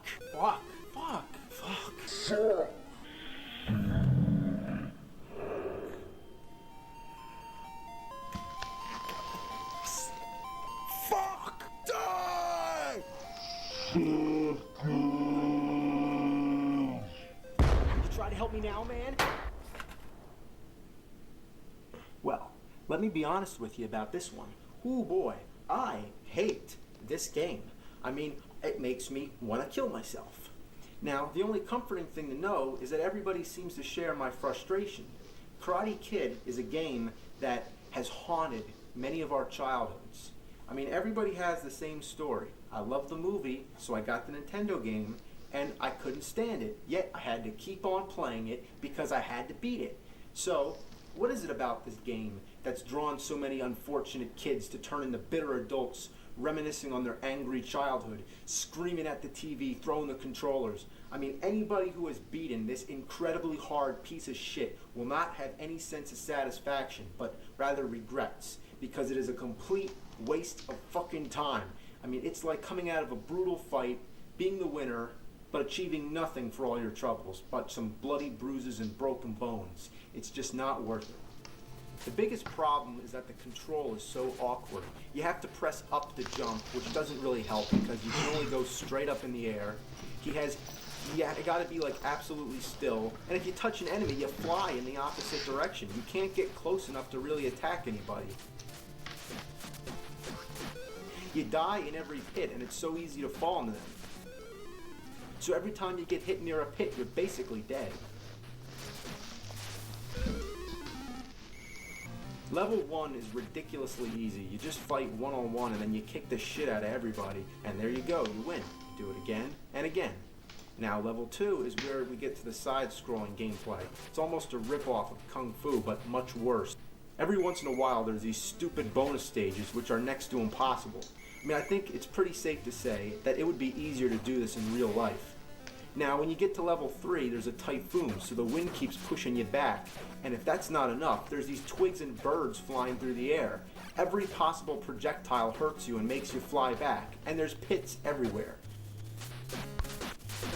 I hate this game, but why am I playing it? Well, that's the question everyone has asked themselves, and they all have the same reason. Because you're angry and you want to win. You want to beat the Nintendo, but the cold fact is that nobody cares but you. Then you get to level 4 and holy shit is it hard. You can't get near anybody to attack them, and they all have these long spears that make you fly back. You can sometimes hit people when you're walking uphill, but when you're going down, you can't really attack low enough to hit them. They're all basically just bullying up on you, and they just knock you all around, and there's nothing you can do. And guess what? That's the last level, and if you are expecting some big ending to be worth all your trouble, well, you're wrong. The only thing that happens at the end is that Mr. Miyagi winks. What a piece of shit. I mean, I guess they decided because the game's only 4 levels long, it better be the hardest 4 levels ever. Well, how about this? How about if I made a game where there's just this one cliff you have to jump over, and it's like nearly impossible, but if you do it, you win the game, and that's it. I mean, what the hell were they thinking with this piece of shit? What the hell? Now, if you're a serious Nintendo collector, do yourself a favor, don't get this game because it's not worth it. I mean, it's made many lives miserable, and, you know, if you see it on sale for $1, just stay away. Don't even touch it.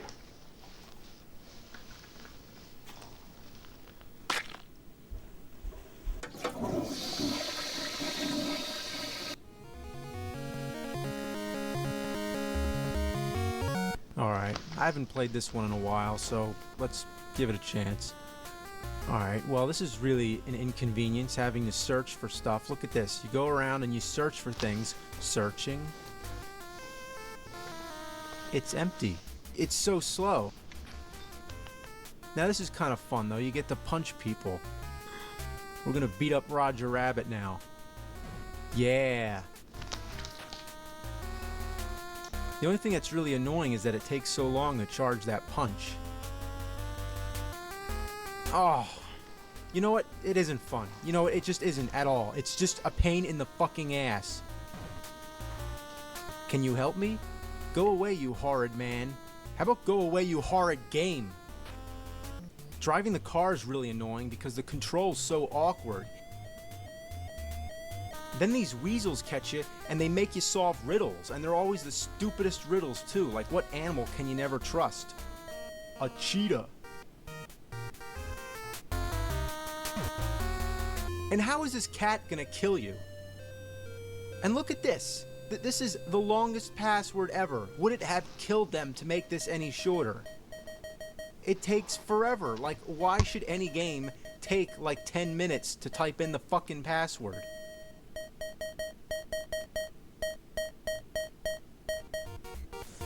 So then you go into this nightclub and you find Jessica Rabbit, and then she tells you to go find her phone number, like she can't just give it to you. So you go around and you search every table till you find it, and then, you know, I was looking all over this game, like, where is there a phone where you can actually call her? And it wasn't until much later, when I grew up, that I found out you're really supposed to call her.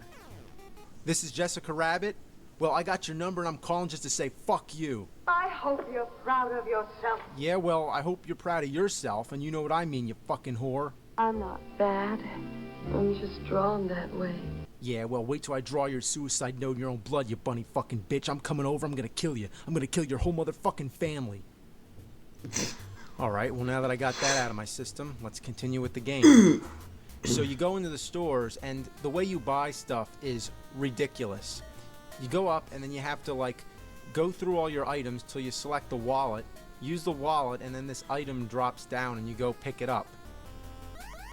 Now, there's only one item for sale at a time, so you have to leave the store, then you come back in, and then there's something different there. So if you're looking for something in particular, you have to keep leaving the store and coming back in. Like, imagine if in real life, like if I walked into a liquor store and I wanted Rolling Rock, and all they had there was Budweiser just sitting on a box next to the counter, so then I have to leave, and I have to come back in again, and then there's something else, and I have to keep walking in and out the door till I get what I want. It's just, like, what were they thinking? So you finally get the dynamite, and you come over to blow up this brick wall, and watch this, it's probably the best explosion ever. Yeah, look at that, that was pathetic.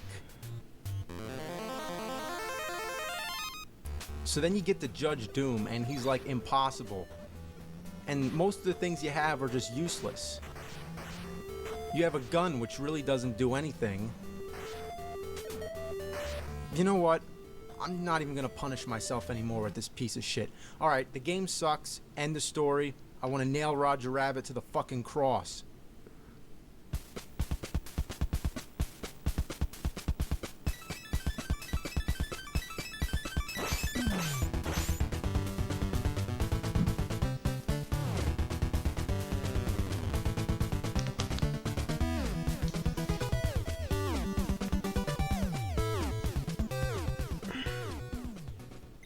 The original Ninja Turtles is one of the most annoying games I've ever played. You first play it and think, well, this can't be too bad. The control's decent, it's fun killing things, the sound effects are cool. You may even think I'm trying to compare it to the sequels, which are far superior. 2-player, arcade action, beat up a bunch of foot soldiers, good stuff. But this first one is garbage. And you may be like, you know, come on, it's the first of its kind, be easy on it. But no, it sucks. It sucks ass from a straw. And you want to know why? Well, where do I begin? That beeping sound when you're low on energy, I mean, that's so annoying. Now look at that. Now, how the hell am I supposed to get up there? That's impossible.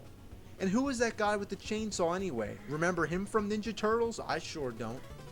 The only way I can get up there is with Donatello, the turtle with the longest weapon. Come on, get over here, you fucknut. Alright. Okay, all of that just for a pizza? Pizza shit. Okay, here's a trick I think everybody knows. When you're fighting Rocksteady, you jump up on these crates with Donatello and you just...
You just keep hitting him with your bow.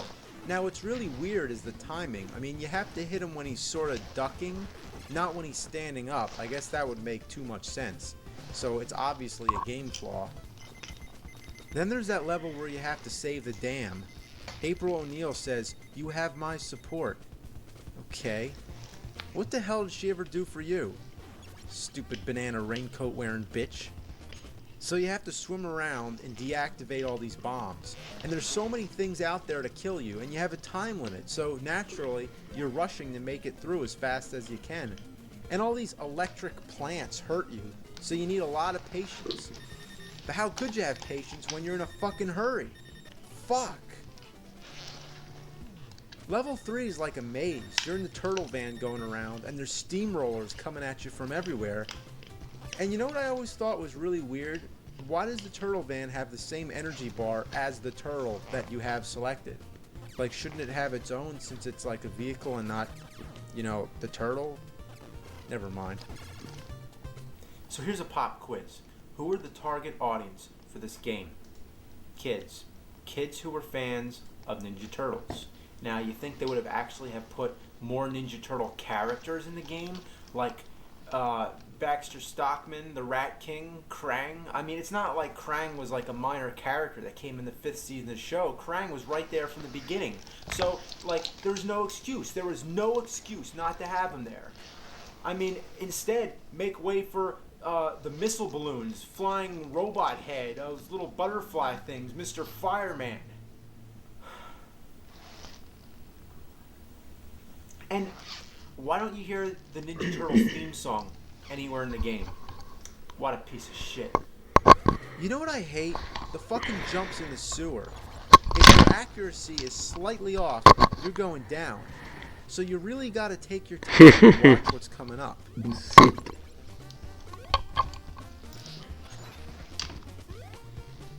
Oh, you son of a fuck. And you know what pisses me off? They're turtles, for fuck's sakes. They can't even swim? And look at this shit right here. These spike walls come at you like an Indiana Jones booby trap, and some game designer who's laughing their ass off just decided to put a pizza down there. Okay, well, what's the point? I mean, are you going to be suicidal enough to go and try to get that pizza? I mean, who's going to do that? It's impossible. What a joke. And speaking of hard-to-reach pizzas, look at this. Come on. Oh, you fuck rat. This is just a bunch of cockadookie. This is bullfuck. Jesus Christ almighty.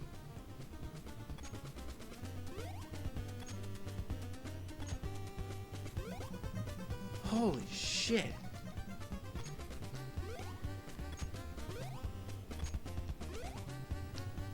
Fuck. Oh my god. Oh man. Why is this game so hard? It's for kids. Have mercy.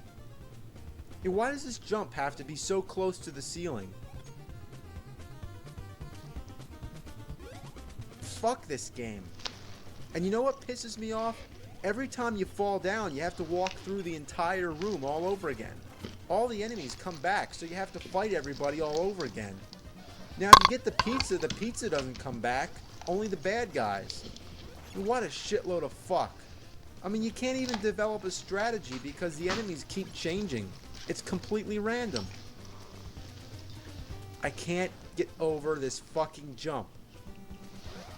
If only those 2 extra platforms weren't there, it wouldn't be a problem. God. Can I get up? Can I get up? No. God fucking damn it. Get the fuck up there. Get up there. Fuck. Whoa, dudes. This game's like a total bummer. What a joke. Fuck. Well, you can just walk over it? You can just walk over it.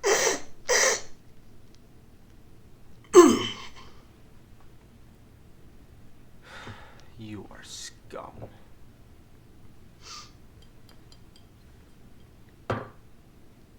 Cowabunga. Cow, a fucking piece of dog shit. This game is diarrhea coming out of my dick. This game is as appealing as a fucking ooze-infested, dirty fucking sewer rat shit. I've had more fun playing with dog turds. Shredders my ass and splinters my balls. This game is an inside-out asshole regurgitating putrid anal fecal matter. I'd rather fucking yank all the hairs out of my scrotum. I'd rather drink diarrhea vomited out of a buffalo's anus. It sucking fucks, it fucking sucks, it fucking blows, it's a piece of shit, and I don't like it.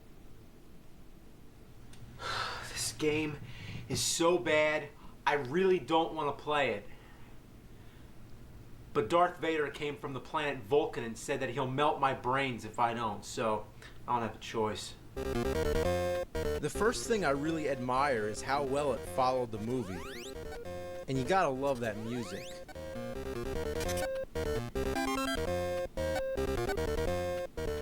Sounds just like the movie, right? And that's it. It just loops over and over again. And you're not gonna believe it, but that's all you hear the entire game. Yep, from the title screen all the way to the end, the same fucking music. I'd rather have a fucking buffalo take a diarrhea dump in my ear than subject them to this horrendous garbage. Now about the gameplay, well, you're racing against the time limit, and you have to collect clocks to get more time. So that's pretty creative, isn't it? So you're walking through Hill Valley, and every single thing you can imagine is out to kill you. Bullies, hula hoop girls, killer bees, and guys holding glass windows, just like in the movie. What happened here? Is this Hill Valley or is it hell?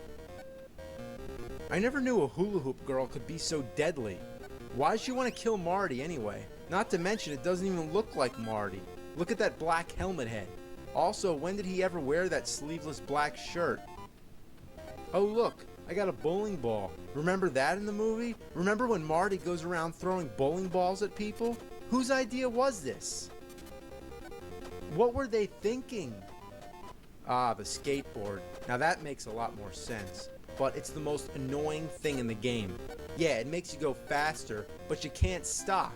You crash into everything, and it makes it a whole hell of a lot fucking harder.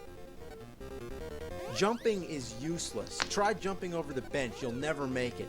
So what's the point of having a jump button if it doesn't help at all? What are those guys doing with that window anyway? And why are those giant bees always coming out? Give me a break. And what the fuck is Marty doing when he gets killed? It looks like he's having some kind of seizure. I mean, I guess I'd have a seizure too if there were bees and hula hoop girls and all this weird shit coming at me. I mean, just leave me alone. I'm trying to collect clocks. I never got too far in this game, but after the walking stages are over, you go to the cafe, which by this time is a breath of fresh air to see something different and get a break from that horrible music. So you move up and down behind this counter throwing milkshakes at people, and if any of them touch the counter, you're done for. You think it would be easy to hit them, but it's not. Common sense would say if you stand in front of someone and throw something, it would hit them. You can't tell where to stand. Now if you actually have the patience to get through the cafe stage, guess what's next?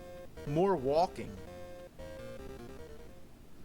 You know what's the worst thing about this game? Is that it bears the name Back to the Future. A movie well worth putting more time and effort into making a decent game. And the movie came out in '85, the game '89. There's no excuse. No fucking excuse. Just suddenly orders are passed. Quick, make a shitty game, name it after a big movie, and then just spit it into all the stores for all the kids to buy for 50 bucks. Yeah, 50 fucking bucks. There's no internet to look up reviews back then. It was just, you know, you buy a game and you hope for the best. And with Back to the Future, how could you go wrong? Oh yeah, you can fucking go wrong, alright. Like if I just shat into a bag and wrote Back to the Future on it, that would be the same as this awful piece of shit. It brings my piss to a boil. What a piece of shit. I'll never play it again either. It's my last time. I'd rather eat out the rotten asshole of a road-killed skunk than play this game ever again. And I'm dead serious too. And you know what's worse? You know what's What's really worse? Guess what? There's a sequel! Yes, it's true. Back to the Future 2 and 3. Two shitty games for the price of one. Let's check it out. Holy shit, look, the DeLorean. Now I remember that from the movie. Not so much the piranhas, the snails, the weird face, the running frog, the bouncy thing, the thing in the sewer that comes out and kills Marty, the little dinosaurs, the cloud that drops pellets, and the whatever the fucking goddamn hell that is. And look at those. What are they? Goombas and the spiky thing ripped right off of Super Mario Brothers? Fucking slackers. And every time you die, the DeLorean drops you off, and it seems like it always takes you in the opposite direction of what you're trying to go. Shit soup.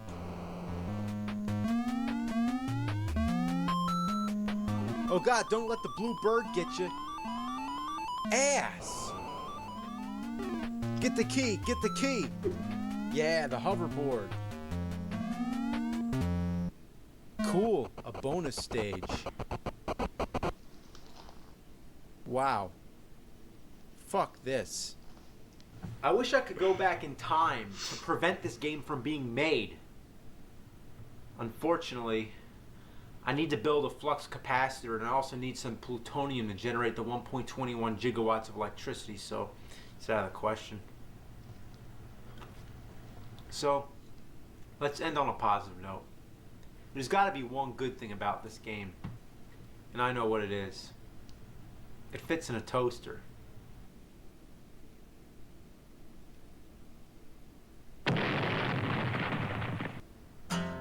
It's gonna take you back to the past to play the shitty games that suck ass. He'd rather have a buffalo take a diarrhea dump in his ear.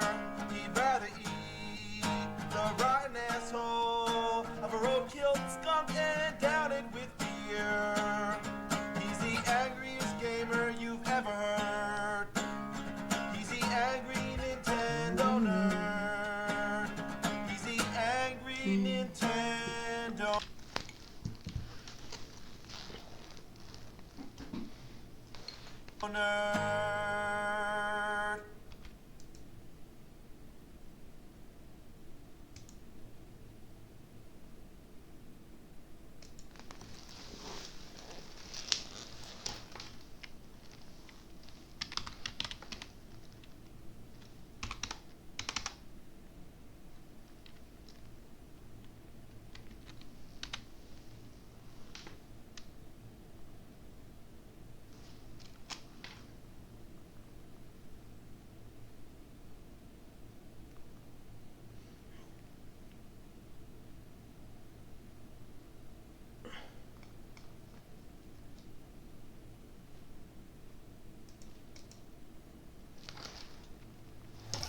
Mick Kids is nothing more than an advertising vehicle, much like games such as Yo Noid and 7-Eleven Spot. Now, some people out there may actually like this game, and to be fair, it isn't one of the worst games in the NES library. There are definitely much crappier games such as Bugs Bunny's Birthday.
Oh, fuck. Real. Fuck yeah.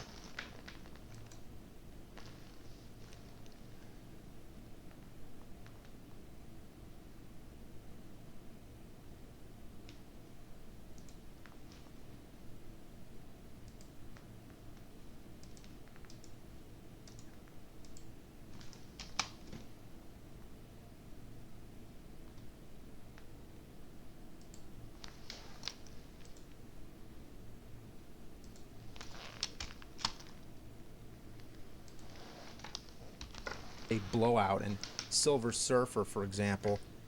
So anyway, let's check out Mick Kids. So there's Ronald with his magic bag of hallucinogenic drugs. I always thought that clown was one scary motherfucker. The Hamburglar stole his bag, apparently. Alright, this is the first level. Now, does it look familiar? So where have I seen this before? Jumping around collecting M's? Oh, like coins. Mario Brothers? Like, yeah, that's where I've seen this. It's just like Super Mario Bros. 3. Let's check it out. I mean, the map looks similar, same idea. The stages are designed the same. Jumping on enemies, I mean, everything looks the same. Mario's controls were a lot better, though. Well, pretty much everything was better. So back to McKids. You know, I changed my mind. It actually is pretty original. I mean, walking upside down, I mean, that's pretty creative. Whoa, it makes me feel sick. They must have been on crack when they came up with this game. So you go around collecting cards that you need to beat the level. So there you go, into Ronald's magic zipper, running around through Magic McDonald World. God, that really makes me nauseous. And don't try to kill anything with those blocks. That it really doesn't work too well. Collect some more useless M's that don't do anything. Alright, here's a shitty bonus game. You jump on these arrows that make you go up. And you gotta jump on the white ones until you get to the top. And then when you get to the top, you go into another zipper and you collect some 1-ups, which aren't really that important because there's a part where you can get a whole bunch of them. Then you go to Birdie's stage. Stupid feathered fucking bird bitch. Cute smiley face. You know what's a big problem with this game? I mean, you never know what's below you. You just fall and die. Fuck balls. This game's so bad, they actually invented a way to end it by pushing start and select at the same time. So you get this block, which makes you heavier, so you can jump higher, well, lower really. And now you have another 1-up that you don't need, so that's just a waste of time. Oh, and look, I died anyway, so what a waste. Oh god, look, a McFlurry man. Those guys are badass.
ass. So how do I get that card? Oh, every kid knows how to do this. Just get the secret passageway under the clouds. Yeah, that's easy to figure out. Kids will have the patience to figure that out, because, you know, kids have a lot of patience, especially the ones with ADD, such as myself. Then you go to Grimace's board. Here's Grimace, the big purple fuck. Look at his house. It looks like Barney the dinosaur's testicle. Okay, so here's the part where you can get a billion one-ups. So you just get 2 one-ups here, and then you go back into the board again. You die here, but you always get 1 extra, so if you have an hour to waste, then there you go. Have fun. You're completely wasting your time anyway if you're playing this game, as I am, let alone make a fucking video about it. And some people like to call one-ups extra guys or free mans. I like to call them life insurance. Look how bad the jumps are. Look at this. What a shitload of fuck. All I want to do is get down to that barrel, but it's such a pain in the ass. I mean, it keeps bouncing me back up. Fuck farts. It never ends with this game. It's just like an infinite turd coming out of my ass, just like an endless rope. I mean, when the fuck's it gonna be over? I can't stand this shit. Watch the moose. Grab a block and try to kill him. Unfortunately, it just bounces and misses him. Now look at this. Would you ever guess that you're supposed to jump off this cliff?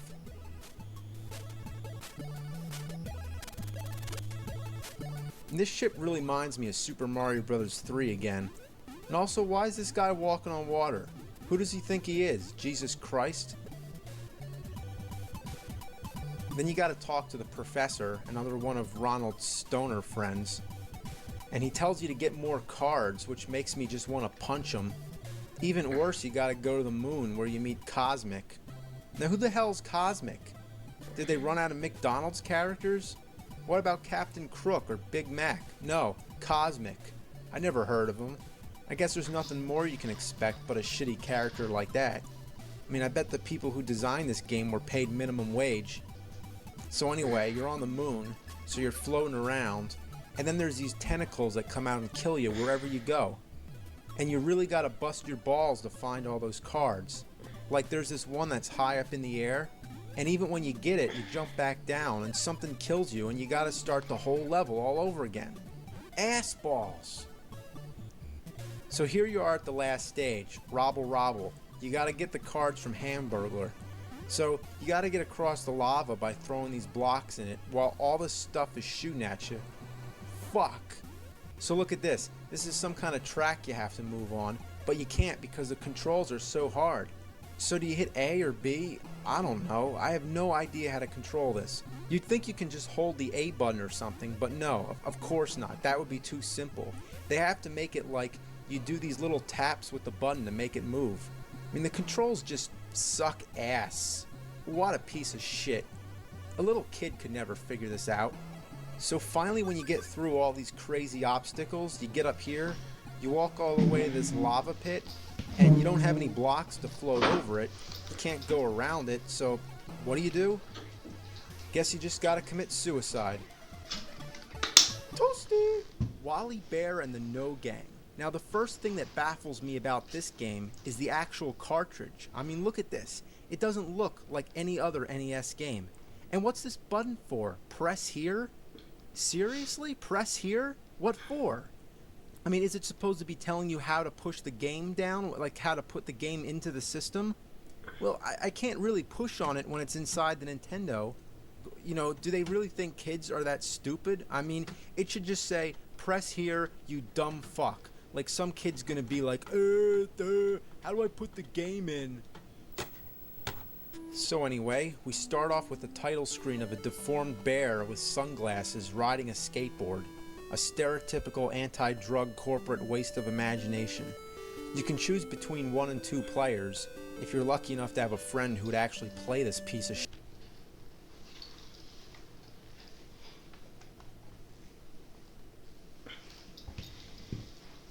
Já volto.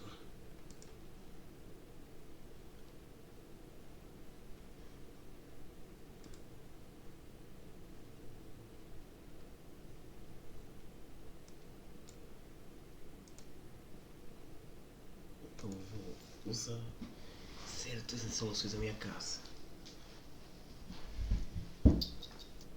Chinelo.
shit with you.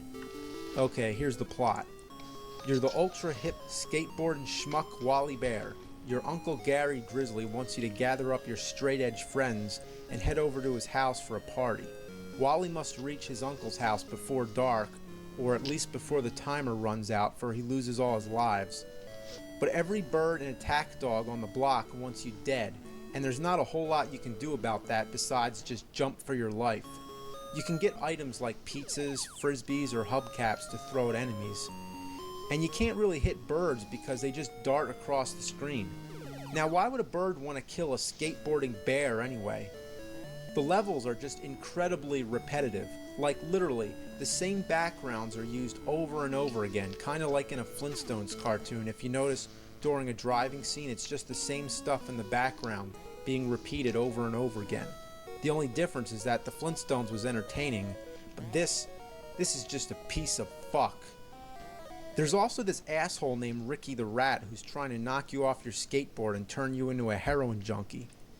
You also have to prevent a poodle from getting her radio stolen, stop a lizard from drunk driving, and deal with other things that either want you to die or want you to snort crack up your bear snout.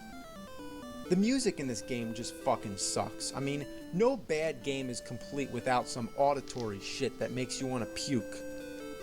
You'd rather listen to your only infant child choking to death. So, just turn down the volume, and while you're at it, just turn off the fucking game. Back in the 80s, it seemed like there were all these characters trying to keep kids off of drugs, whether it was Mick Gruff, or Pee-wee, or the combined efforts of Alf, Michelangelo, Bugs Bunny, and Miss Piggy. And this game, I'm sure it didn't help kids stay off drugs at all. In fact, I'm sure the people who made it were on something. So, avoid it at all costs, unless you are fucked up on drugs. So in that case, let's say no to drugs, and let's say no to this fucking game. It has just come to my attention that there is a Wally Bear hotline, 1-800-HI-WALLY. Now, you wouldn't think that after like 20 years that number would still be functional, but somewhere in some old dusty basement, Wally Bear still lives. Hey, Wally there. Thanks for calling me on my special Wally Bear hotline. I'm here at the National Clearinghouse for Alcohol and Drug Information in Rockville, Maryland. Guess what? I've got tons of information and stuff about how to keep yourself safe from drugs. It's all free, and it's as easy as 1, 2, 3, and that's pretty easy. All you have to do is just and mailing address. I'll keep in touch with you by sending you stuff to help you have a healthy drug-free day and live a drug-free lifestyle. You have 8 simple answers to 8 big questions. Each answer comes from a different member of the know gang. Just press the number you'd like to hear. On number 1, Rachel Rabbit jumps on... Fuck that. It's creeping me out. It's like listening to a ghost. Alright, this time we have a guest reviewer, and I don't know, this might be kind of weird, but... Hey, come here. No, not there. Shit pickle. Hey, tell him... Shit pickle. Tell them your name. Shit pickle. Yeah, this is Shit Pickle. Shit pickle. And Shit pickle. Shit Pickle's gonna... Shit pickle. Shit Pickle's gonna attempt to help me comment on this game. Now, it's kind of a weird one, and hey, Shit Pickle, you like video games? Shit pickle, pickle, pickle, pickle, shit pickle, shit. You like Nintendo? Pickle, pickle, pickle, shit pickle, shit. You ever play this game Master Chew and the Drunkard Who? Yeah. So, yeah, it's a weird game, and you can just tell just by the cartridge. And it's one of those weird baby blue cartridges, so you can tell right off the bat that it's a big piece of fucking shit. Pickle. Shit pickle. Pickle, pickle, pickle, shit pickle, shit pickle. The story involves the legendary Siamese twin Shiva from Hindu religion. She has filled the world with evil spirits. Shit. Your best friend, Master Hugh, has failed to stop them, and he's resorted to drinking, so now he's a drunk. Pickle, pickle, pickle, shit, pickle, shit. However, Master Chew has not given up hope. It's up to him to put an end to the evil Shiva. Pickle. Sounds pretty shitty. What do you say, Shit Pickle? Shit pickle. Yeah. There's really only one reason to buy this game, and that's to be able to say, I own Master Chew and the Drunkard Who, so people can awkwardly stare at you. Shit, pickle, shit, pickle, shit, pickle, shit, pickle, Your shit. objective each round is to locate all the yin and yang symbols in order to fight the boss. Shit, pickle. You can shoot energy out of your hand, and you can upgrade to 2 shots of energy at the same time. You want to try shit pickle? Pickle, pickle, pickle, shit, pickle, shit, pickle, shit, pickle. Shit, pickle, shit, pickle, shit, pickle, shit, pickle, shit, pickle. So what do you think? Shit. Exactly. Instead of pressing A or B to jump, like in most games, you have to press up, sort of like in the Karate Kid. Shit. And maybe the control's so shitty because the programmers were trying to make Chew seem drunk. Or they were drunk themselves. There's endless waves of spiders, snakes, and other unnameable things that come after you. Shit, pickle, shit, pickle, shit, pickle, shit, pickle. What are you talking about? The graphics? Shit, pickle. Oh, yeah, absolutely. Pickle, pickle, pickle, shit, pickle, shit, pickle. The best effect in this game is that when standing still, Chew's clothes wave around in the wind. Now let's talk about the sound. It sucks. Shit, and it's the pickle. same for every stage, just stereotypical Chinese music playing over and over in a loop. Shit, pickle. So after you beat the first level, the rest of the game is just the same repetitive thing over and over again. I mean, it's more fun taking a shit. Shit. Each board you collect 8 yin and yang symbols, you fight the boss, and then you get the key. And by the way, the key in this game is called the Flaming Key of Freedom. Flaming, huh? Pickle, pickle, pickle. Kind of like the Flame Whip in Simon's Quest. The boss fights aren't even challenging because all you have to do is stand on the platform until they turn their back, then you drop down, land a few hits, and then you repeat. Shit, pickle. For the last boss in the game, Shiva, I was expecting something a little better. I don't know why, but all you get is this weird statue. And why the fuck is it green? I mean, could they have picked another putrid color but green? Shit, pickle. So after you beat the boss, you get to see the best ending in video game history.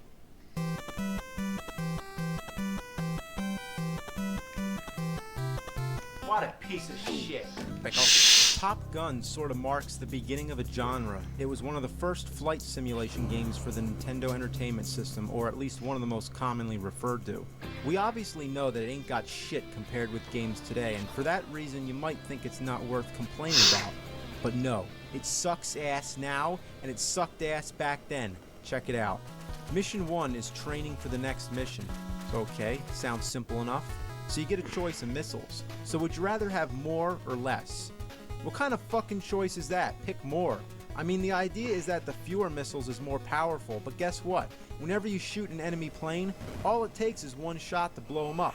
Even your regular machine gun bullets take them down in one shot, so what's the point? And I love all the useless information on the control board. Altitude, speed. I mean, really, what does it matter? And look at all the gauges on the right just for decoration. The first thing that really sucks about the gameplay is just the fact that it's boring. 90% of the time, you're just flying into a blank sky as little pieces of cotton come flying at you. And yes, I know they're supposed to be clouds. Also, notice the absence of music. I know the developers were trying to make something new, to make it realistic, but what we get is a game that makes you feel like you're in this blank, mindless void. Like, if Purgatory exists, this is what it is. Top Gun for the NES. I'd rather fly a cargo plane full of rubber dog shit out of Hong Kong. Uh-oh, I'm really fucked now. I gotta land on an aircraft carrier. A feat that's impossible. Your radar monitor gives you instructions on how to land, but no matter what you do, you still crash. You know, it's like every time I get to this part, I think I might have a chance. This is gonna be it. Finally gonna land the plane. Speed down, left, left, speed up, right, right, speed up, speed down, left, left, speed up, speed down, up, up, up, up, I'm hitting up.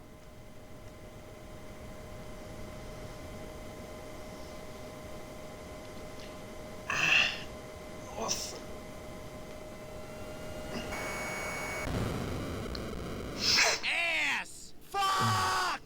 It's impossible. I mean, why is it so hard? I mean, I guess because they were trying to make it realistic, like if you were actually trying to land on a real aircraft carrier, but I highly doubt that any of this game is like really flying a plane.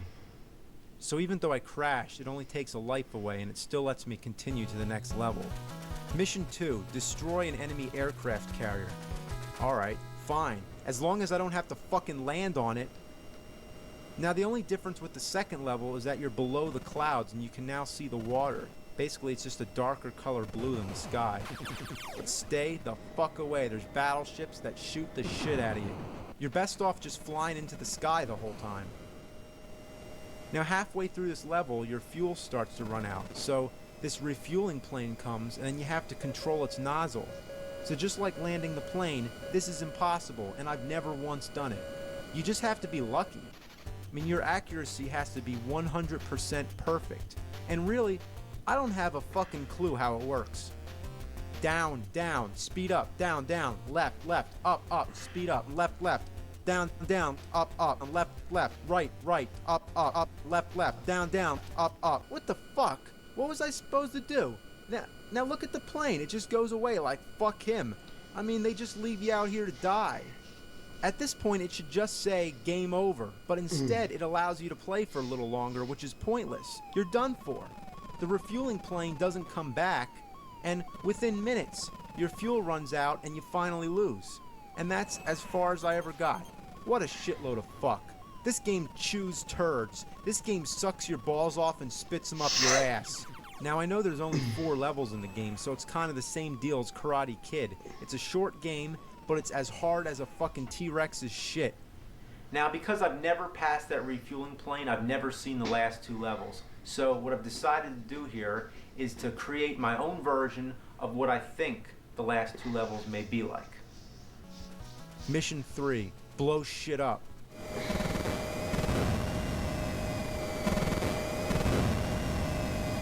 Mission 4, vent your anger and destroy the TV.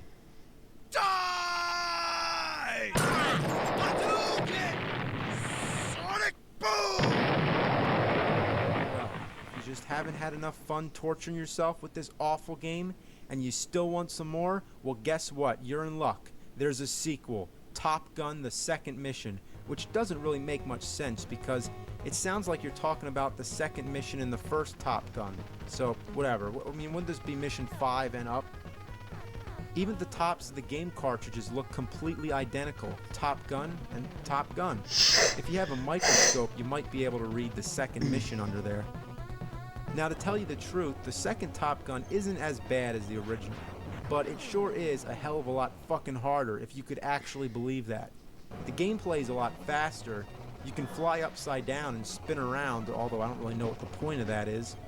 And there's also not as many dead spots where you're just waiting for something to happen and looking for enemies. Here, your enemies come after you right away and they just blow you out of the sky, so you have to really think fast. The missiles are really hard to dodge, and just like the first time, one missile is enough to kill you.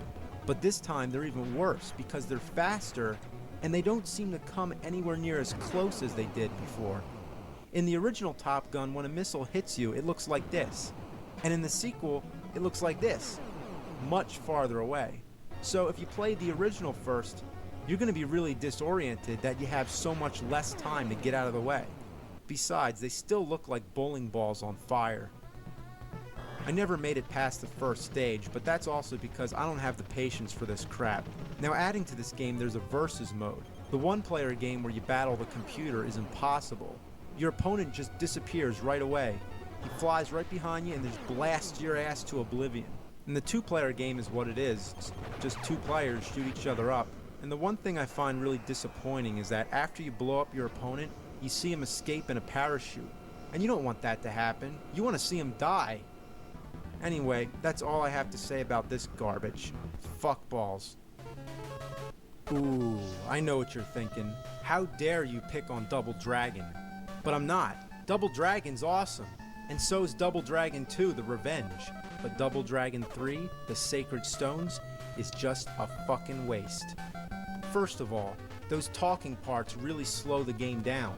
I mean, why not just shut the fuck up and let me fight? Now, the big problem I have with this game is just that it's too damn hard. All you get is 1 life. 1 life.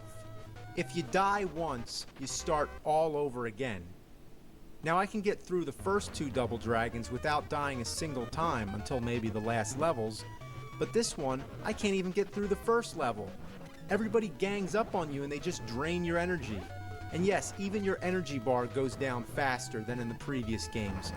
I guess they were trying to make this one realistic, like if in real life, if you went out onto the streets to fight this many people at the same time, you'd get your ass handed to you. And when you die once, that's it. You're brown bread. You're not coming back. You can't fuck around with this game. Never, ever go in between anybody. Try to keep your enemies on one side and keep using that spin kick. When they're all over you, it's your only attack worth using. But sometimes the fucking kick won't work. Yes, I swear it's true. I know how to do the spin kick. I can get it to work most any given time. But when I'm desperately trying to get my enemies off me, it just doesn't happen. I mean, what the fucking shit is that about?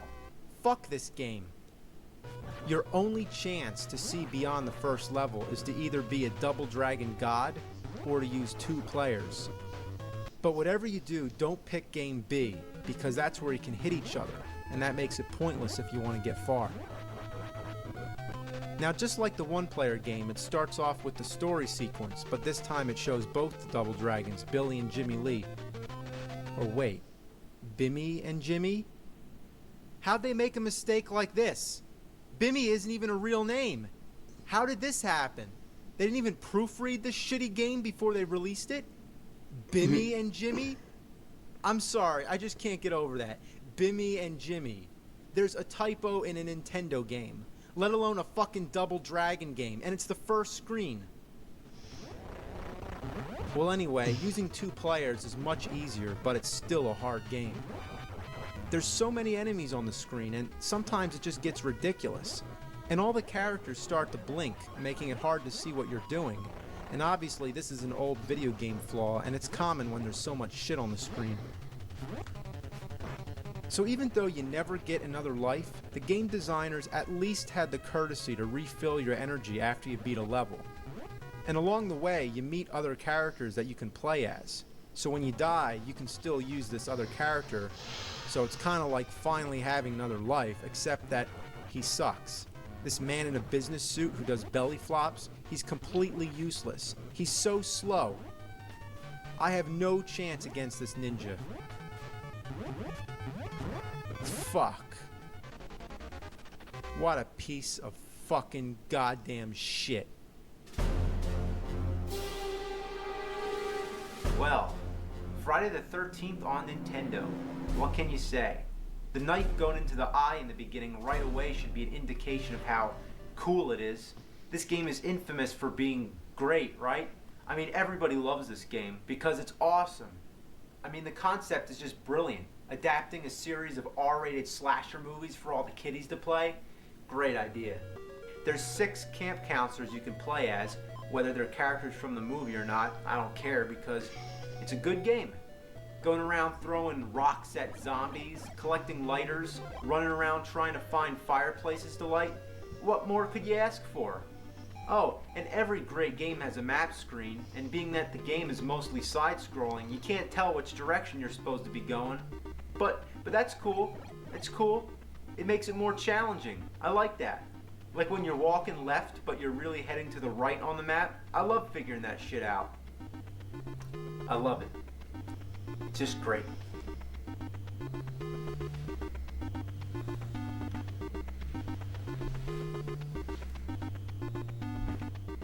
Like puke up a donkey's ass. What a shitload of motherfucking bullfuck. I mean, I'd rather eat snot and diarrhea vomited out of a buffalo's dick. And if you thought I was serious about this game, you're absolutely right. I was just kidding. I was just kidding. I swear to God, I was just kidding. I was just kidding. It's not a shitload of fuck. It's not a shitload of fuck.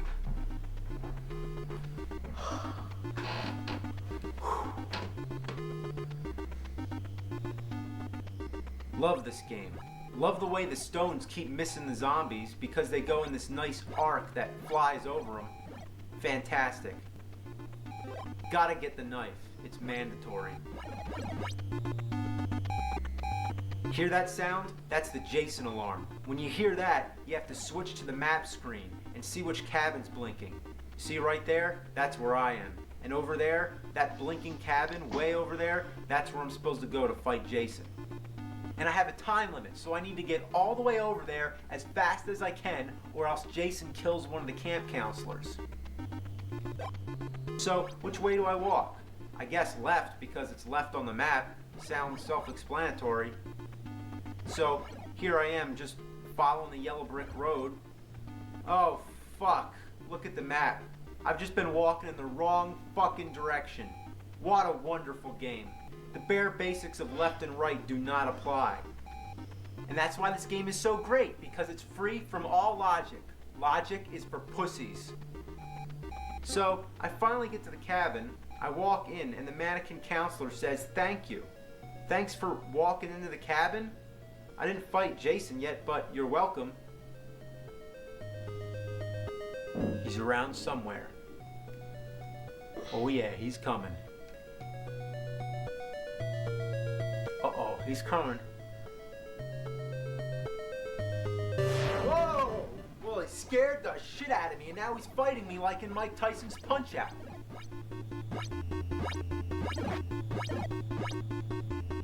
So I beat him, but he'll be back many times, just like in the movies. Even after they called part 4 the final chapter, and then they went on to make it all the way up to number 10, known as Jason X, where he's in outer space. But that's another story. So for now, I go back to walking around and looking for cabins with fireplaces. I mean, wasn't this a great idea? Isn't this fun? Like going 3D for the cabin parts? I love how smooth the camera angles are. The overall design, the AstroTurf floors, just ingenious. And the control's so fluent, you just might have to tap the D-pad twice to get it to move. Isn't this fun? I just love trying to find the door because there's nothing in here, and now I just want to get the fuck out. Just want to get the fuck out. Get the fuck out.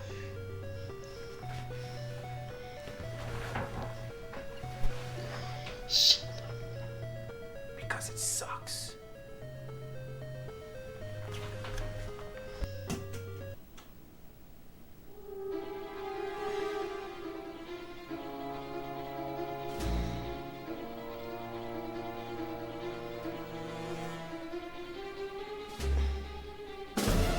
Shit.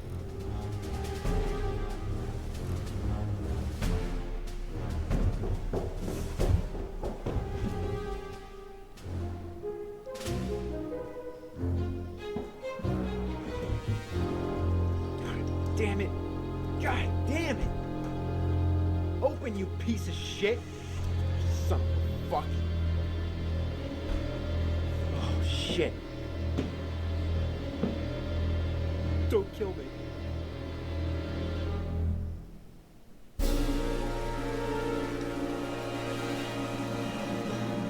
Kill me.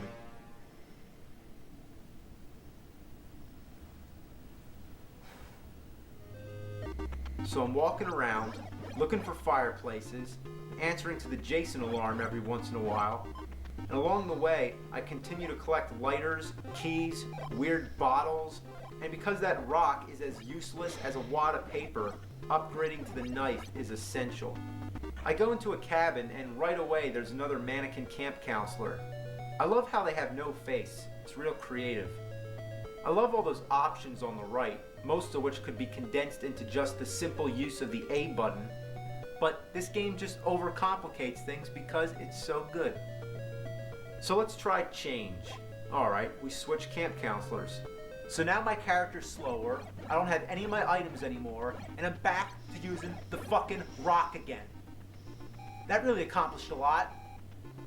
The day to night transitions are nice and smooth. I mean, seriously, it's a big improvement over Simon's Quest, where a fucking box appears and it interrupts the gameplay. No need for it, but Friday the 13th doesn't have that problem, proving that day to night transitions can work when done right. Jason comes out every once in a while to scare the shit out of you, and he looks really good in purple, doesn't he? That's a good color for him. Knowing that Jason couldn't have been the only enemy in the game, it's interesting to see the use of zombies, birds, and even wolves to add to the mix. Even Jason's mom makes an appearance. And you know what she reminds me of? Those annoying fucking Medusas from Simon's Quest. Or wait, I'm talking about Castlevania 3. What, I hate that game too? Well, anyway, let's get back to Friday the 13th. So, I'm dead. So once all 6 of your camp counselors are gone, the game's over. That's ingenious. That's the best game over screen I ever saw. For real, I'm actually being dead serious. Dead fucking serious. That's brilliant, right? You and your friends are dead. Game over. It's priceless. Like, I can't believe it. Isn't that a mean thing to say to kids? Nobody ever dies in Nintendo. They're either defeated or they turn into an item and like float away. But here comes a game like Friday the 13th that just cuts the bullshit, shows some balls, comes flat out and says, you're fucking dead. And your friends too. Beautiful. And what if there's a sequel? They have to say something even worse. Like, I got a good idea what it should say. It should say, you're dead, your friends are dead, your family's dead, your fucking pets are being skinned alive, your mom's a fucking whore, you suck at life, the whole world hates you, you're going to hell, live with it. Game over. So, that's it.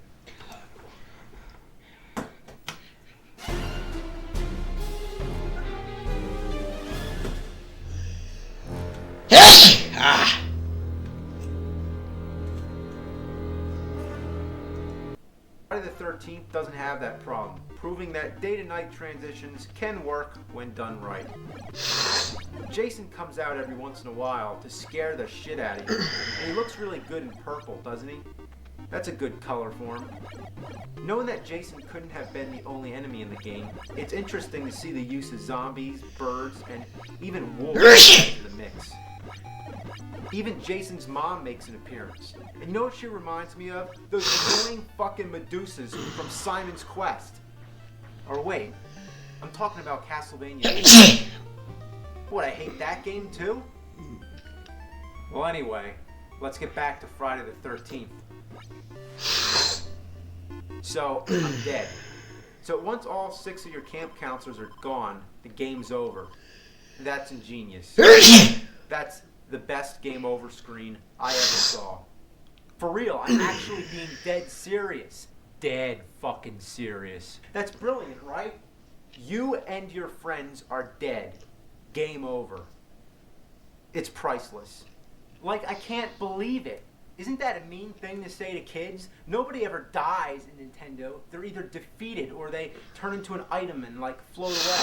But here comes a game like Friday the 13th that just cuts the bullshit, shows some balls, comes flat out and says, you're fucking dead. And your friends too. Beautiful. And what if there's a sequel? It would have to say something even worse. Like, I got a good idea what it should say. It should say, you're dead, your friends are dead, your family's dead, your fucking pets are being skinned alive, your mom's a fucking whore, you suck at life, the whole world hates you, you're going to hell, live with it. Game over. So, that's it.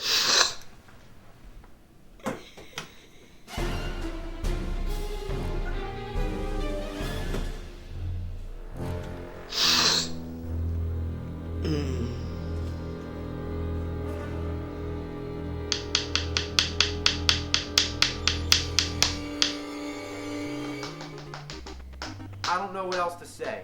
The music, just listen. It's fucking great. And even better, it loops over and over so you get to hear the same thing constantly. Just wonderful. I love those scary, faceless kids in the cabin. It makes me have nightmares. As if the map screen isn't confusing enough, when you go into the cave or the woods, you have no idea where you are. When you stand on a path, you press up and then the screen changes. You have no idea where you are because the graphics are so repetitive. Every goddamn screen looks the same. I can't tell where I am or where I'm going with this shit. And the cabins, just fucking horrible. I can't find the fucking fireplaces. I get lost once I'm inside. I can't even just simply turn around and see the door. The control's so fucking awkward.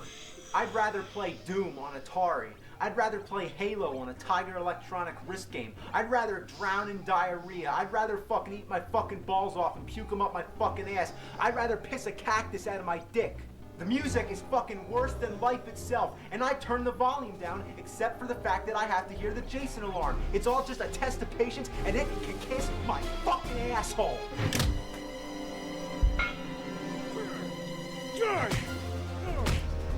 Piece of shit.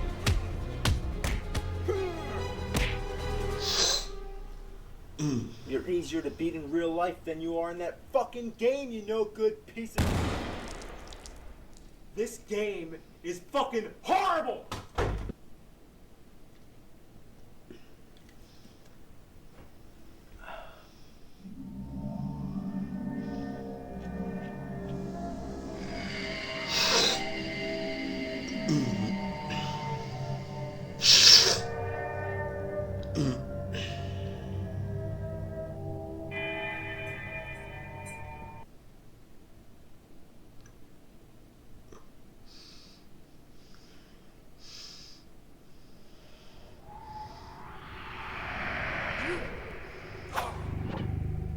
God! Oh, what the hell?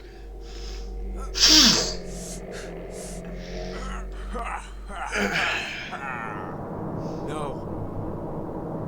No! You like Nintendo? Uh-huh. You like to play shitty games? No. You fucking nerd. You wanna play some Dr. Jekyll and No. Mr. Hyde? No! No! Or you wanna play my game, bitch? Ha ha ha!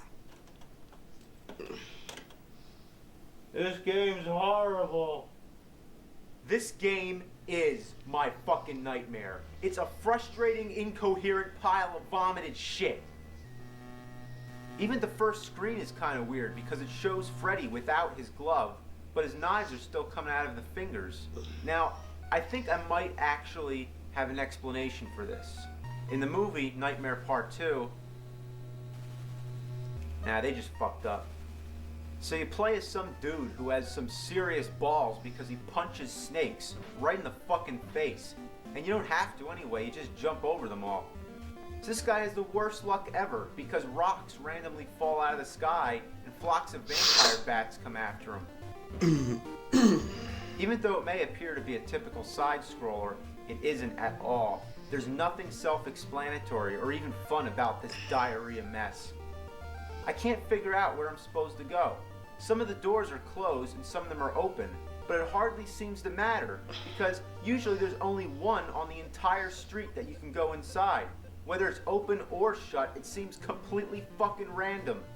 Ha! Figure that out! So you go inside one of the houses, and guess what? It's crawling with ginormous spiders. So what do? You give them a taste of your fist. Punch them.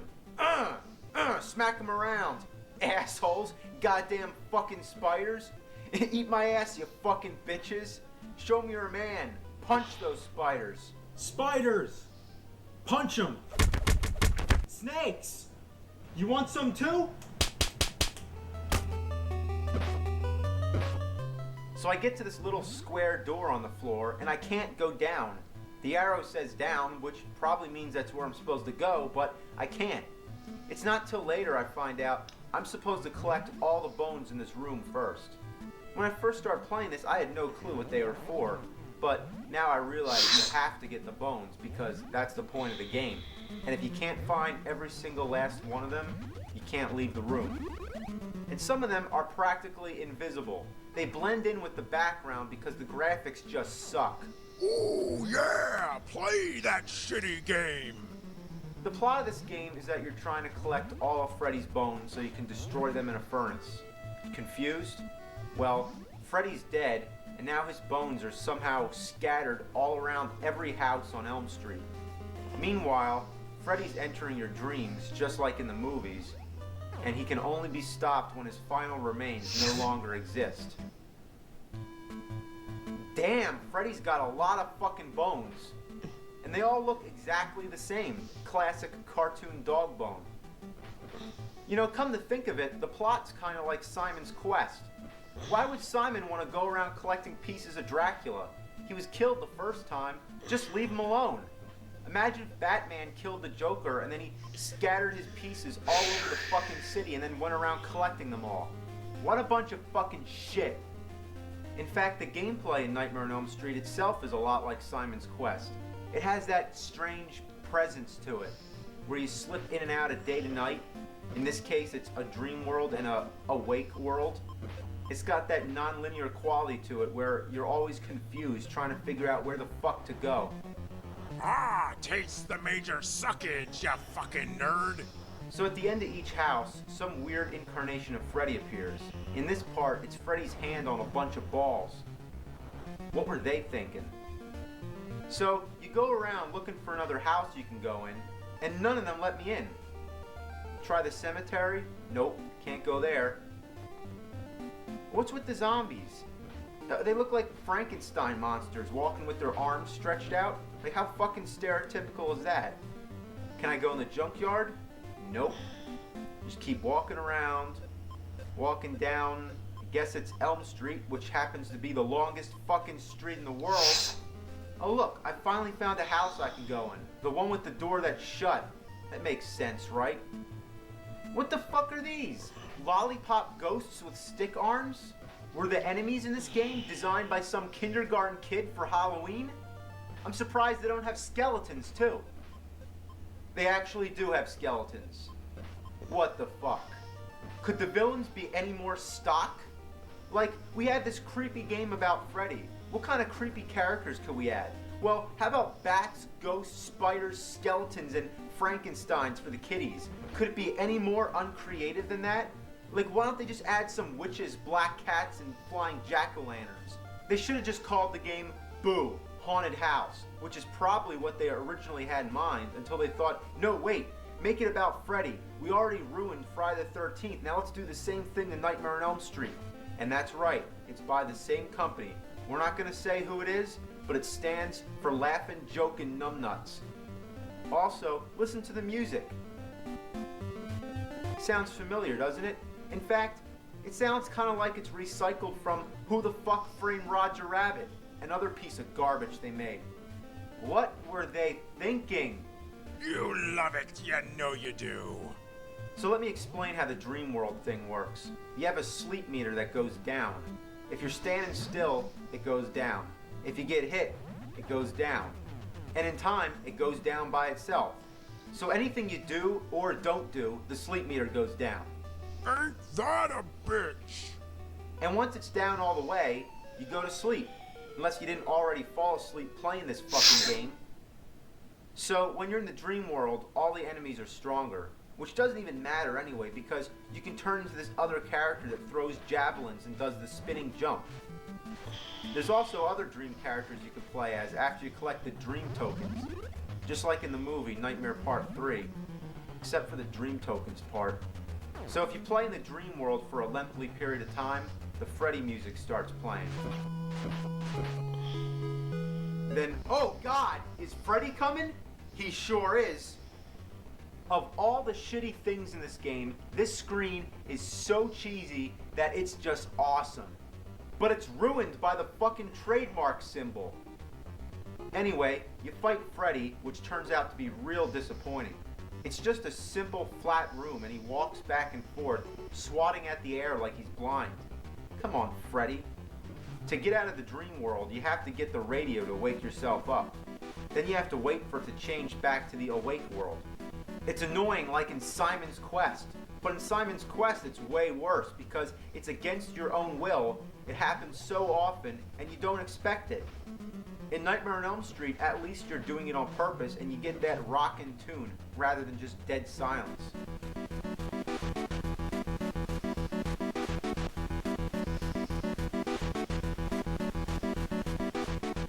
But now, I'm using my fists again.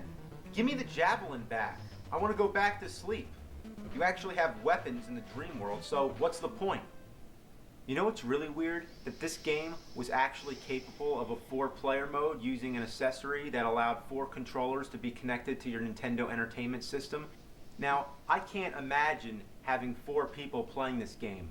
Who's gonna want to play this piece of shit? I'm lucky if I can get one other person. I have a better chance of cloning myself. So this is fucking shit. It's diarrhea shit. This game is horrible. So diarrhea, ass, sucks and shit, it's balls.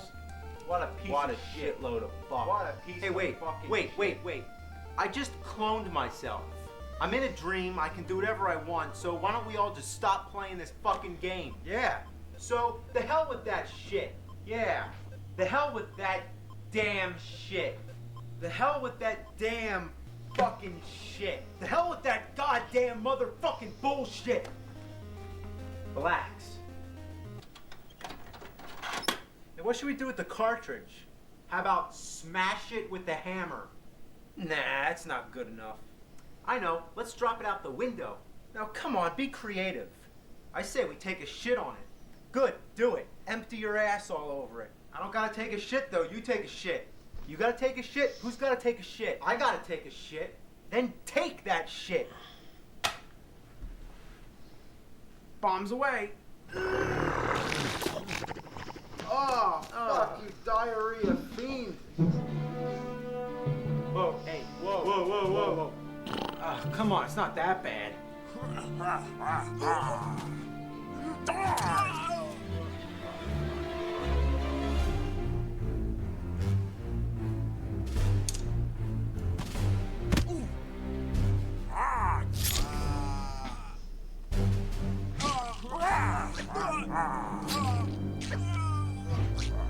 Front door.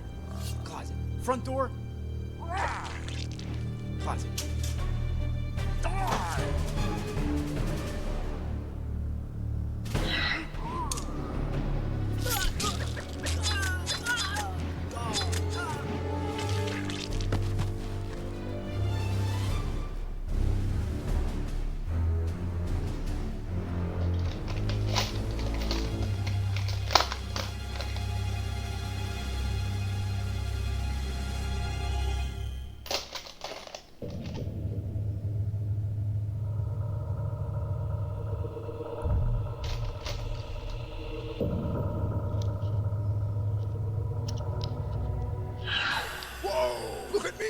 I'm a fucking nerd! What a piece of shit! Buffalo diarrhea fuck farts!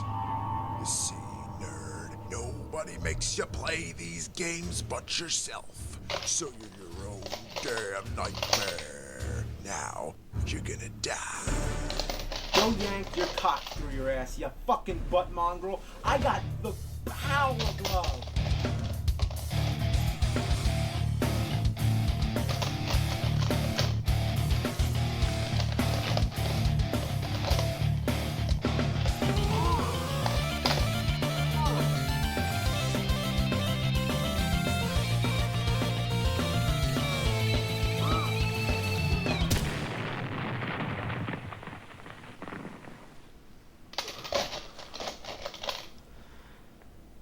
That was a weird dream.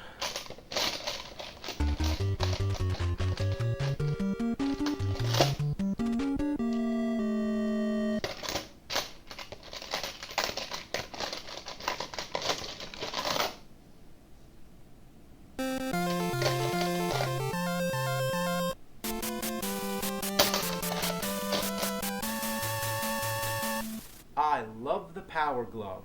It's so bad. And I mean bad. This thing is bad. Why need a glove to play a game? What's wrong with this? Huh? I don't know. I thought this was okay, playing it, with the controller. So if anything, the Power Glove, it's an interesting experiment in gaming technology. But too bad they were just fucking jerking off. Like, why does it suck so bad? Well, I have one fucking complaint about this glove. It doesn't work. Now, what's the most important aspect about any game? Well, being able to fucking play it. Now, before you can even begin to get this fucking piece of shit to work, you have to put these 3 sensors on your TV like this. Fuck. Piece of shit. Fuck.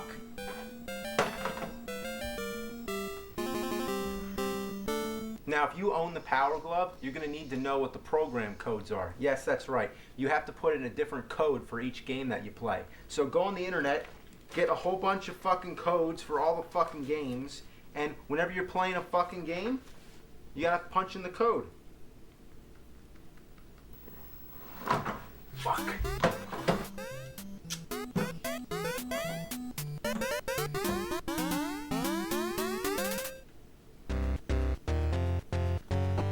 Alright, Super Glove Ball. Well, the game is basically you're just this glove and you're going around grabbing balls. Grab the flying fish. Grab them. Grab them. I don't get it. That's it. I can't fucking take it anymore. I'm sorry.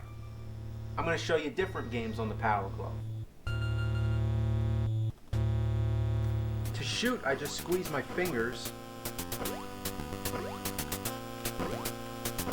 Damn. Fuck. Go up. Go up. Go up. I can't get the fuck up there. God damn it. It's easier to do a handstand while taking a shit. How do I attack? Oh. Somehow I kicked, but I don't really know how I did it. I'm getting my ass kicked. Oh. Damn, come on, get him, punch him. Oh, fuck. I can't pass the first screen in Double Dragon. Damn it. Might as well just use the fucking controller. What's the point of this? Castlevania. Twitching my finger like this, I swing the whip. Come on. Oh, yeah, there we go. How do I jump? How the fuck do I jump? Oh. Is that it? Squeezing? Is that jump? Can I get up the stairs? Can I get up the fucking stairs? Fuck. How do I get up the fucking stairs? Oh. Just jump. Can I do a nice jump over this? Come on. Do a jump. Yeah, there we go. We jumped. It's awesome. It's really exciting when you actually get something to work. Come on, go down. There we go. No, don't go that way. Go this way. You asshole. Come on.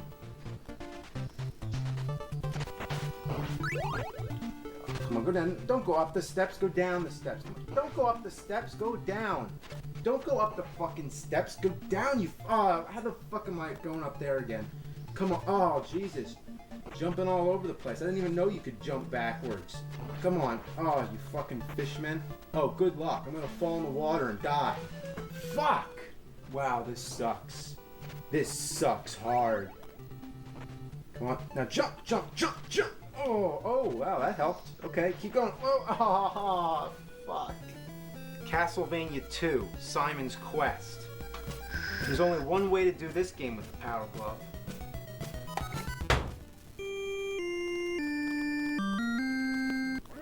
So while it's not very responsive, I can go up and I can go down and left and right, but everything else, like the punching and kicking, just seems to come at random.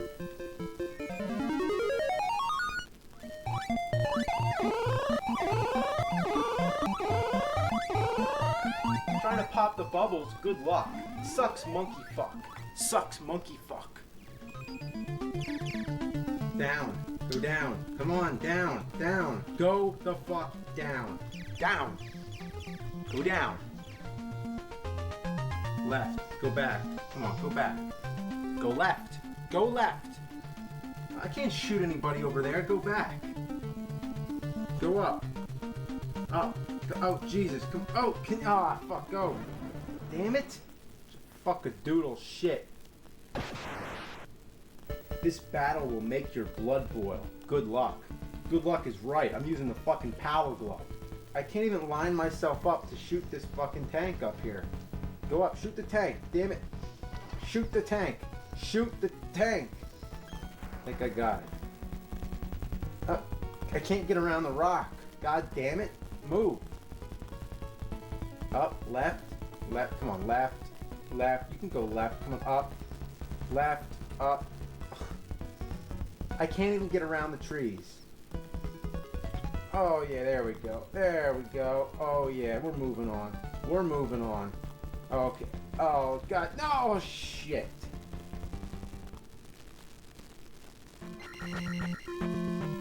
One of the big problems is that I can't either stop jumping or stop ducking. Alright, well, do I want to really bother to talk to him? Nah, not really. No, I don't. Come on, I'm serious. I don't want to talk to you. Go, leave the fucking cabin or house or whatever the fuck it is. Come on, keep walking. Oh, there we go. I didn't really mean to go in there. Alright, leave. Alright, leave the house. Go left. Go left. Come on, go left. Oh, I'm in the house again. I don't want to. Fuck. Get the fuck out of the house. Get up. Go away. Alright, left.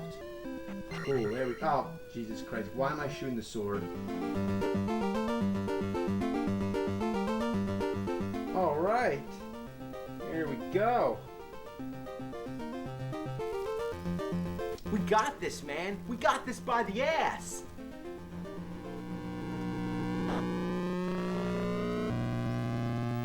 You know what's really cool about Rad Racer? That if you push select, the game goes 3D.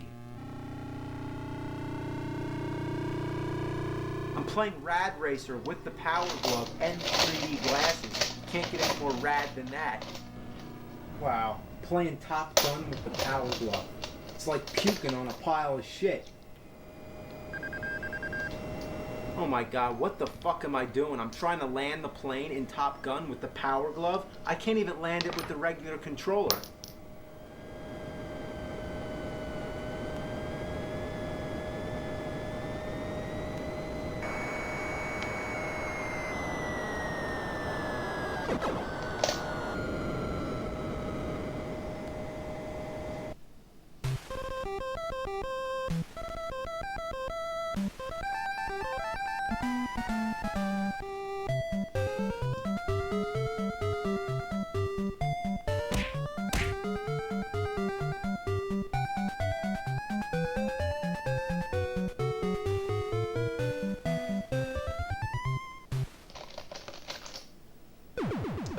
Punch out. Alright, well I don't know how to fucking dodge. That's really a problem. Punching seems to work somewhat.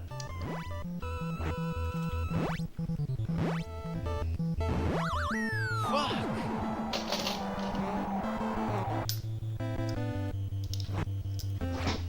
Oh, goddamn. Oh, shit.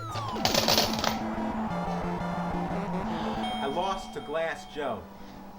I lost to Glass Joe.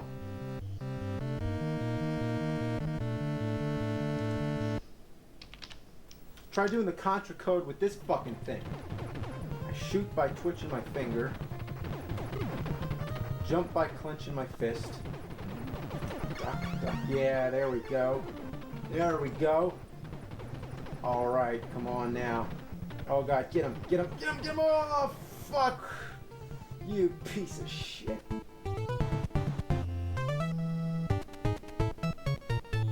If you want to bring a totally new element of challenge to your Nintendo games, try the Power Glove, because it sure makes everything a lot harder.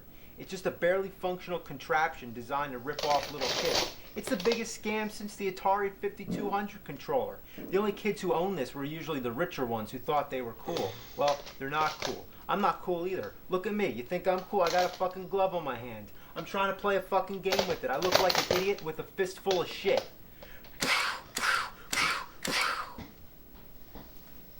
Well, hey, let's end with the classic Super Mario Brothers. Alright, Mario, you don't have to keep jumping. At least you made it over the Goomba. You were lucky, you fuck. Alright, what? Come on, I can't get up on the pipe? I'm not even doing anything. I'm touching the fucking floor right now. I am touching the floor, and I can't get him to stop jumping. Get over the pipe, you fucking asshole. Oh, I can't get over the pipe. Oh, this is... Oh, yeah! Oh, fuck. Come back, come on. Oh, yeah. Oh, no, come on. Oh, shit. Oh, you fuck.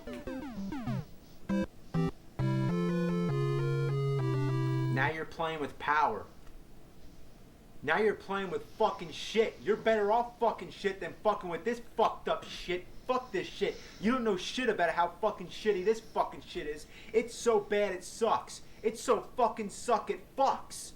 And I can't take it anymore.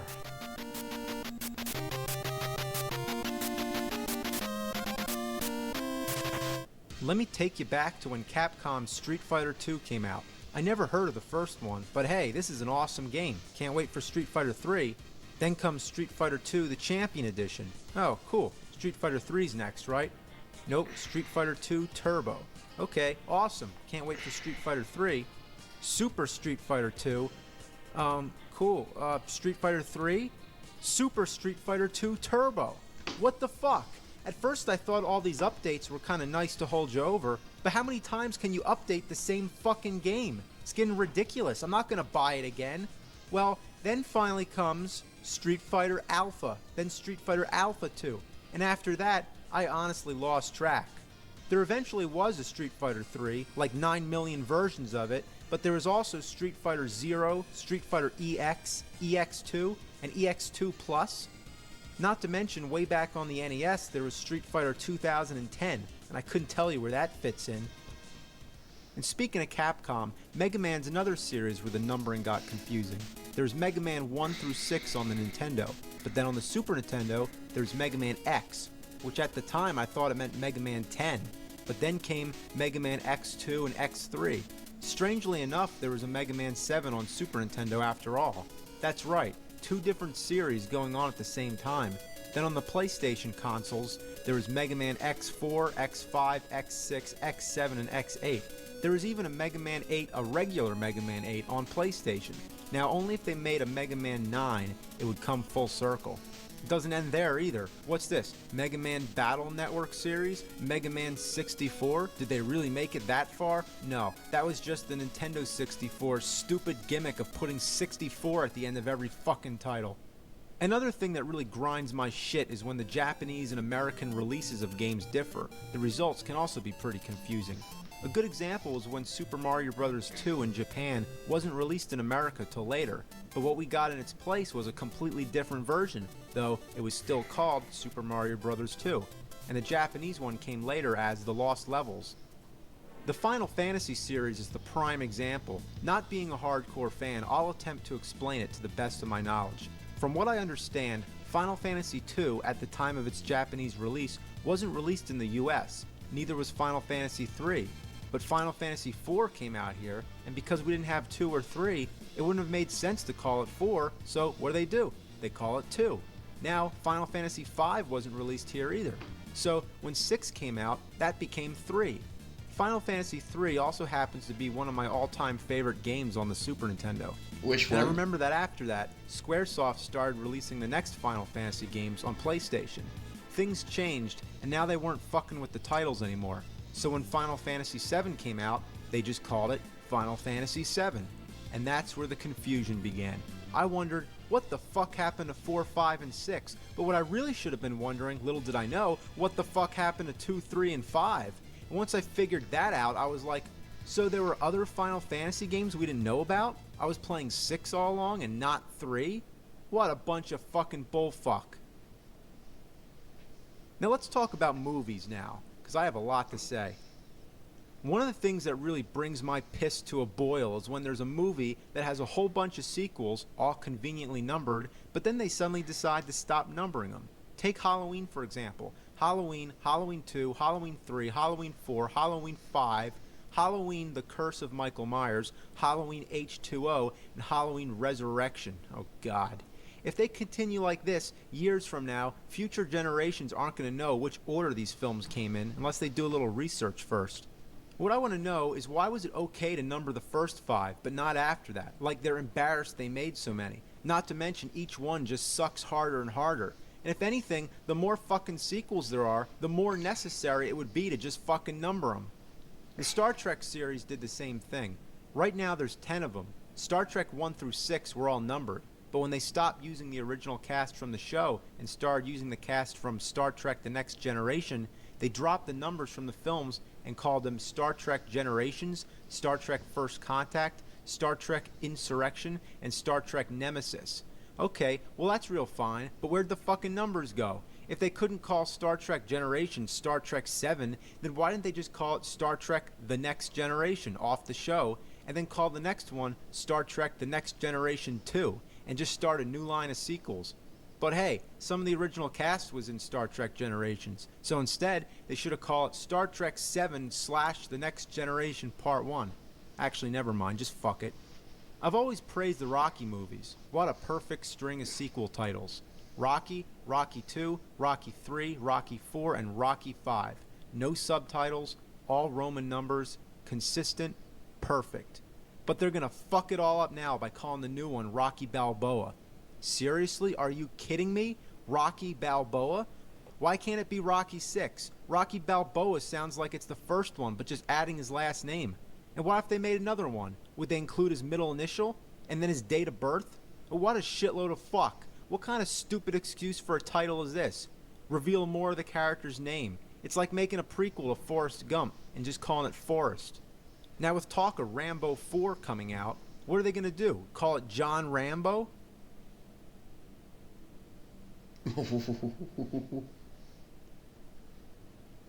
And speaking of Rambo, that's a series that somehow completely changed its title.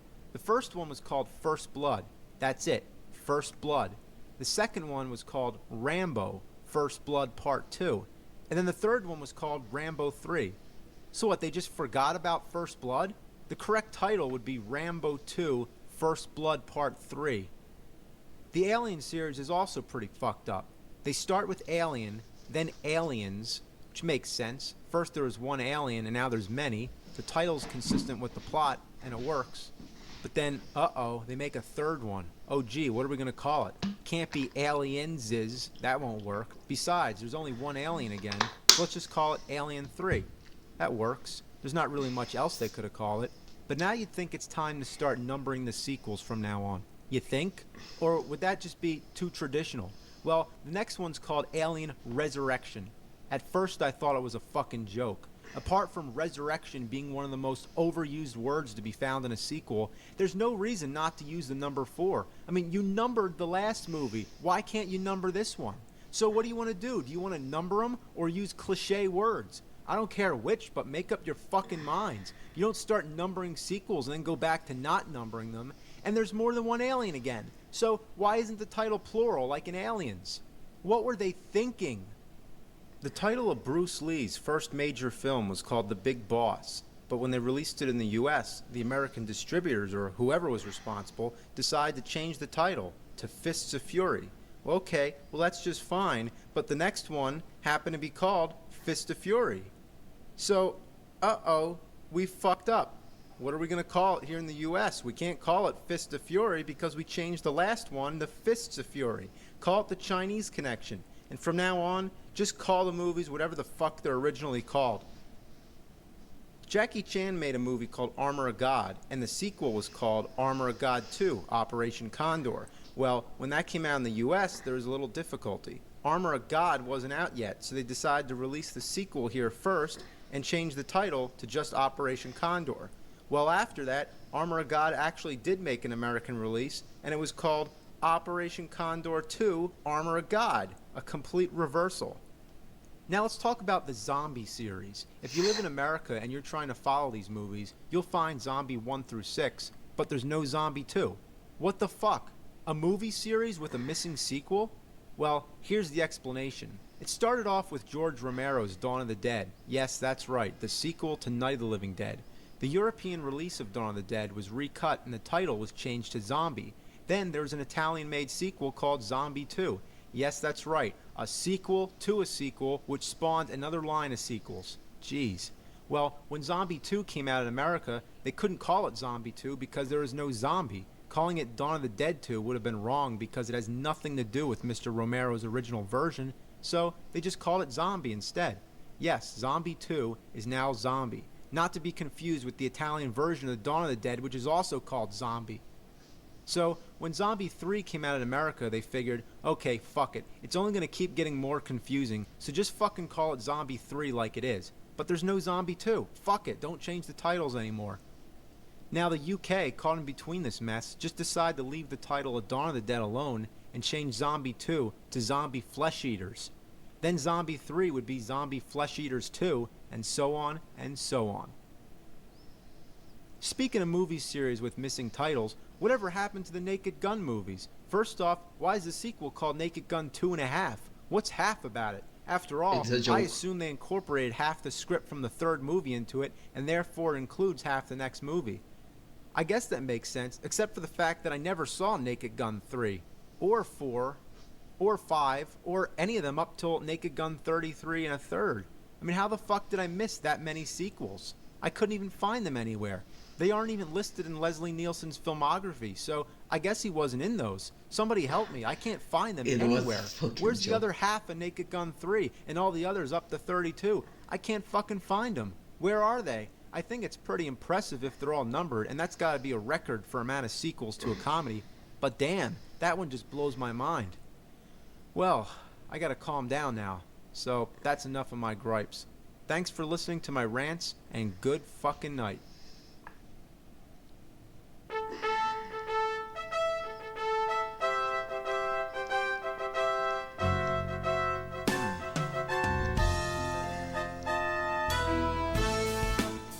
Twice the mega power? What's mega power and how could you have twice as much of it?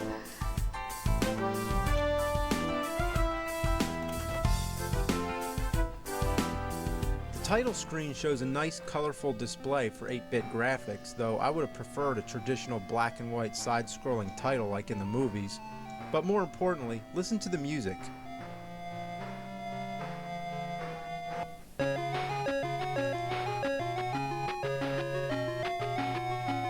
Does it sound anything like the Rocky theme? Or any of the music from the movies at all?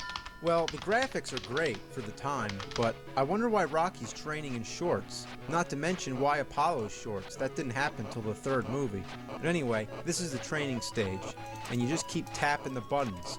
I really don't know if there's any technique, but you just keep tapping the buttons. Well, this is boring, don't you think?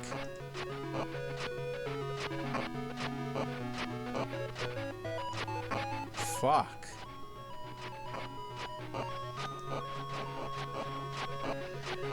Cock a fucking doodle ass shit sucking ball fuck. This is fucking boring.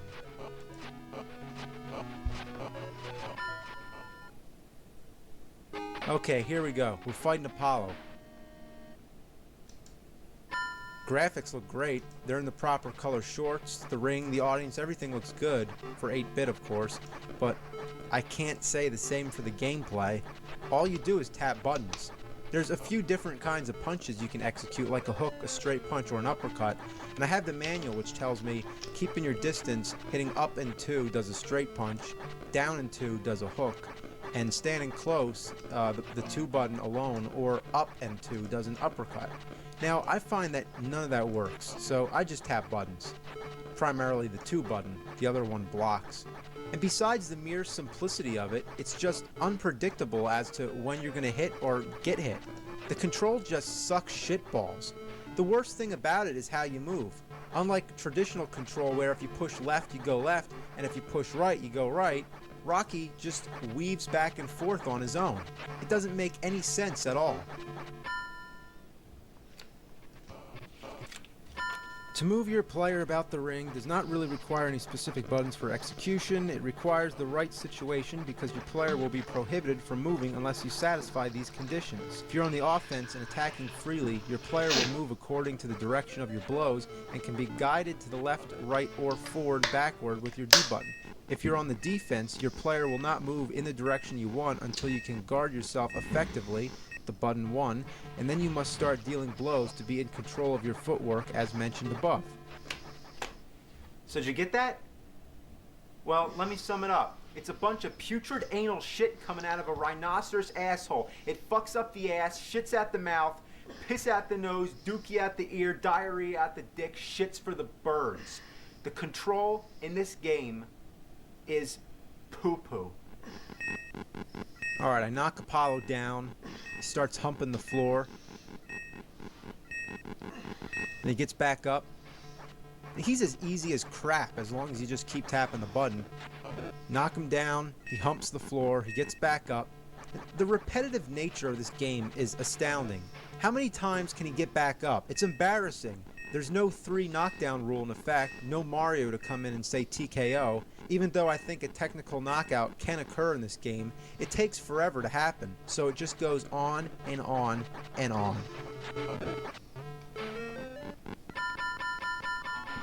Eventually he'll stay down and you win. Then you get another training stage. Just wonderful. Is there any point to this? 'Cause I know it's supposed to make me stronger during the fight, but fuck it, I don't feel like tapping the buttons. It's only gonna make my fingers more tired and then I'll end up losing the fight anyway. I'd rather just wait instead.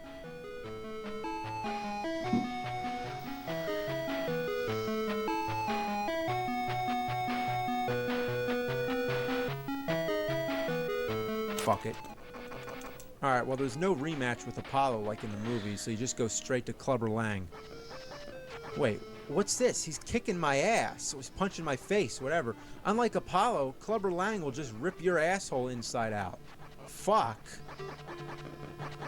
God damn, he's a tough son of a bitch fucker. Get up. Get up, you floor fucking dickhead. Stop humping the floor. How does a game go from being so easy to being so fucking hard?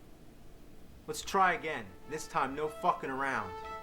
Gotta do good on those training stages. Gotta get strong. I just gotta keep tapping those buttons till I break my thumb. Fuck! Fuck! Damn! Fuck! Bitch! This game is ass. I'd rather take a bath in elephant feces. I'd rather eat raw eggs. Ass!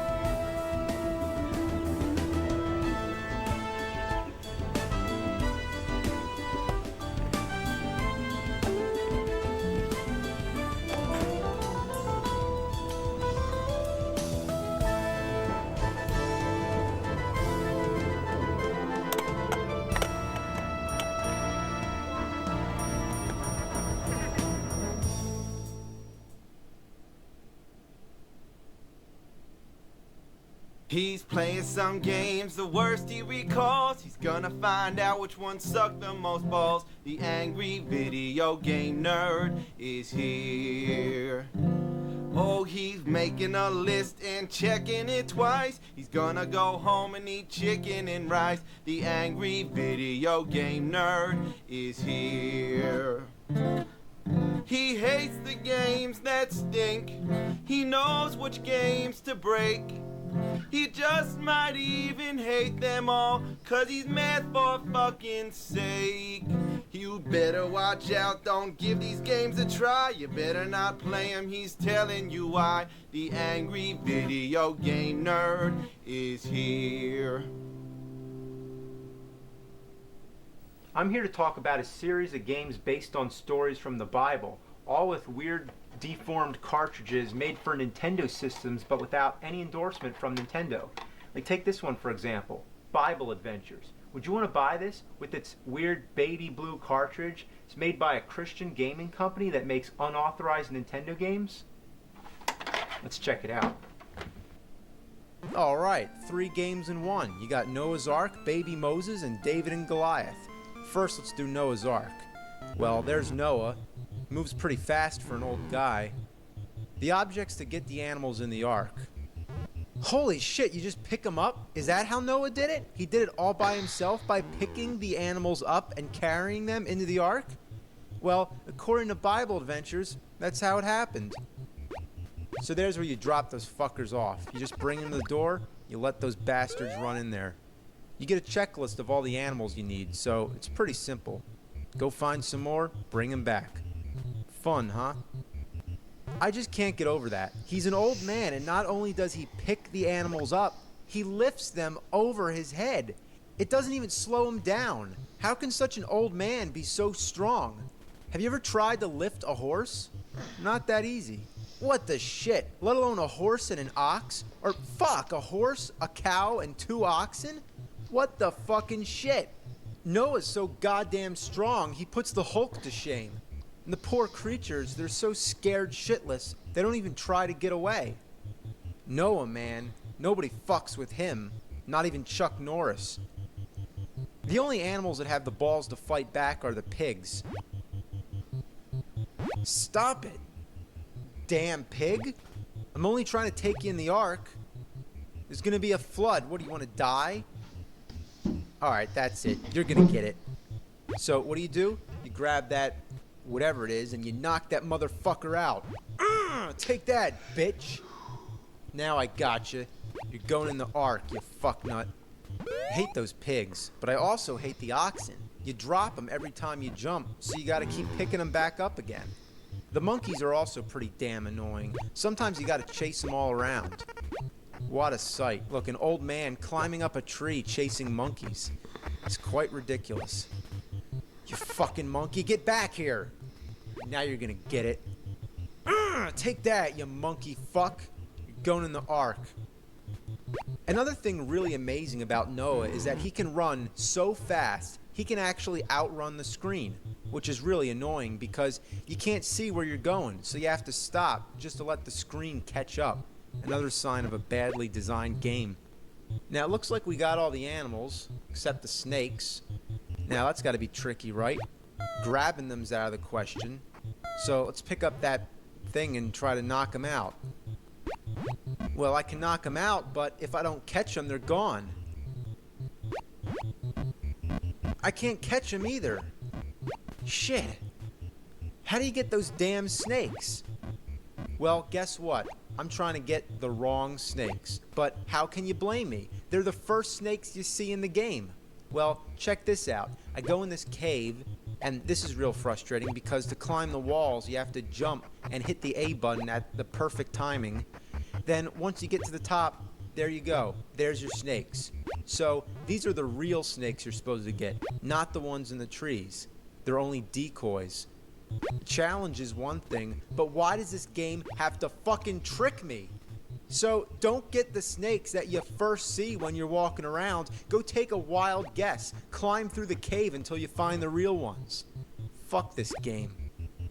Now you thought that was bad? A game where you collect a bunch of objects to bring back to the middle of the board? How could it get any worse? Just watch. Our next game is Baby Moses. Alright, well, the object of the game is to get to the end of the level carrying Baby Moses. Now, this is really annoying because while carrying him, there's no way to defend yourself from everything that's out to kill you, and I do mean everything. If the soldiers catch Baby Moses, they throw him in the water. What assholes. And what's with this theme of carrying things? It's actually kind of a rip-off of Super Mario Bros. 2. Even the graphics kind of remind me of it, except for those chocolate cats. Speaking of carrying things, look how many things she can stack. What kind of picture is this? Moses' mom carrying baby Moses, carrying a block of cheese, carrying a guy carrying a spear? I never thought I'd see that. Beware the black spaces. If you jump through them, you fall in the water and die. Whoa! Either that or I guess it shoots baby Moses up in the sky. What's going on? This game sucks ass. God, this is annoying. The only way to have any fun at all is to throw baby Moses in the water and then go explore the level without him. This is a weird game. What other game could you ever say, I just threw baby Moses in the water? For some reason, I can't stop saying baby Moses. Baby Moses, Baby Moses. When you finish the level, it says good work, but you forgot Baby Moses. I didn't forget him, I just didn't want him. Well, there's only one shitty game left, David and Goliath. Well, you're going around carrying sheep. Yeah, are you surprised? The object is to bring 4 sheep to this blinking arrow to advance to the next level. The originality just stuns me. And you know what? All 3 games use the same music. You'd rather listen to your only infant child puking to death. That is, choking on his own puke chunks. That's disgusting. I apologize. Those sheep are a bitch to carry, especially if you're trying to get past the lion. That lion hates sheep and anybody who carries sheep. However, if you go past them without the sheep, they don't give a shit. I can even pick the lion up and it doesn't care. Sure, try that in real life. Pick up a lion and see what happens. And while you're at it, just try to punch that lion in the nuts. Yeah, right in the fucking nuts. You can even use an acorn to knock the lion out. Damn, I wouldn't want to get hit by one of those acorns. Those lions are fucking wusses. What? What happened? Did you see that? That lion just fell flat on his ass. And he fell at the same time as this squirrel. So who knocked them both out? Well, let's take a look at the whole replay and see what happened. Here we see this squirrel throws an acorn. It clobbers the lion. Bam! Now let's back up a bit. Just before he gets hit, this other squirrel throws an acorn, which comes right back down, and bam! He knocked himself out with his own acorn. Dumb shit. Anyway, let's go get some sheep. I like the sheep sound effects.